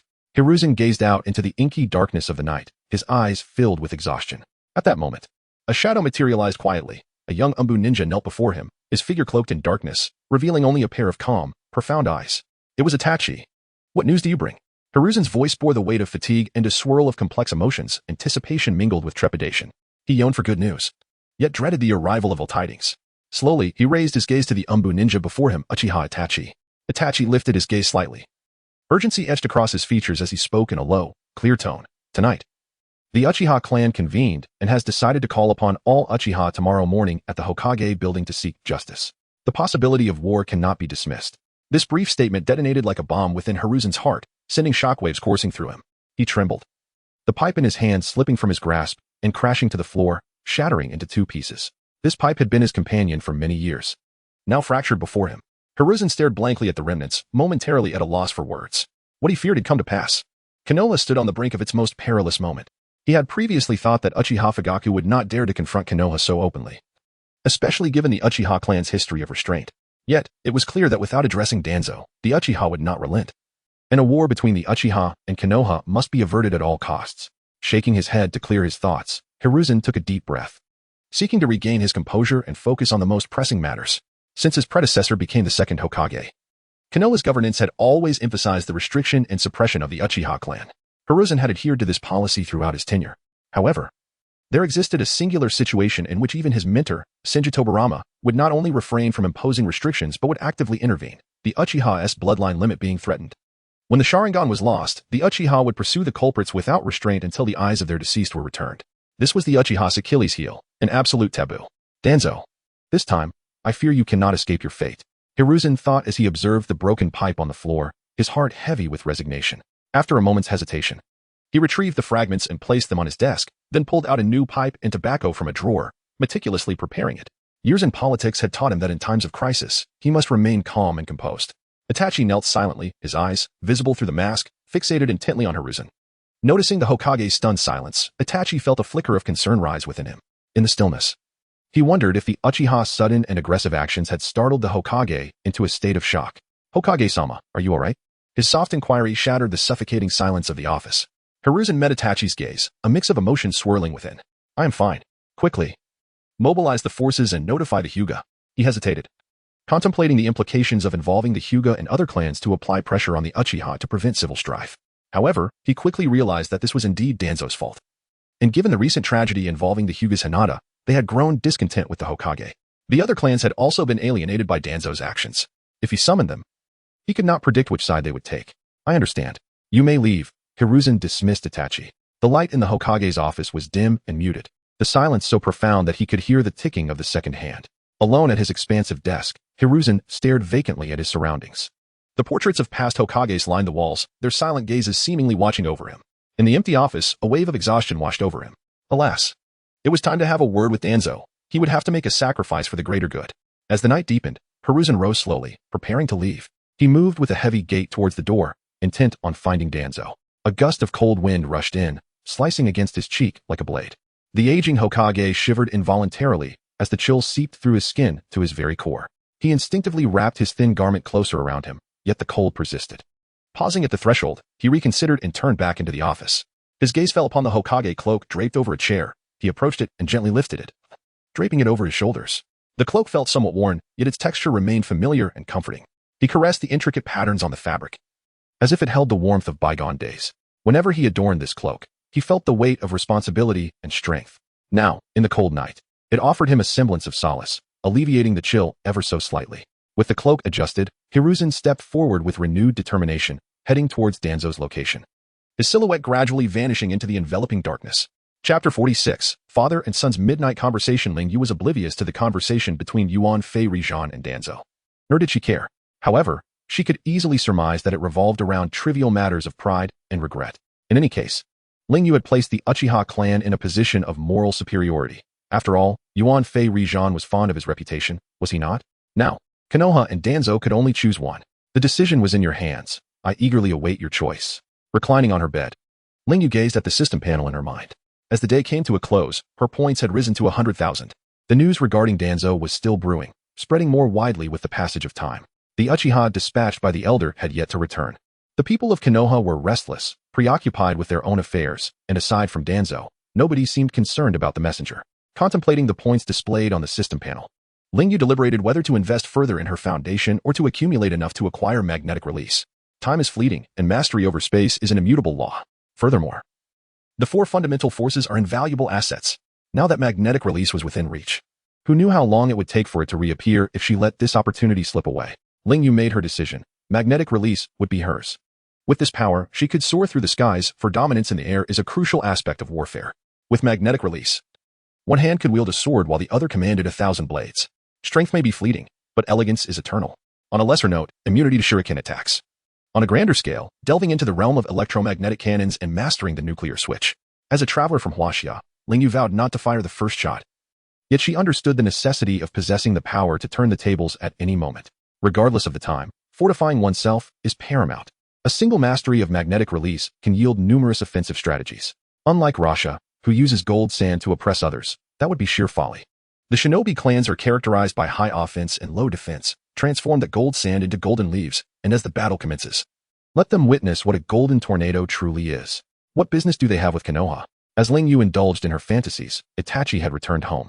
Uchiha Itachi silently traversed the narrow alleys, and upon entering his home, he found Uchiha Fugaku patiently awaiting his return on the sofa. Itachi, where have you been? I went to the Umbu. Itachi's voice quivered slightly, his gaze lowered, unable to meet his father's eyes. I know you went to the Hokage building. But I harbor no resentment, Fugaku interjected, his tone softening, a glimmer of helplessness flashing in his eyes.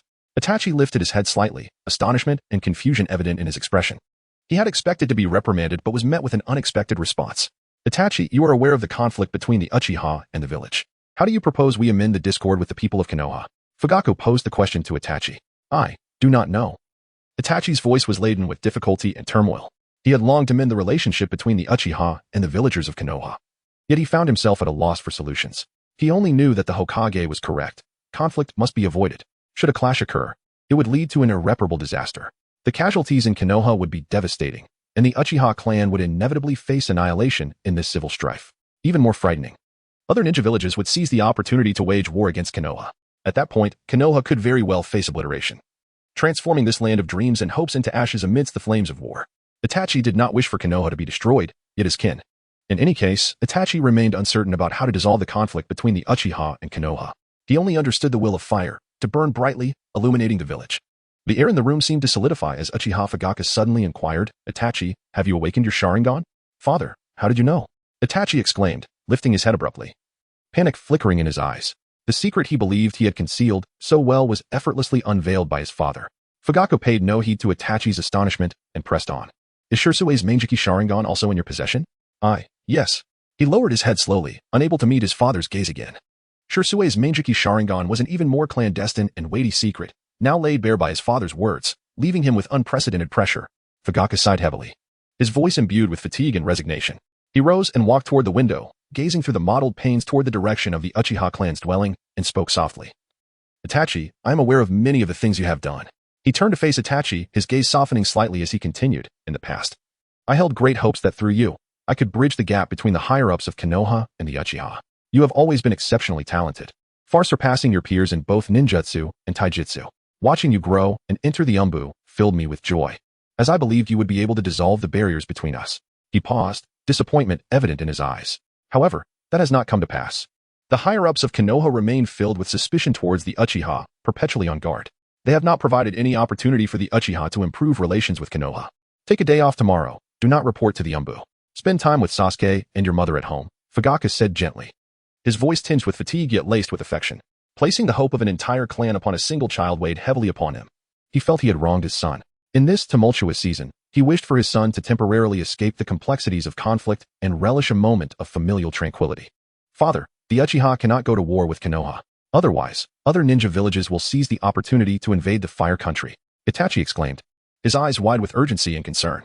Fugaku furrowed his brow slightly, observing his 13-year-old son, who bore the weight of too much responsibility. A surge of complex emotions welled up within him. He disregarded Itachi's fervent expression and slowly replied, You are only 13. Let the adults handle this matter. Rest assured. We will not go to war with Konoha, nor will the Hokage engage the Uchiha. His tone was resolute, as if reassuring both himself and Itachi. The Sharingan is the foundation upon which the Uchiha clan stands. It is a limit that must not be violated. Other ninja clans within Konoha are closely monitoring this situation. If the Uchiha do not stand up, our honor and prestige will plummet. Henceforth, there will no longer be the illustrious Uchiha clan. Moreover, if Konoha does not provide the Uchiha with justice, other ninja clans will grow disenchanted with Konoha's leadership. The hearts of the people will scatter. Konoha's rise to its current stature has been built upon the unity of various ninja clans. If we mishandle the Uchiha's affairs, what will the other clans think? They will feel their interests are also at stake, and at that point, the unity of Konoha will be shattered. How can a village with a disunited populace sustain itself in this perilous ninja world? He halted, gazing at Itachi with expectation, hoping his son could comprehend the depth of his concerns. Itachi listened quietly, understanding that every word spoken by his father held truth. The honor and dignity of the Uchiha clan indeed warranted protection, yet he was acutely aware of the brutality and consequences of war. He absolutely could not allow a conflict between the Uchiha and Konoha to erupt. Chapter 47. The Uchiha clan's departure today marks a momentous occasion for the Uchiha clan. As the orchestrator behind the scenes, Lingwei rose early, eager to partake in the festivities. Based on her understanding of Danzo, despite his selfish ambition to become Hokage, he genuinely cares for Konoha. Should conflict arise, the visible damage would be the depletion of Konoha's vitality, while the invisible consequence would be the fracturing of the ninja community. Coupled with threats from other ninja villages, Konoha would likely face dire straits. Hence, it is highly probable that the Hokage faction would refrain from initiating a confrontation with the Uchiha today. Upon Lingyue's arrival at the clan's plaza, Uchiha ninjas were already gathering in small clusters. The square was filled with figures clad in black, adorned with the Uchiha clan's emblem on their forehead protectors. They engaged in hushed conversations or solemnly inspected their weapons. Lingwei quickly darted to the elder.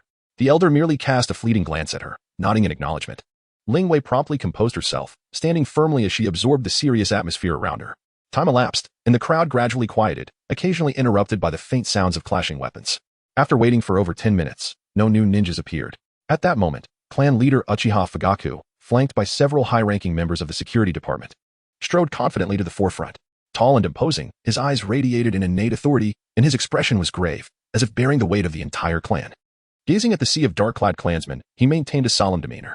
The plaza fell into silence. Everyone held their breath, awaiting the leader's command.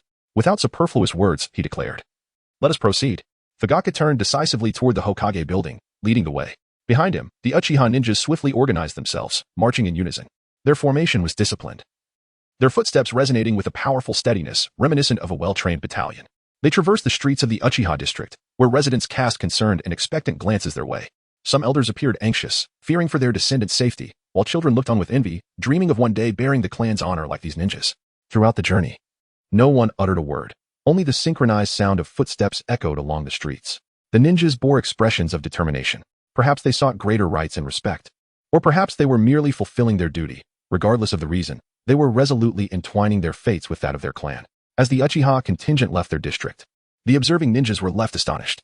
The Umbu ninjas, who had been shadowing the Uchiha clan, concealed in the shadows, widened their eyes in disbelief, instinctively tightening their grips on their kunai. They had not anticipated such a grand display. Are the Uchiha planning a rebellion? One whispered, his voice laced with shock and unease, breaking the surrounding silence. His companion, equally grave, followed suit, directing in hushed tones, report to the Hokage immediately. In an instant, several shadows darted off like phantoms, utilizing body flicker techniques to hasten toward the Hokage building. Meanwhile, more Umbu ninjas concealed themselves atop rooftops, in treetops, and within shadows, resembling stealthy leopards. Their senses heightened and ready to respond to any sudden developments. As the Uchiha clan appeared on the bustling street, an invisible force seemed to descend, plunging the area into an eerie silence. The once lively marketplace, filled with the sounds of vendors' calls, children's laughter, and the chatter of the crowd, was suddenly muted. Villagers gazed in fear at the advancing Uchiha ninjas, their expressions rife with trepidation and confusion. In an instant, chaos erupted as people frantically packed up their stalls and closed their doors. Some shopkeepers abandoned their goods, hastily fleeing home, leaving their wares to sway in the wind. A young mother, playing with her child by the roadside, turned pale upon seeing the Uchiha procession. She clutched her child tightly, rushing homeward, the child's cries piercing the stillness of the street. The ninjas on the sidelines tensed, gripping their weapons, pressing against the walls, vigilantly observing, yet daring not to make a sound for fear of drawing attention from the advancing group. The scene was reminiscent of the Uchiha's last march, evoking memories of the chaos of the Nine-Tails Night. Would war again erupt in Konoha? From the houses lining the streets, villagers cautiously peered through door cracks and windows, observing the formidable procession. Those who had previously dared to speak boldly against the Uchiha security department now cowered in corners, afraid to breathe. Their former bravado vanished. As the Hokage building's silhouette gradually came into view, Fugaku looked up at the edifice symbolizing Konoha's highest authority, a complex mix of anticipation, anxiety, and resolve flickering in his eyes. From this moment forth, the Uchiha would be reborn. Meanwhile, within the Hokage's office, the atmosphere was as oppressive as the stillness before a storm. Unveiling Rigian's countenance was dark as he sat behind his expansive desk, his eyes reflecting a tumult of emotions, anger, helplessness, and deep-seated worry. Before him, an Umbu ninja knelt on one knee, shrouded in a black cloak, with only piercing eyes visible, awaiting the Hokage's command. Though he had mentally prepared himself, the reality of the situation filled him with an indescribable frustration. He, Unveiling Rigian, the illustrious third Hokage of Konoha. After years of safeguarding the village, he found himself cornered by a single clan. The Uchiha's power was indeed formidable. Kindness could no longer be afforded. And Danzo was correct. Strict measures must be imposed. A flicker of resolve crossed Yanfei's gaze. Let us go and see what the Uchiha intend to do. Taking a deep breath, he steadied his emotions and addressed the Umbu ninja. His voice, though regaining its usual steadiness, bore a hint of unnoticeable fatigue. Adjusting his Hokage cloak, he stepped forth with determined strides, the sunlight casting down upon him, yet offering no warmth. On the streets, villagers remained hidden within their homes, doors and windows tightly shut, an atmosphere of tension pervading the village. Unveiling Rigian gazed at the approaching massive Uchiha contingent, his heart a tumult of emotions. Teacher, is this the reason for your stance against the Uchiha? I believe I am beginning to understand. Chapter 48. The stance of the Uchiha clan on the streets of Konohagakure. The atmosphere was so tense that it felt as though it could ignite the very air. Unveiling Rigian led his escort team forward with steady resolve, while the Uchiha clan marched towards them, the two factions gradually drawing closer until they converged on the wide thoroughfare. Unveiling Rigian's gaze was piercing as he fixed his eyes on Uchiha Fugaku, the leader of the Uchiha clan, and spoke first. Although he had already surmised the motives behind the Uchiha's actions, his expression remained austere as he inquired, Fugaku, what is it that the Uchiha clan desires? His tone bore the weight of authority, seeking to seize the initiative and quell the Uchiha clan's formidable presence. Uchiha Fugaku stood tall, unflinching as he met Unveiling Rigian's gaze, his voice resonant and resolute. Third Hokage, surrender Danzo. He has clandestinely transplanted our Sharingan, and we demand an explanation. The declaration sent ripples of astonishment through the crowd, with villagers peeking through tightly shut doors and windows, their expressions rife with fear and curiosity at the shocking accusation. Unveiling Rigian fell silent for a moment. Fugaku, these rumors lack credible sources. How can they be taken seriously? He spoke with composure, attempting to mitigate the situation from an evidentiary standpoint. However, Fugaku was not inclined to relent. Having reached this point, retreat was no longer an option. Taking a step forward, the Uchiha ninjas behind him shifted slightly, an invisible pressure bearing down upon the scene. If it is true, let Danzo come forth and prove it. At that moment, hidden among the shadows on the rooftops lining the street, Umbu ninjas observed the unfolding confrontation, their weapons poised for action should the situation spiral out of control. Meanwhile, the Hokage's escort formed a protective barrier around Unveiling Rigian, their vigilant eyes fixed on the Uchiha clan, the atmosphere charged with tension. Danzo, a pivotal figure in Konohagakure and a longtime ally, could not be easily handed over. Fugaku, this matter is of great significance. We cannot draw conclusions based solely on hearsay. Unveiling Rigian slowly asserted. We can sit down and discuss it, seeking a resolution. Fugaku scoffed. Discuss? Danzo's unauthorized acquisition of our Sharingan is an act that cannot be tolerated. His agitation was palpable, and the Uchiha ninjas behind him mirrored his fury, their Sharingan glowing ominously. Ready to explode at any moment. Yuan Fei Rizen's inwardly sighed, aware that the Uchiha clan's grievances ran deep, and this day's events would likely prove difficult to quell. Fugaku, I assure you, a thorough investigation will be conducted. However, I hope you will refrain from impulsiveness and avoid escalating the conflict. Hand over Danzo. We do not wish to wage war with Konoha, but the Uchiha's bottom line is non-negotiable. At that moment, Fugaku's demeanor resembled a towering mountain, resolute and unwavering. Each word laden with the clan's anger and resentment. The situation had reached a critical juncture, and Fugaku felt cornered. Lingyue was correct. Today showcased the Uchiha clan's formidable strength, and any sign of retreat would surely invite further disdain from Konoha in the future. Fugaku's gaze remained locked on Yuan Fei Rizen's, filled with scrutiny and anticipation. He understood that the trajectory of this standoff hinged entirely on the choices of the Hokage before him. Whether conflict erupted depended on whether Yuan Fei Rizen's held more affection for Konoha or for Danzo. On the street, both sides were locked in a stalemate. Yuan Fei Rizen's and Fugaku exchanged glances, the air around them seemingly frozen as everyone awaited the next development. In a nearby tavern, the leaders of the Inuzuka, Nara, and Akimichi clans stood by the window, their expressions grave as they surveyed the charged scene below. Beside them stood Hyuga Hayashi and Inuzuka Tsum, leaders of the Hyuga and Inuzuka clans, respectively. All major clans had gathered, along with smaller clans, each observing the unfolding crisis. The leader of the Oil Woman clan, clad in a dark hood that obscured his features save for his piercing eyes, tilted his head slightly and turned to Hyuga Hayashi, softly asking, Hyuga clan leader, which side shall we take? His voice was low, tinged with a hint of trepidation. Upon hearing this, Hyuga Hayashi's gaze turned icy, as the face of his deceased brother, Hizashi, flashed in his mind. The memory of Hizashi's death felt like a wound that could never heal, brutally reopened. I stand with the Uchiha. The bloodline limits of our clans must not be violated. Hyuga Hayashi replied firmly. He understood that should the Hokage choose to protect Danzo, it would be tantamount to condoning the heinous act of coveting bloodline limits. Should this dangerous precedent be set, Danzo's dark hand could very well reach for the Hyuga clan's Byakugan next. As the two great ocular clans of Konoha, the Uchiha and Hyuga were natural allies in this matter. Shikaku, which side shall we support? Yamanaka and Noichi inquired. We are aligned with the Hokage, hence we shall remain neutral. Shikaku succinctly responded. On the street, Yuan Fei Rizen's furrowed his brow, the creases on his forehead etched with the weight of time and present concern. He was acutely aware that Fugaku's ire was not unfounded. Danzo's actions had indeed encroached upon the limits of the clans. Yet, he too had his own dilemmas. For Danzo had engaged in many shadowy dealings for Konoha over the years and held an indispensable role within the village's intelligence and defense apparatus. In various corners of the street, the major clans and numerous minor clans watched the situation closely. They all understood that the outcome of today's events would profoundly impact the future of all Konoha, weighing the pros and cons as they contemplated their family's choices. Hyuga clan leader, your clan is currently the strongest here. What should we do next? What to do? How should I know? I don't even know if a fight will break out. Hyuga Hayashi silently cursed. He knew the Hyuga had to support the Uchiha, yet he did not wish to confront Konoha. Observing the standoff, Hyuga Hayashi sighed. He turned to the leader of the Oil Woman clan and murmured, let us act swiftly to support the Uchiha. The sooner we do so, the easier it will be for the third Hokage to relent. However, I fear this will be noted by him for future reference. His words carried an air of resignation, yet there was an unwavering determination beneath. With that, Hyuga Hayashi took a deep breath, stepping forward boldly into the fray. His stature was commanding, each stride imbued with the authority of the Hyuga clan. Upon reaching Uchiha Fugaku's side, he halted, crossing his arms to manifest his stance. The other clan leaders witnessed Hyuga Hayashi's actions, leading to a momentary stir among them.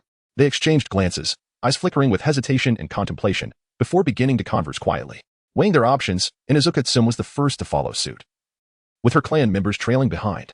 The leaders of the other clans, observing Hyuga Hizashi's movement, also began to gravitate towards the Uchiha's side. Chapter 49. Danzo's great contribution to Konohagakure. As he observed the various ninja clans converging behind him, Uchiha Fugaku felt the tension in his nerves begin to ease slightly. A quiet sigh of relief escaping his heart.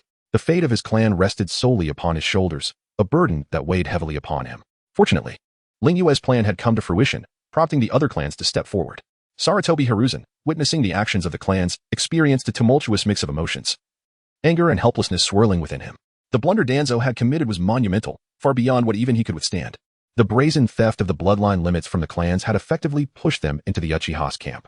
Even if this situation were resolved, Hiruzen's prestige would undoubtedly plummet. Hand over Danzo. With the support of the other clans, Fugaku's confidence surged, his voice rising several notches, resonating through the streets with an air of authority. Fugaku, This matter has yet to be thoroughly investigated. Grant me a little more time. Hiruzen's expression was pained, his voice rife with exhaustion and resignation. That is enough. Shimura Danzo has indeed committed such acts. Hidden in the shadows, Danzo could no longer contain himself. If he did not reveal himself soon, Hiruzen would likely be overwhelmed. As the words fell, Danzo emerged step by step, accompanied by several root ninjas. His demeanor was cold and unwavering, seemingly devoid of remorse for his actions. Merely unwilling to witness the disintegration of Konohagakure, Danzo's appearance sent the already tense atmosphere soaring to new heights, all eyes fixated upon him. The streets thick with the scent of impending conflict. Lingyue, curious, regarded the first Hokage, having been in the ninja world for such a time. This was her first encounter with Danzo. Seeing Danzo step forth, Hiruzen too felt a measure of relief. Danzo, you must bear the consequences of your own actions. Konohagakure cannot descend into chaos. Standing before the assembly, Danzo's gaze was icy and resolute, his heart devoid of guilt. The archaic rules could only shackle the village's development. To ensure the greater good of the village, resorting to extraordinary measures was sometimes unavoidable. The power of the Sharingan, if harnessed for Konohagakure, could indeed bolster the village's strength against other ninja villages. Everything I have done has been for Konohagakure. Is this your excuse for secretly transplanting the Sharingan? Hiruzen retorted. If war is to come, let the Uchiha take the front lines. There is no need for you, a cripple, to enter the battlefield.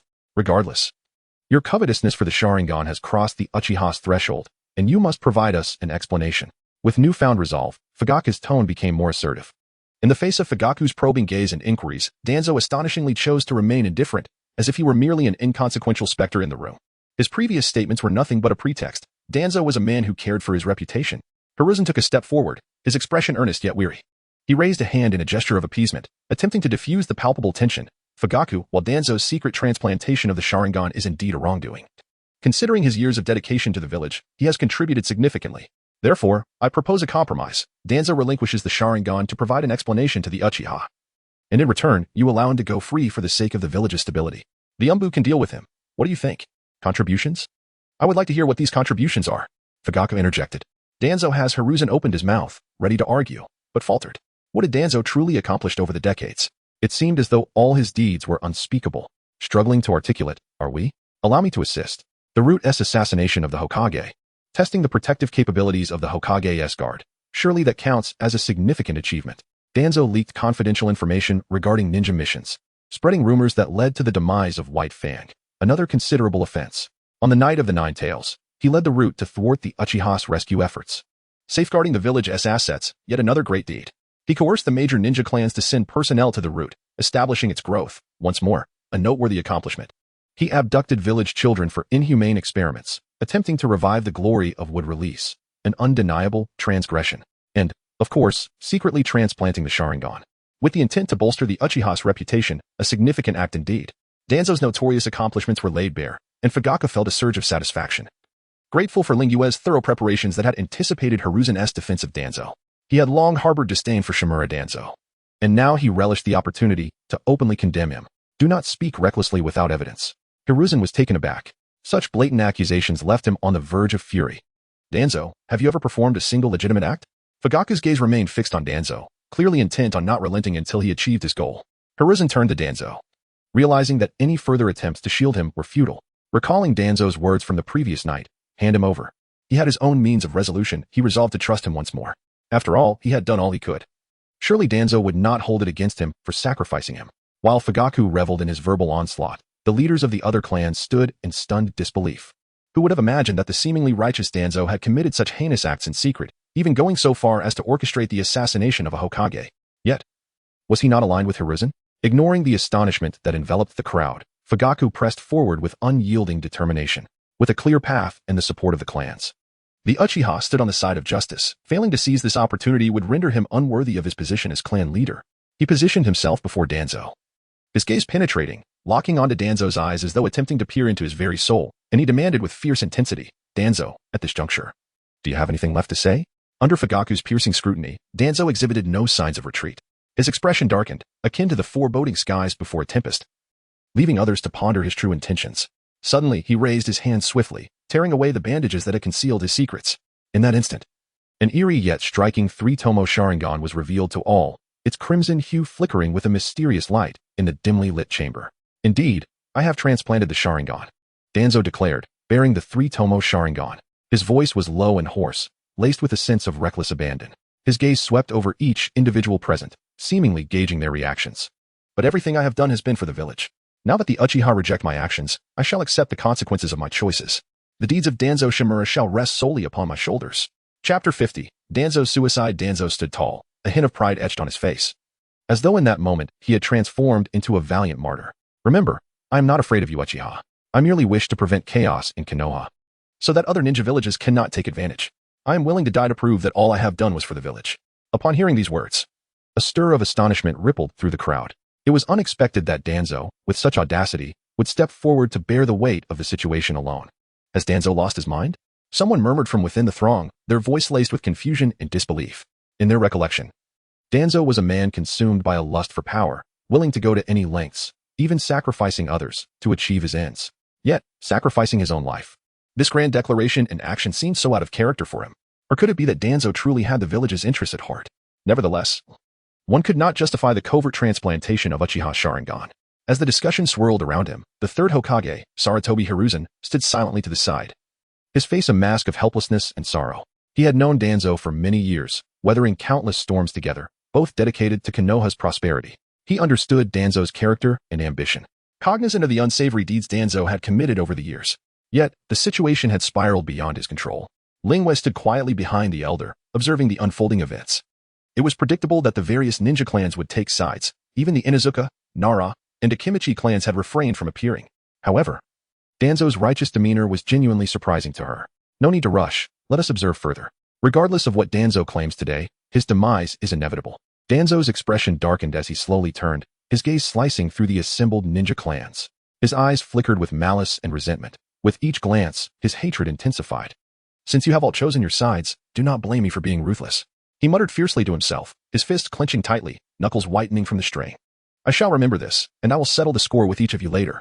He cast a discreet glance at a subordinate from Root, who nodded in understanding. Without further delay, Danzo approached Uchiha Fugaku. At that moment, Fugaku's eyes were filled with vigilance and rage, fixated on the unfolding drama. The Sharingan shall be returned to you. Danzo's voice was low and hoarse, as though it emerged from the depths of his throat. As he spoke, he unhesitatingly reached for his right eye, fingers clawing at it fiercely. In an instant, blood splattered, accompanied by a muffled grunt of pain as he forcibly extracted one of his eyes. The Sharingan trembled in his hand, blood streaming down his arm, pooling on the cold ground below. The crowd stood in stunned silence, awestruck by Danzo's actions. True to form, he was merciless, both to his enemies and himself. Yet, Danzo's frenzy was far from over. I shall provide you an explanation, he held. And before anyone could recover from their shock, he swiftly drew a gleaming kunai. With all his might, he plunged the blade deep into his heart. Pain etched across his face, his features contorted yet tinged with a grotesque satisfaction. More chillingly, he twisted the kunai, blood gushing forth, staining his garments and the earth beneath him. As Danzo's body sagged, in the final moments of life, his eyes remained wide open, filled with boundless resentment and unwillingness. Fixated on Uchiha Fugaku, as if he sought to etch Fugaku's likeness into the depths of his soul with that last gaze. The onlookers were paralyzed, save for Sarutobi Hiruzen, who, after a brief moment of shock, sprang into action. Danzo! He cried out, his voice a raw blend of astonishment and grief, akin to the anguished howl of a wounded beast. Hiruzen rushed forward, catching Danzo's body just as it was about to hit the ground, cradling him gently, as if he were a rare treasure. Gazing down at the fading breath of Danzo, Hiruzen's eyes brimmed with tears. Is this your solution? To quell the Uchiha's fury with your own death, to safeguard Konoha from internal strife. Danzo, I misjudged you. I believe you acted solely for the good of Konoha. Hiruzen's voice trembled with regret. He now understood that every action Danzo had taken, however extreme, stemmed from a desire to protect the village. With trembling hands, Hiruzen gently laid Danzo's lifeless form upon the cold ground, as though releasing years of camaraderie and shared memories. Surely, handing over the Sharingan, and then finding an excuse to detain Danzo would have sufficed to placate Uchiha Fugaku. Why resort to martyrdom? Fugaku, are you satisfied now? Hiruzen's voice was hoarse, brimming with uncontainable sorrow and fury. The Sharingan is returned to you, and Danzo has given you the explanation you sought. Each word felt as though it were forced through clenched teeth, as he glared daggers at Fugaku, his inner rage ablaze. He inhaled deeply, striving to suppress the tumultuous emotions roiling within. What say you now? If there is nothing more, lead the Uchiha away.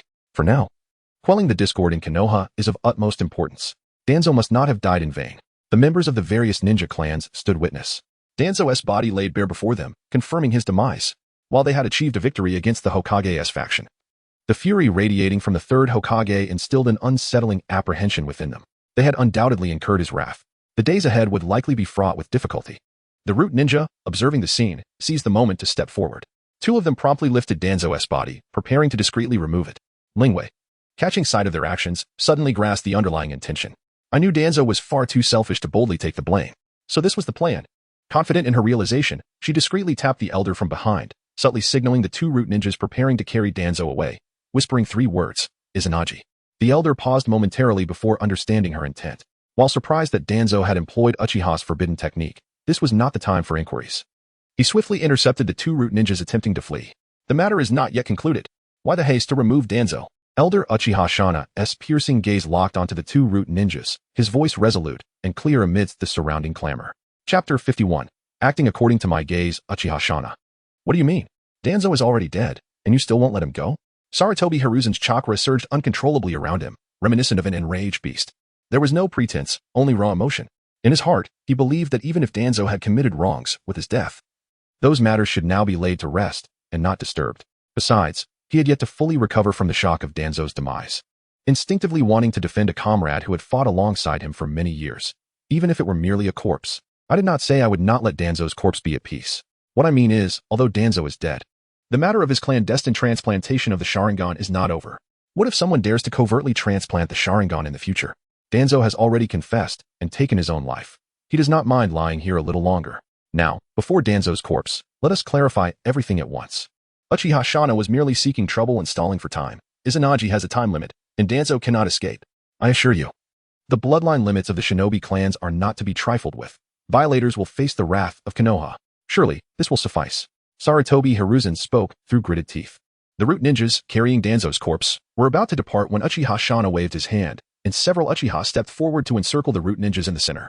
The two root ninjas, blocked by the Uchiha, were sweating profusely with anxiety, yet found themselves powerless. With so many people present, they could not simply force their way out. Danzo's corpse cannot leave. I suspect he is not truly dead. The elder Shana's gaze was resolute, facing Sarutobi Hiruzen's furious glare without fear. No more pretense. I am laying my cards on the table. Uchiha Shana, do not push your luck. Sarutobi Hiruzen's chest heaved violently, the pent-up rage threatening to burst through the barrier of reason. Danzo is clearly dead. You have all witnessed it. What do you mean by this? Is one Danzo's death not enough for you? I do not believe he is truly dead unless I am permitted to examine the body. Uchiha Shana's attitude was unwavering, showing no sign of retreat. He believed in Lingyue's words. Sooner or later, Sarutobi Hiruzen would be brought down. In his eyes, Sarutobi Hiruzen had become an outdated Hokage. The Uchiha had never feared offending the Hokage. Though Izanagi is miraculous, it can only maintain a false death for about 10 minutes. If I can stall for time, the truth will inevitably come to light. Hokage-sama, this matter is of utmost importance. Danzo has engaged in many secret activities over the years. Who can say for certain that he does not have further schemes? Allow me to inspect the corpse. Not only is it a matter of accountability for the Uchiha clan, but it is also vital for the peace of Konoha. The elder's tone remained firm, clearly resolved to waste time. Could it be that Danzo truly is not dead? Observing Uchiha Shana's confident demeanor, Sarutobi Hiruzen's heart began to waver. Is this the true scheme of Danzo? That damn Danzo, how dare he deceive my tears? No, Danzo's death is evident. No one could survive such injuries. Everyone can see Danzo's current state. Uchiha, cease your unreasonable insistence. If it is merely a false death, then the Uchiha must not be allowed to continue their examination. With that, he signaled the Umbu to step in, intending to forcibly take Danzo's corpse away. Several Umbu ninjas received the order and moved forward, preparing to seize Danzo's body. Stop them. Uchiha Shana waved his hand, and a throng of Uchiha ninjas advanced to confront the Umbu. The Uchiha now possessed 3 pairs of Manjiki Sharingan, and Shana was brimming with confidence. Third Hokage, Danzo's actions have transgressed the limits of the shinobi clans. He has confessed and taken his own life. Is our request to examine the corpse unreasonable? Rest assured, we will merely observe and will not touch Danzo's body. Uchiha Shana pressed on relentlessly. Sarutobi Hiruzen did not wish to oppose the Uchiha further. He had only just managed to alleviate their animosity with Danzo's death. Should a conflict arise now, Danzo would have died in vain.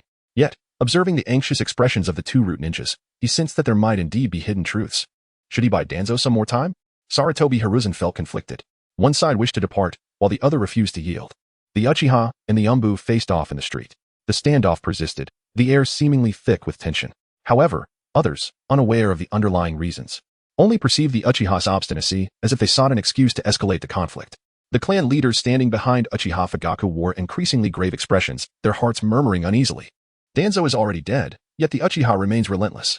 Some inwardly complained, their brows furrowing in concern, their gazes flickering between Uchiha Shana and Sarutobi Hiruzen. Are they attempting to provoke a confrontation with the Hokage? The thought sent a chill down their spines. This was not the outcome they desired. Today, they had stepped forward with the intention of safeguarding the interests of the shinobi clans. Certainly, Danzo's ruthless actions and the multitude of enemies he had made were also reasons for their intervention. A peaceful Konoha was the result they all aspired to achieve. In a nearby tavern, the leaders of the Inuzuka, Nara, and Akimichi clans were gathered together. What should we do? It cannot escalate into a fight, can it? Akimichi Choza, anxious, had forgotten to eat, his eyes glued to the tense situation. I do not know what the Uchiha is thinking. They have always been the ones to retreat. Why are they so aggressive today? Danzo has already committed suicide. Is that not enough to quell the Uchiha's anger? Narashikaka furrowed his brow. His fingers unconsciously tapping on the table, his tone laced with confusion and bewilderment. He could not ascertain the Uchiha's intentions at this moment. Could a fight truly break out? If that happens, Konoha will undoubtedly plunge into chaos, and if other shinobi villages seize the opportunity to invade, it would be disastrous. Yamanaka and Noichi sighed repeatedly, his worry palpable. What troubled them most was which side the Akimichi, Nara, and Inuzuka clans should align with. As shinobi, they ought to side with the shinobi clans, yet, being aligned with the Hokage, could they truly turn against other shinobi who were also part of their kin? That was not the most difficult choice. The most challenging aspect was that regardless of which side they stood on, if a conflict erupted, the other shinobi villages would undoubtedly seize the opportunity. The fourth great ninja war loomed on the horizon. Hyuga clan leader, what should we do? Inuzuka clan leader leaned slightly, lowering his voice to inquire of Hyuga Hizashi. At present, the Hyuga were the most formidable shinobi clan aside from the Uchiha, and their opinion held considerable weight. Hyuga Hizashi, good question, but do not ask me again. How the hell should I know what we ought to do? Hizashi silently cursed, equally troubled by this precarious situation. Why are you all asking me? How would I know which side to take? The nearby Yamanaka clan leader chimed in. If things go awry today, it may lead to war. Hizashi, which side should we stand on later? Other clan leaders perked up, all ears, paying close attention to the forthcoming words. This remark was like adding fuel to the fire, further infuriating Hyuga Hizashi. Such a monumental issue, and they turn to me for guidance? Is that appropriate? So, I am to bear the burden of this. He suppressed his rising annoyance and retorted curtly, act according to my gaze. Upon hearing this, everyone instinctively turned to look at Hyuga Hizashi's Byakugan, momentarily stunned in place. Chapter 52. Danzo revived. Is it possible that Danzo possesses such strength? Several minutes have elapsed. Lingyue stood amidst the crowd. Observing two ninjas sweating profusely as they carried Danzo's corpse, her curiosity piqued by the unfolding events. Let us wait a few more minutes. I am eager to see how long Danzo can endure. Elder Shana had certainly stolen the spotlight today, leading the Uchiha and the Umbu in a direct confrontation. He fulfilled his ambition of revitalizing the Uchiha clan. Today, the Uchiha can stand against the Umbu. Tomorrow, we will claim the title of Hokage. The Uchiha shall rise anew. Were it not for Lingyue's plans, I would have dispatched this bothersome old fool with my 3 pairs of Meijiki Sharingan. Elder Shana also noticed the anxious demeanor of the two root ninjas. Their distress was palpable, revealing their ulterior motives. By fixating on Danzo's corpse, he was convinced that Danzo could not conjure any more tricks. Danzo, since you have been revived, there is no need for pretense. At that moment, Shana discerned something amiss with Danzo. Being a seasoned ninja who had survived the battlefield, he could distinguish between a corpse and a living being. Shana's words left everyone in the arena stunned. Danzo has returned to life? Sarutobi Hiruzen stood frozen, grappling with the implications. Has Danzo truly resurrected? What should be done now? Should the Umbu still reveal themselves?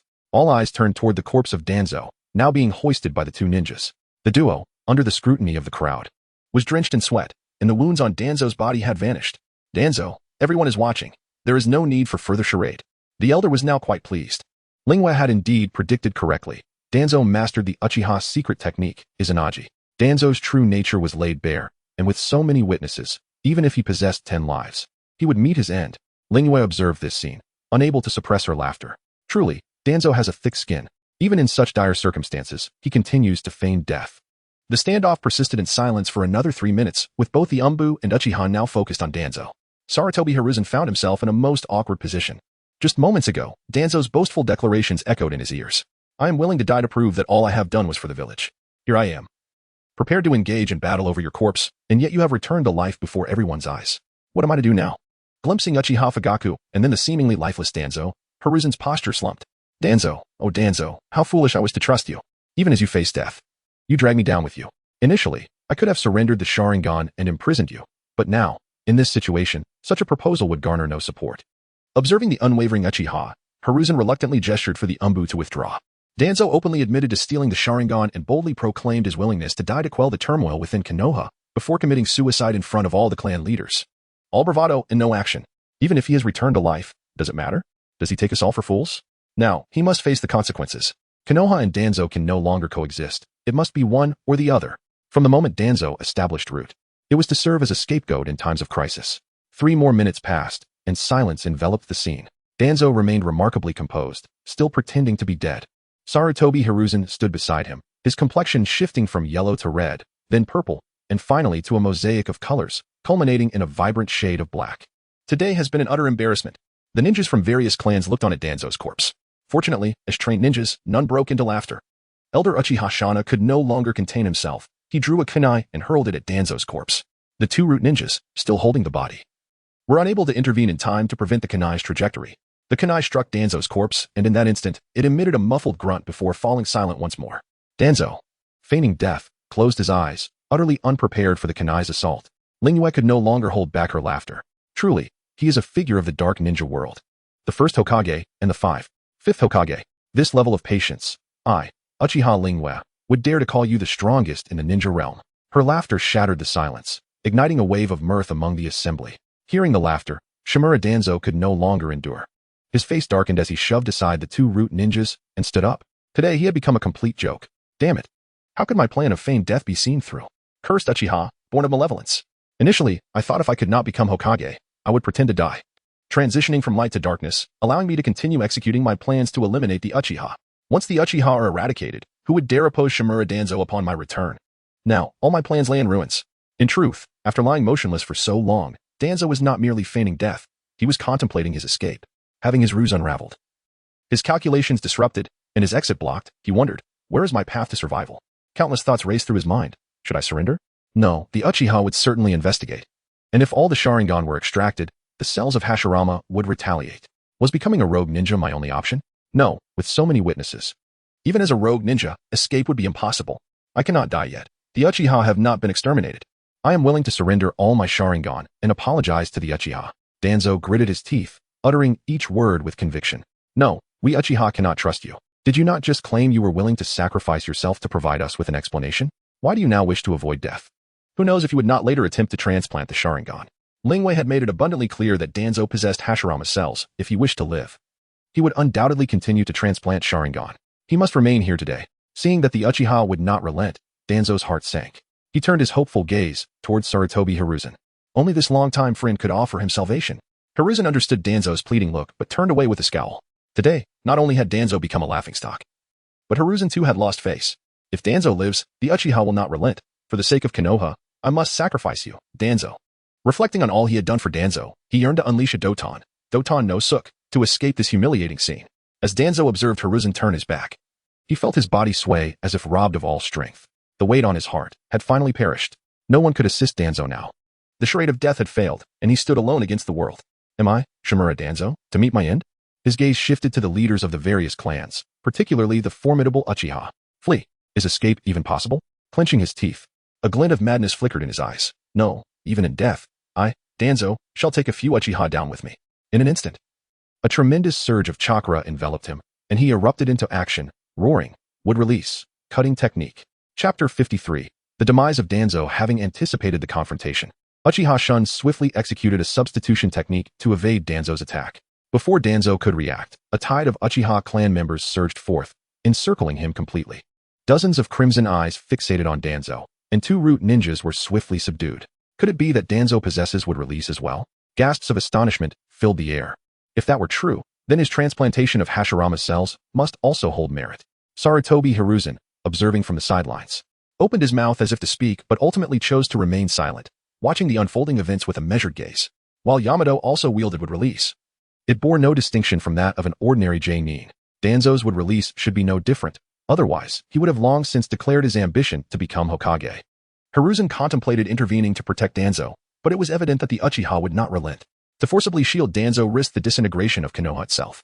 Only if Danzo could prevail against the gathered Uchiha would he earn the right to survive. Otherwise, it was futile to incite discord within the village for the sake of one man. Having been deceived by Danzo once already, Hiruzen resolved to observe quietly this time. Danzo's fate now rested solely upon his own merit. Surrender, Danzo. With so many witnesses present, do you truly believe you can escape? The Uchiha, emboldened by righteousness, seized the moment they had long awaited to eliminate the old man they had long despised. You shall not escape. Even in death, the malevolent Uchiha will ensure you suffer. Danzo bellowed in defiance. He quickly formed hand seals and unleashed wind release, vacuum sphere. A massive sphere of wind carrying razor-sharp blades hurtled toward the Uchiha. In response, the Uchiha swiftly formed their own seals, countering with fire release, great fireball technique. A barrage of colossal fireballs erupted from their mouths, accompanied by a torrent of searing heat. Rushing toward Danzo, the flames illuminated the heavens, distorting the air in their wake. The clash of wind and fire produced a deafening roar, sending shockwaves that rattled the onlookers. In the heart of the battlefield, Danzo found himself outnumbered, with nowhere to hide. The Uchiha's fire technique struck true, incinerating his form to the ground. The battle concluded in an instant. One Uchiha seemed poised to inspect Danzo's remains when Uchiha Shun swiftly intervened, warning, "Be cautious. Danzo may yet return. Surround this area and ensure he does not escape." According to Ling Yue's words, Danzo possessed several Sharingan, perhaps capable of reviving multiple times. However, with so many present, any revival would inevitably lead to his demise. Seeing no one approach to check for his vitals, Danzo seized the opportunity to discard his facade of death. His charred remains slowly dissipated, revealing a brand new Shimura Danzo in his place. This revelation astonished the clan leaders present, with a few discerning individuals speculating that it was the Uchiha's secret technique, Izanagi. Many, however, were left in a state of shock. Hiruzen could find no words to plead for Danzo's life. The resurrected Danzo remained ensnared by the Uchiha, with no avenues for escape. Noticing Danzo's increasingly malevolent gaze directed at the eldest elder, Ling Yue interjected, pulling the elder aside. Danzo has a one-for-one sealing technique, the Reaper Death Seal. We should maintain our distance. He cannot flee. The clan leaders had indeed witnessed a grand spectacle that day. From Danzo's audacious declaration of atonement through death to his subsequent famed demise, and finally to the desperate struggle for survival, he had been revived and vanquished multiple times, culminating in his body being severed into pieces by the Uchiha. After a prolonged wait, it was finally announced that Danzo had met his end. Though one could denounce Danzo's character, it was undeniable that he possessed formidable survival capabilities. Ultimately, however, he succumbed to the relentless assault of the Uchiha elite. With Ling Yue's timely warning, Danzo was unable to exchange lives, falling victim to the collective onslaught. The third Hokage, Sarutobi Hiruzen, observed the entire ordeal with a grim demeanor, nearly interceding on Danzo's behalf several times. Yet, for the greater good of Konoha, he could only watch with tears in his eyes as Danzo was overwhelmed and slain. Having witnessed Danzo's farcical resurrection, Hiruzen found no further justification to manage Danzo's remains. Thus, the shadows of Konoha were irrevocably altered. The saga of the first Hokage's confidant, Shimura Danzo, came to a definitive close. The Uchiha, having executed Danzo, refrained from lingering further, for they sought no trifling reparations from Konoha. The Uchiha then proceeded to search the root space alongside the Umbu, though Danzo had prudently relocated crucial items in anticipation of a resurgence. Ultimately, the Uchiha found little of value. Nevertheless, this victory was monumental for the Uchiha. To prevent Danzo from being subjected to Edo Tensei, they ensured that even his remains were incinerated. Danzo, who had thought to escape through deceit, ultimately ensnared Hiruzen in a web of disgrace before his demise. Ling Yue, satisfied with the spectacle, returned home. Upon arrival, he was summoned to a meeting at the Uchiha compound. Upon his arrival, several elders were already present, elated by the successful ousting of Danzo. Even the conservative elders could not contain their excitement. Yet, their joy was tempered by concerns for the Uchiha's future. Having thoroughly offended Sarutobi Hiruzen, they were eager to discern how the orchestrator of this scheme, the eldest elder, would navigate the ensuing turbulence. Ling Yue, you have arrived. Allow me to introduce Uchiha Ling Yue, my granddaughter's husband.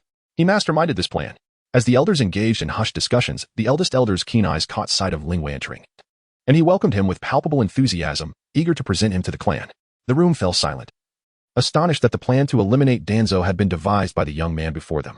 The eldest elder's endorsement raised eyebrows, especially as he had united his family with Ling Yue's. Ling Yue met their gazes with composure, nodding slightly in acknowledgement. Indeed, I have managed to orchestrate Danzo's downfall upon our first encounter. After enduring this charade for so long, I finally had my moment to shine. Ling Yue felt a surge of pride.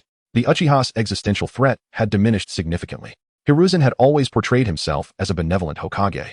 It was unlikely he would confront Itachi directly about the Uchiha's annihilation. Perhaps, with another opportunity, he could neutralize Itachi through more physical means, thus averting disaster. Next, it would be a matter of quietly navigating the ensuing years of growth while subtly addressing the Akatsuki's challenges. Ling Yue, having dealt with Danzo, what are our next steps? The eldest elder inquired eagerly. With Danzo's demise, Hiruzen's most vital ally had been severed. Our focus will now be solely directed toward Hiruzen. Chapter 54. The proper use of magnetic escape after the untimely demise of the fourth Hokage and his wife. The inheritance they left behind was worth several streets. All of it was surreptitiously appropriated by Sarutobi Hiruzen and his clan for the advancement of their own family. You may conduct a thorough investigation into the Sarutobi clan and ascertain the extent of their enterprises and the number of ninjas within their ranks. There is no need to worry about Sarutobi Hiruzen daring to take action against our Uchiha clan. He currently lacks both the strength and the pretext to do so. First, gather precise data, and when the time comes, we will ensure Sarutobi Hiruzen is ousted from his position. Lingwei revealed his next strategic plan. His sole responsibility was to deal with Itachi, leaving the rest to his clansmen. Persuading Itachi should prove to be quite simple. After all, Uchiha Itachi is merely a 13-year-old boy, easily misled. He has yet to commit any heinous acts against his clan. A sound thrashing should suffice. First, he must be jolted back to reality. Then we will lay bare the dark truths of Konoha before him and ultimately teach him how to better develop the village. The key point is to awaken him first.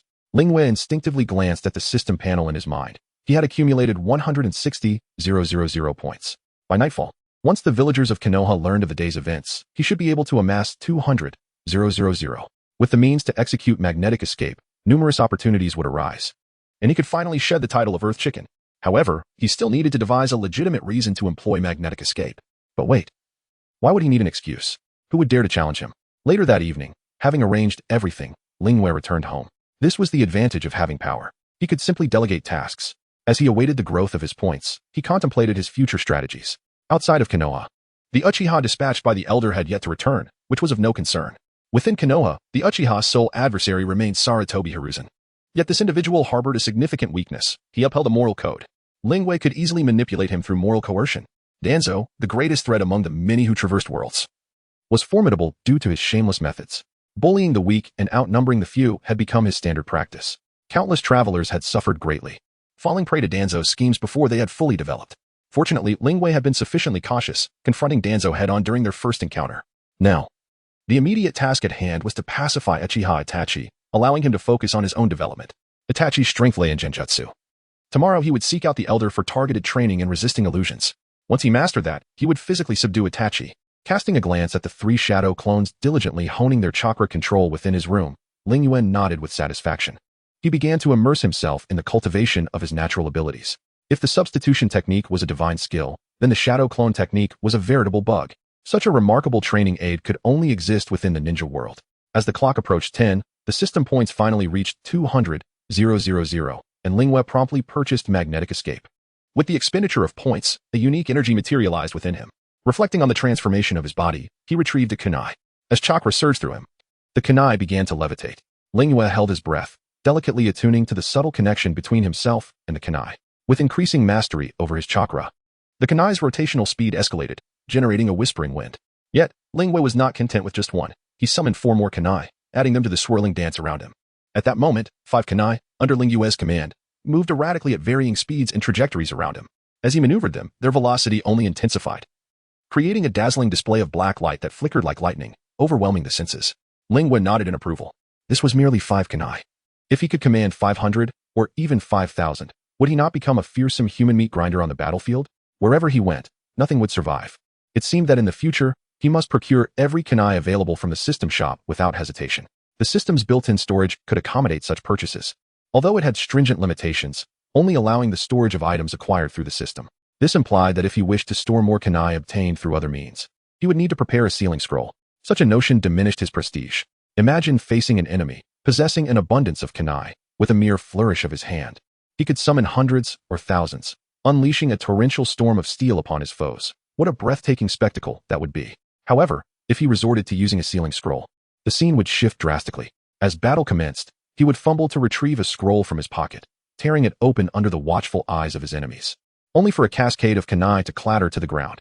The once cool combat style would instantly lose all appeal. Shaking his head to dispel such thoughts, he resolved to seek out the Elder tomorrow, determined to acquire more shuriken and kunai to bolster his arsenal. Watching the 5 kunai transform into streaks of sharp black light weaving through the air, he felt a swell of anticipation and confidence for future battles. Having tested this powerful technique of metallic storm attacks, Lingwei's enthusiasm remained undiminished, and a new desire for exploration surged within him. Sword flight, mechanical armor, electromagnetic cannons. One by one, he focused his intent and directed his gaze toward the wall. There, a sword hung, seemingly drawn by an invisible hand, swaying gently before floating to Lingwei. The blade trembled slightly, as if responding to its master's call. Sword techniques of the ninja world. Lingwei's lips curled into an excited smile. Strength may be transient, but style is eternal. Every man harbors a dream of becoming a sword immortal. Now, Ling Yue's dream was on the verge of realization. Ling Wei fixed his gaze upon the suspended sword, his chakra surging like a mighty river, flowing ceaselessly toward the blade. At last, he succeeded in standing atop the hovering sword, his feet firmly planted on the blade. Chakra radiated from his soles, adhering him securely to it, while his arms spread slightly to maintain balance. Take off. As someone who once hailed from Earth, who has not harbored the dream of flight, countless times he had watched protagonists soar through the skies in sci-fi films and fantasy novels, filled with envy. Now, he finally had the chance to fulfill this long-held aspiration. As Ling Yue's will stirred, the flying sword began to move forward, and his body swayed gently with its motion. He piloted the sword, inching forward, the cool breeze brushing against his face, delivering an unprecedented sense of exhilaration. Gradually, he navigated the flying sword to the windowsill.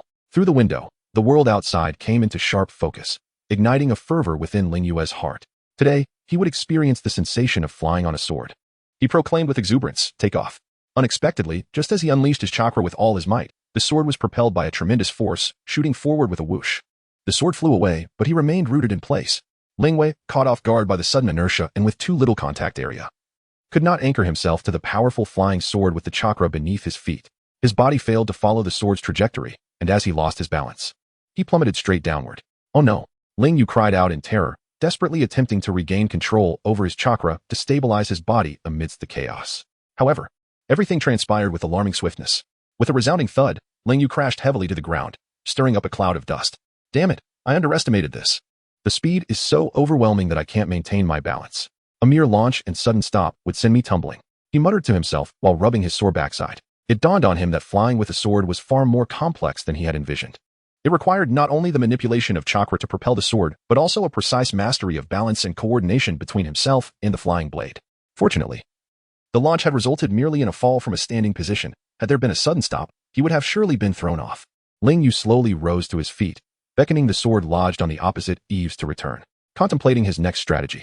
He pondered whether to slow down for a smooth glide or perhaps construct a metallic throne complete with a safety belt, allowing him to soar comfortably in the future. Moreover, with the introduction of the chakra-draining magnetic escape technique, his chakra reserves were becoming alarmingly insufficient. Chapter 55, Zhuge Liang before the event.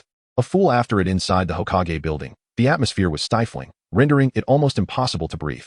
Sarutobi Hiruzen, having returned to this place, sat at his desk with a dark expression, his gaze vacant as if ensnared in an infinite reverie. The portraits of past Hokages on the walls silently observed the unfolding scene.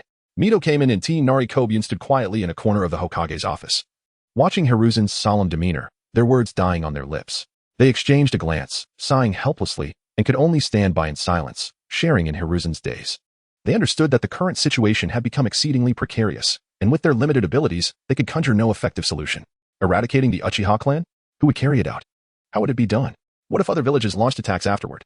Given the power the Uchiha had already displayed, alongside their relatively independent resources and territory, they found themselves powerless to constrain the Uchiha's growth.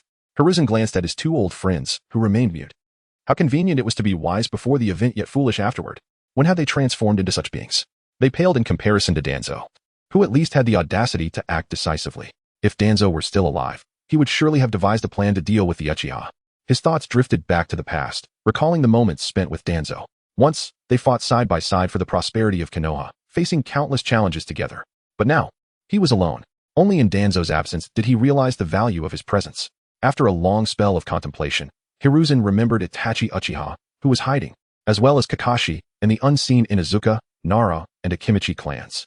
In this critical moment, their absence filled Hiruzen with profound disappointment and sorrow, akin to being betrayed by those he held dear.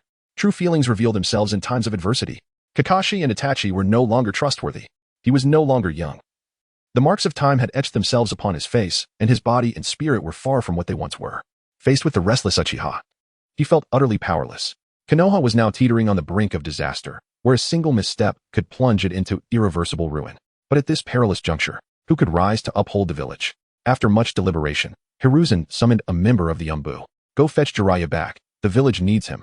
The night in Konoha was tranquil yet profound, with moonlight draping over every corner of the village. Kakashi's home, hidden beneath this moonlit veil, exuded a faint glow, hinting at a sense of solitude.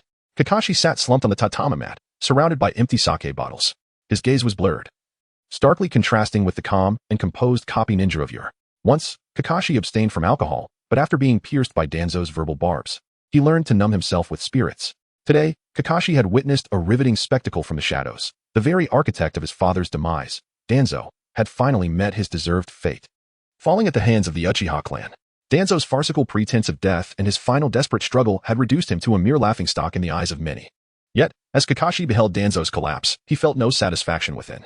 The man who had driven his father to despair was dead. But what did that signify for a father who succumbed to such a farcical character? He poured cup after cup of sake down his throat, the fiery liquid coursing down, searing his insides, yet it could not dispel the anguish and confusion within. He lacked the heart to even watch his newly acquired copy of Young Abing. Staring at the ceiling, his eyes vacant, Kakashi's thoughts wandered far and wide, recalling the days spent on missions with his comrades. The images of battles fought side by side flashing through his mind. Obito, Rin, they had all perished while on duty. Was this the fate of a ninja? To live only to die? Itachi too felt lost. Standing alone on the rooftop of his home, he gazed towards the Hokage building in the distance. The evening breeze tousled his dark hair, yet it could not calm the turmoil within. Defying his father Fugaku Uchiha's admonitions, he had stealthily ventured out. Upon witnessing the Uchiha clan in confrontation with the Hokage's forces, his heart raced with urgency, almost compelling him to leap forth and prevent the impending conflict. Fortunately, the crisis had temporarily diffused, with neither side engaging in actual combat. He had observed Danzo's clumsy theatrics, particularly the bizarre scene of his resurrection. Instantly recognizing it as the Uchiha's forbidden technique, Izanagi, the fact that Danzo could utilize it repeatedly suggested he had implanted numerous Sharingan within himself. Anger and sorrow surged within Itachi. His brother Shirsue's eyes had been plundered by Danzo. First, Danzo had stealthily harvested the Uchiha Sharingan, and then the clan had publicly executed him, undeniably signaling a firm stance against the Hokage faction. Now, the rift between the Uchiha and Konoha's upper echelons had completely escalated, leaving no room for reconciliation. How would the Uchiha navigate their relationship with Konoha from now on? Shirsue, I truly do not know what to do. Itachi murmured, his voice laced with helplessness and uncertainty. He looked up at the night sky, as if hoping to find answers among the stars. In the village of Awagakure, the atmosphere remained as ancient and steady as ever. Inoki sat in his office, attending to various affairs of the village. At that moment, a flustered Karatsuchi rushed in, barely containing her excitement. Tsuchikage-sama, Konoha is in turmoil. Danzo is dead. Inoki, initially serious, halted his pen mid-stroke upon hearing this news. Swiftly reaching for the intelligence scroll handed to him by an Umbu ninja. Ha ha ha, good riddance. He erupted into laughter, unable to restrain himself, rising from his seat and pounding the table with his hands. That old geezer Danzo, I have long found him insufferable. He was ruthless towards his own and even more so towards others, a threat to all the other ninja villages. Now, hearing of his demise, I feel a weight lifted off my chest. Inoki continued to chuckle, his spirits soaring. However, in his exuberance, he lost his balance and fell backward. Ouch, my old back. Inoki exclaimed, a sudden pain shooting through his lower back, causing him to grimace. Karatsuchi hurried to assist her father, helping him sit down gently. The smile on Inoki's face was quickly replaced by a grimace as he rubbed his back, pondering the implications of the turmoil in Konoha. With Danzo's death, Konoha would undoubtedly undergo upheaval and a power reshuffle, presenting a prime opportunity for Awagakure to recalibrate its strategies and seek avenues for growth. One must find a way to incite conflict between the Uchiha and Konoha. If they could fight, that would be splendid. Not only Awagakure, but the other ninja villages, aside from the reclusive Kirigakure, had their spies within Konoha, relaying the latest developments. The fluttering of butterfly wings had begun to stir ripples throughout the entire ninja world. Yet, Lingyue was oblivious to all this and remained indifferent. He only knew, having dealt with Danzo, the next target is Uchiha Itachi. Chapter 56. Unveiling the truth and insults. As the gentle light of dawn cascaded over the Uchiha training ground, it adorned the typically somber atmosphere with a golden veil. Uchiha Lingyue stood tall at the center of the field, facing the clan's esteemed elder. Currently, Lingyue was engaged in specialized training in illusion techniques and their countermeasures under the elder's guidance. After a week of targeted training, Lingyue felt that progress had plateaued. It was time to address the Uchiha's lingering troubles.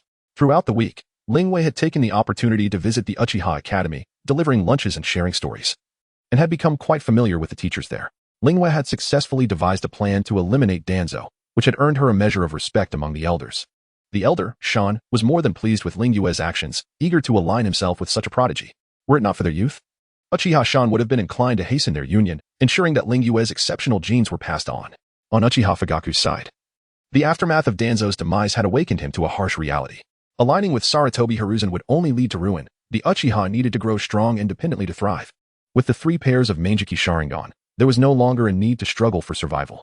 It was implausible that Sarutobi Hiruzen was oblivious to Danzo's numerous Sharingan.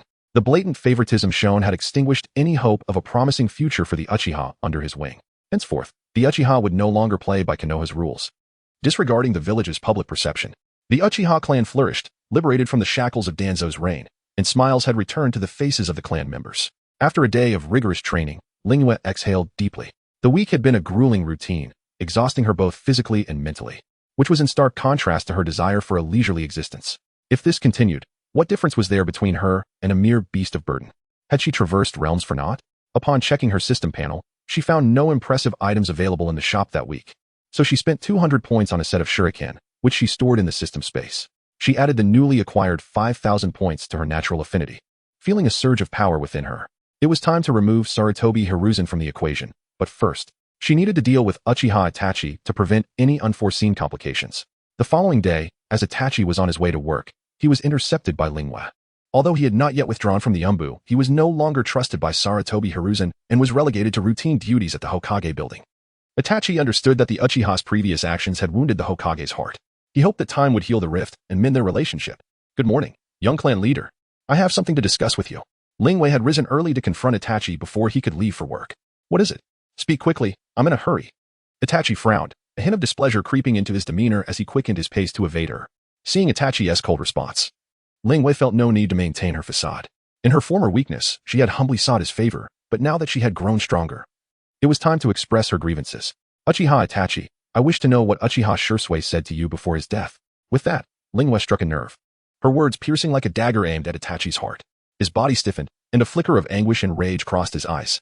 Shursui, akin to a brother, had left a profound wound in Itachi's heart, a secret he was reluctant to confront. What do you intend to achieve?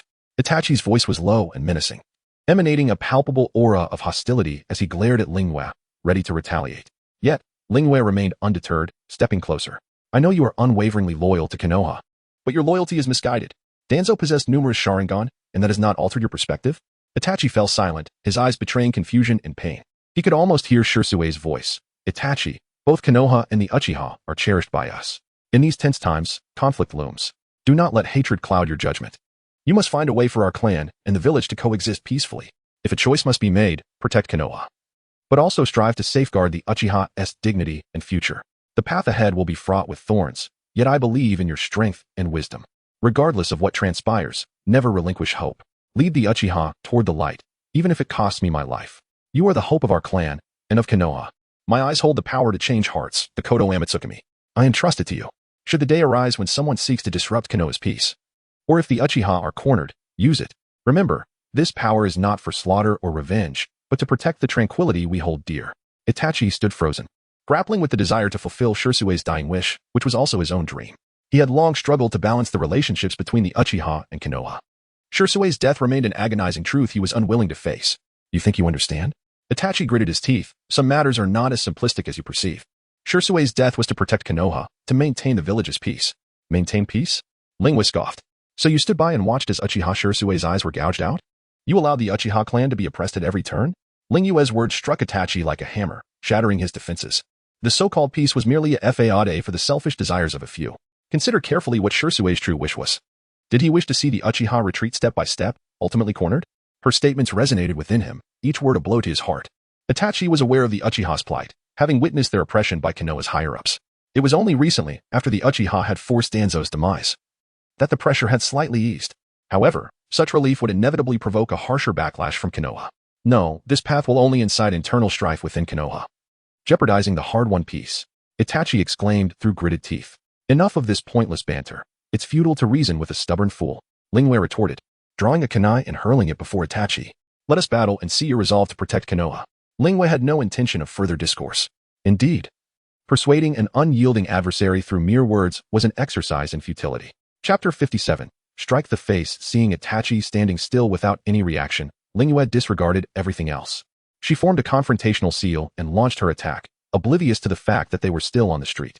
Fire release. Great fireball technique. A fireball erupted from Lingyue, aimed directly at Uchiha Itachi's face. Since he made no move, she thought to compel him to respond. Forced into a combat stance, Itachi swiftly formed hand seals. Fire release. Great fireball technique. In an instant, a massive fireball erupted from his mouth, akin to a burning meteor, colliding head-on with Lingyue's fireball. The two fireballs met in the air, resulting in a vast explosion of smoke. The commotion from Lingyue and Itachi's confrontation resonated like thunder on flat ground, swiftly attracting a large number of Uchiha ninjas who rushed to the scene. They moved with agility, converging from all corners, surrounding the battlefield with vigilance and astonishment. Whispers and murmurs filled the air, and the atmosphere became lively.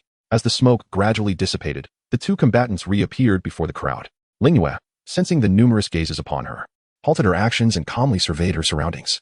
"There's no need to be anxious. I am merely sparring with the young clan leader." Her voice was clear and steady, calming the previously agitated crowd somewhat. Uchiha Fugaku, having heard the commotion, rushed over from his home. Upon witnessing the two fighters, he recalled Lingyue's intention to change Itachi's mindset. Fugaku's brow furrowed slightly as he pondered, is this Lingyue's method of persuasion? But can Lingyue truly match Itachi? After all, Itachi is a Uchiha genius I have watched grow up, displaying extraordinary talent and strength from a young age. After a moment of reflection, Fugaku's expression softened. Well, two geniuses sparring against each other, regardless of the outcome, both could spur each other's improvement. However, fighting in the street? Who will compensate for the damage to the nearby buildings? With this thought, Fugaku regained his composure, stepped forward, and waved his hand with authority, calling out, "Everyone, step back."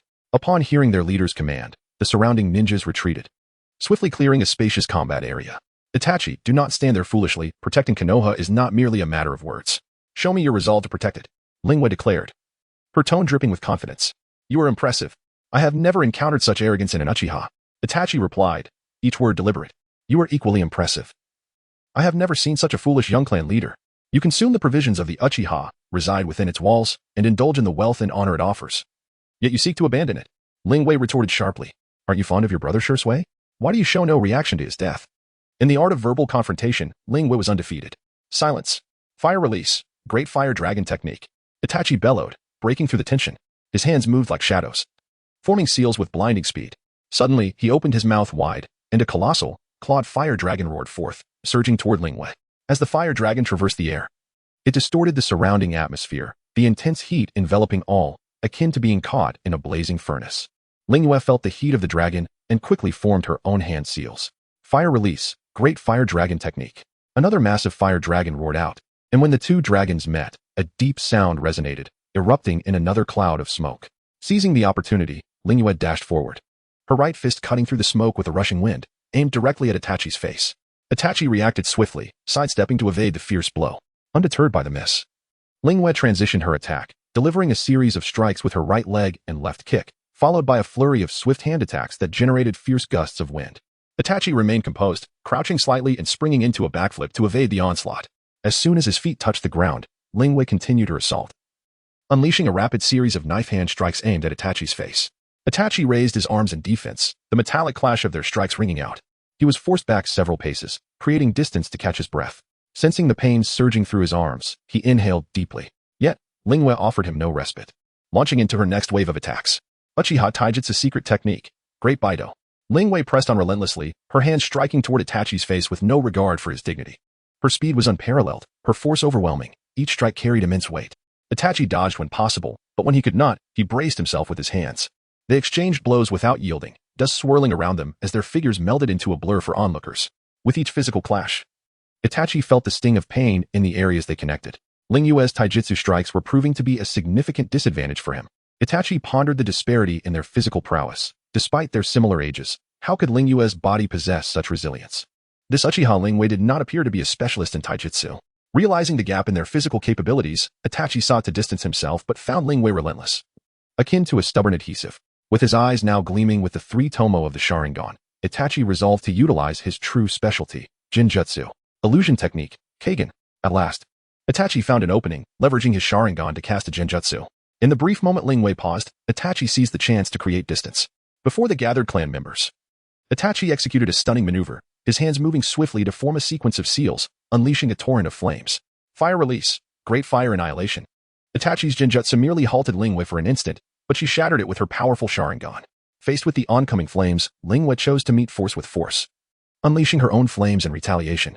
Their fire met in a fierce clash, producing a deafening roar that twisted the very air around them. Uchiha Fugaku, observing from the sidelines, noted how Itachi's flames were gradually being overwhelmed, indicating that Lingyue possessed greater chakra and superior chakra nature transformation. Seeing this, Itachi executed a substitution technique to evade the onslaught. As he dodged, Lingyue's flames engulfed the spot where he had stood moments before. The searing fire consumed the air, producing a sharp howling sound, the scorching waves of heat surging outward like a tidal wave. Before Itachi could catch his breath, Lingyue advanced once more, her physical prowess, enhanced by her strength, afforded her speed and ferocity, compelling her to engage in close combat. Suddenly, Lingyue spotted a gap in Itachi's defense and unleashed a powerful right punch. Accompanied by a fierce wind, Itachi, unable to evade in time, raised his arm in defense, but the punch's force sent him staggering back several steps. Lingyue pressed her advantage, delivering punch after punch, forcing Itachi to retreat continuously. With each defensive maneuver, Itachi's arms grew numb from the blows. Ultimately, a lapse in defense allowed Lingyue's strike to land squarely on his right cheek. The tremendous force sent Itachi flying. His handsome Uchiha visage swelled. In his right eye was forced into a squint. Chapter 58. A cosmic universe at your fingertips. Uchiha Itachi lay on the ground, gasping for breath, unable to believe the scene unfolding before him. A prodigy within his clan since childhood, he never expected to be defeated by an inconspicuous clansman who truly embodies genius. As they witnessed the young clan leader being struck down, the surrounding Uchiha remained silent. Uchiha Lingyue had hidden his strength too well. Despite possessing such formidable power, he had remained obscure within the clan. Uchiha Yenhua, among the onlookers, covered his heart as he observed his friend's impressive display of might. The pain was unbearable. His companion had already ascended to a luxurious vehicle, while he was still riding an old bicycle. No, he must possess some secret techniques. I must become his brother-in-law and persuade him to willingly share his secrets. Uchiha Yenhua yearned for a chance to demonstrate his prowess, imagining smiting anyone who displeased him. Itachi, look at your current pitiful state. Your taijutsu is inferior to mine, your genjutsu cannot bind me, and now even your ninjutsu pales in comparison. Uchiha Lingyue looked down upon the fallen Itachi. What will you use to protect Konoha now? Ignoring the thoughts of the spectators, Lingyue resembled a tyrant oppressing the innocent, while the vulnerable Uchiha Itachi lay helplessly on the ground, almost laughing maniacally. Reveal your trump card. I know you possess the Manjiki Sharingan. Do not hide it. Do you wish to remain beneath my foot? Lingyue continued to provoke the prostrate Itachi, who clenched his teeth, fury igniting within him like an inferno. Inciting conflict between the Uchiha and Konoha was utterly unforgivable. What enraged Itachi further was the humiliation of being struck before so many clansmen. I must eliminate him. The anger caused the three tomo in Itachi's eyes to spin incessantly, emanating a mysterious and dangerous aura, like a vortex concealing endless secrets. When the vortex finally stilled, a large black windmill emerged, radiating a terrifying blood-red light. Manjiki Sharingan. Lingyue, do you even comprehend what the Manjiki Sharingan signifies? Itachi's heart suddenly steadied. Does it? What does the Manjiki Sharingan represent? Lingyue inquired with curiosity. As his voice faded, Lingyue's chakra surged, and the three tomo in his eyes began to spin rapidly. When they came to a halt, two pupil designs resembling viral symbols appeared before the crowd. The onlookers erupted in excitement, while the lower and mid-ranking Uchiha shinobi remained composed. Season J Nin were aware of the legends surrounding the Manjiki. Two pairs of Manjiki appeared at once. How terrifying. The knowledgeable ninjas gasped in awe. Come, enlighten me on what the Manjiki Sharingan signifies, Lingyue said, gazing at Itachi with a curious expression. Itachi remained silent. He had nothing further to say, although he was puzzled as to why this clansman also possessed a Manjiki Sharingan. However, in the current situation, a confrontation was inevitable. Itachi rose, ready to confront Uchiha Lingyue once more. He, Uchiha Itachi, would never allow anyone to harm Konoha. Tsukinomi, Itachi whispered. In an instant, the surroundings twisted. Lingyue felt the scenery shift dramatically. The original forest vanished, replaced by a realm of eerie darkness, where a colossal blood moon hung ominously in the sky, casting a chilling light. The scene transformed. Lingyue found himself nailed to a massive cross, his limbs pierced by sharp iron nails. Itachi stood before him, holding a kunai, his gaze cold and indifferent. This is my mental realm, where everything is under my control. Here, I am the absolute master. You shall endure 72 hours of despair, while only a second passes in the outside world. With that, he thrust the kunai forward. Is that so? How do you control everything? Teach me, please. Lingyue extended his hand to block Itachi's thrust. The cross behind him seemed to have no effect on him. How is this possible? How did you break free from the restraints? Itachi was utterly astonished. Since awakening his Manjiki, he had secretly experimented on two subjects, and even elite J-Nin could not resist the binding of Tsukinomi. Oh, this old cross.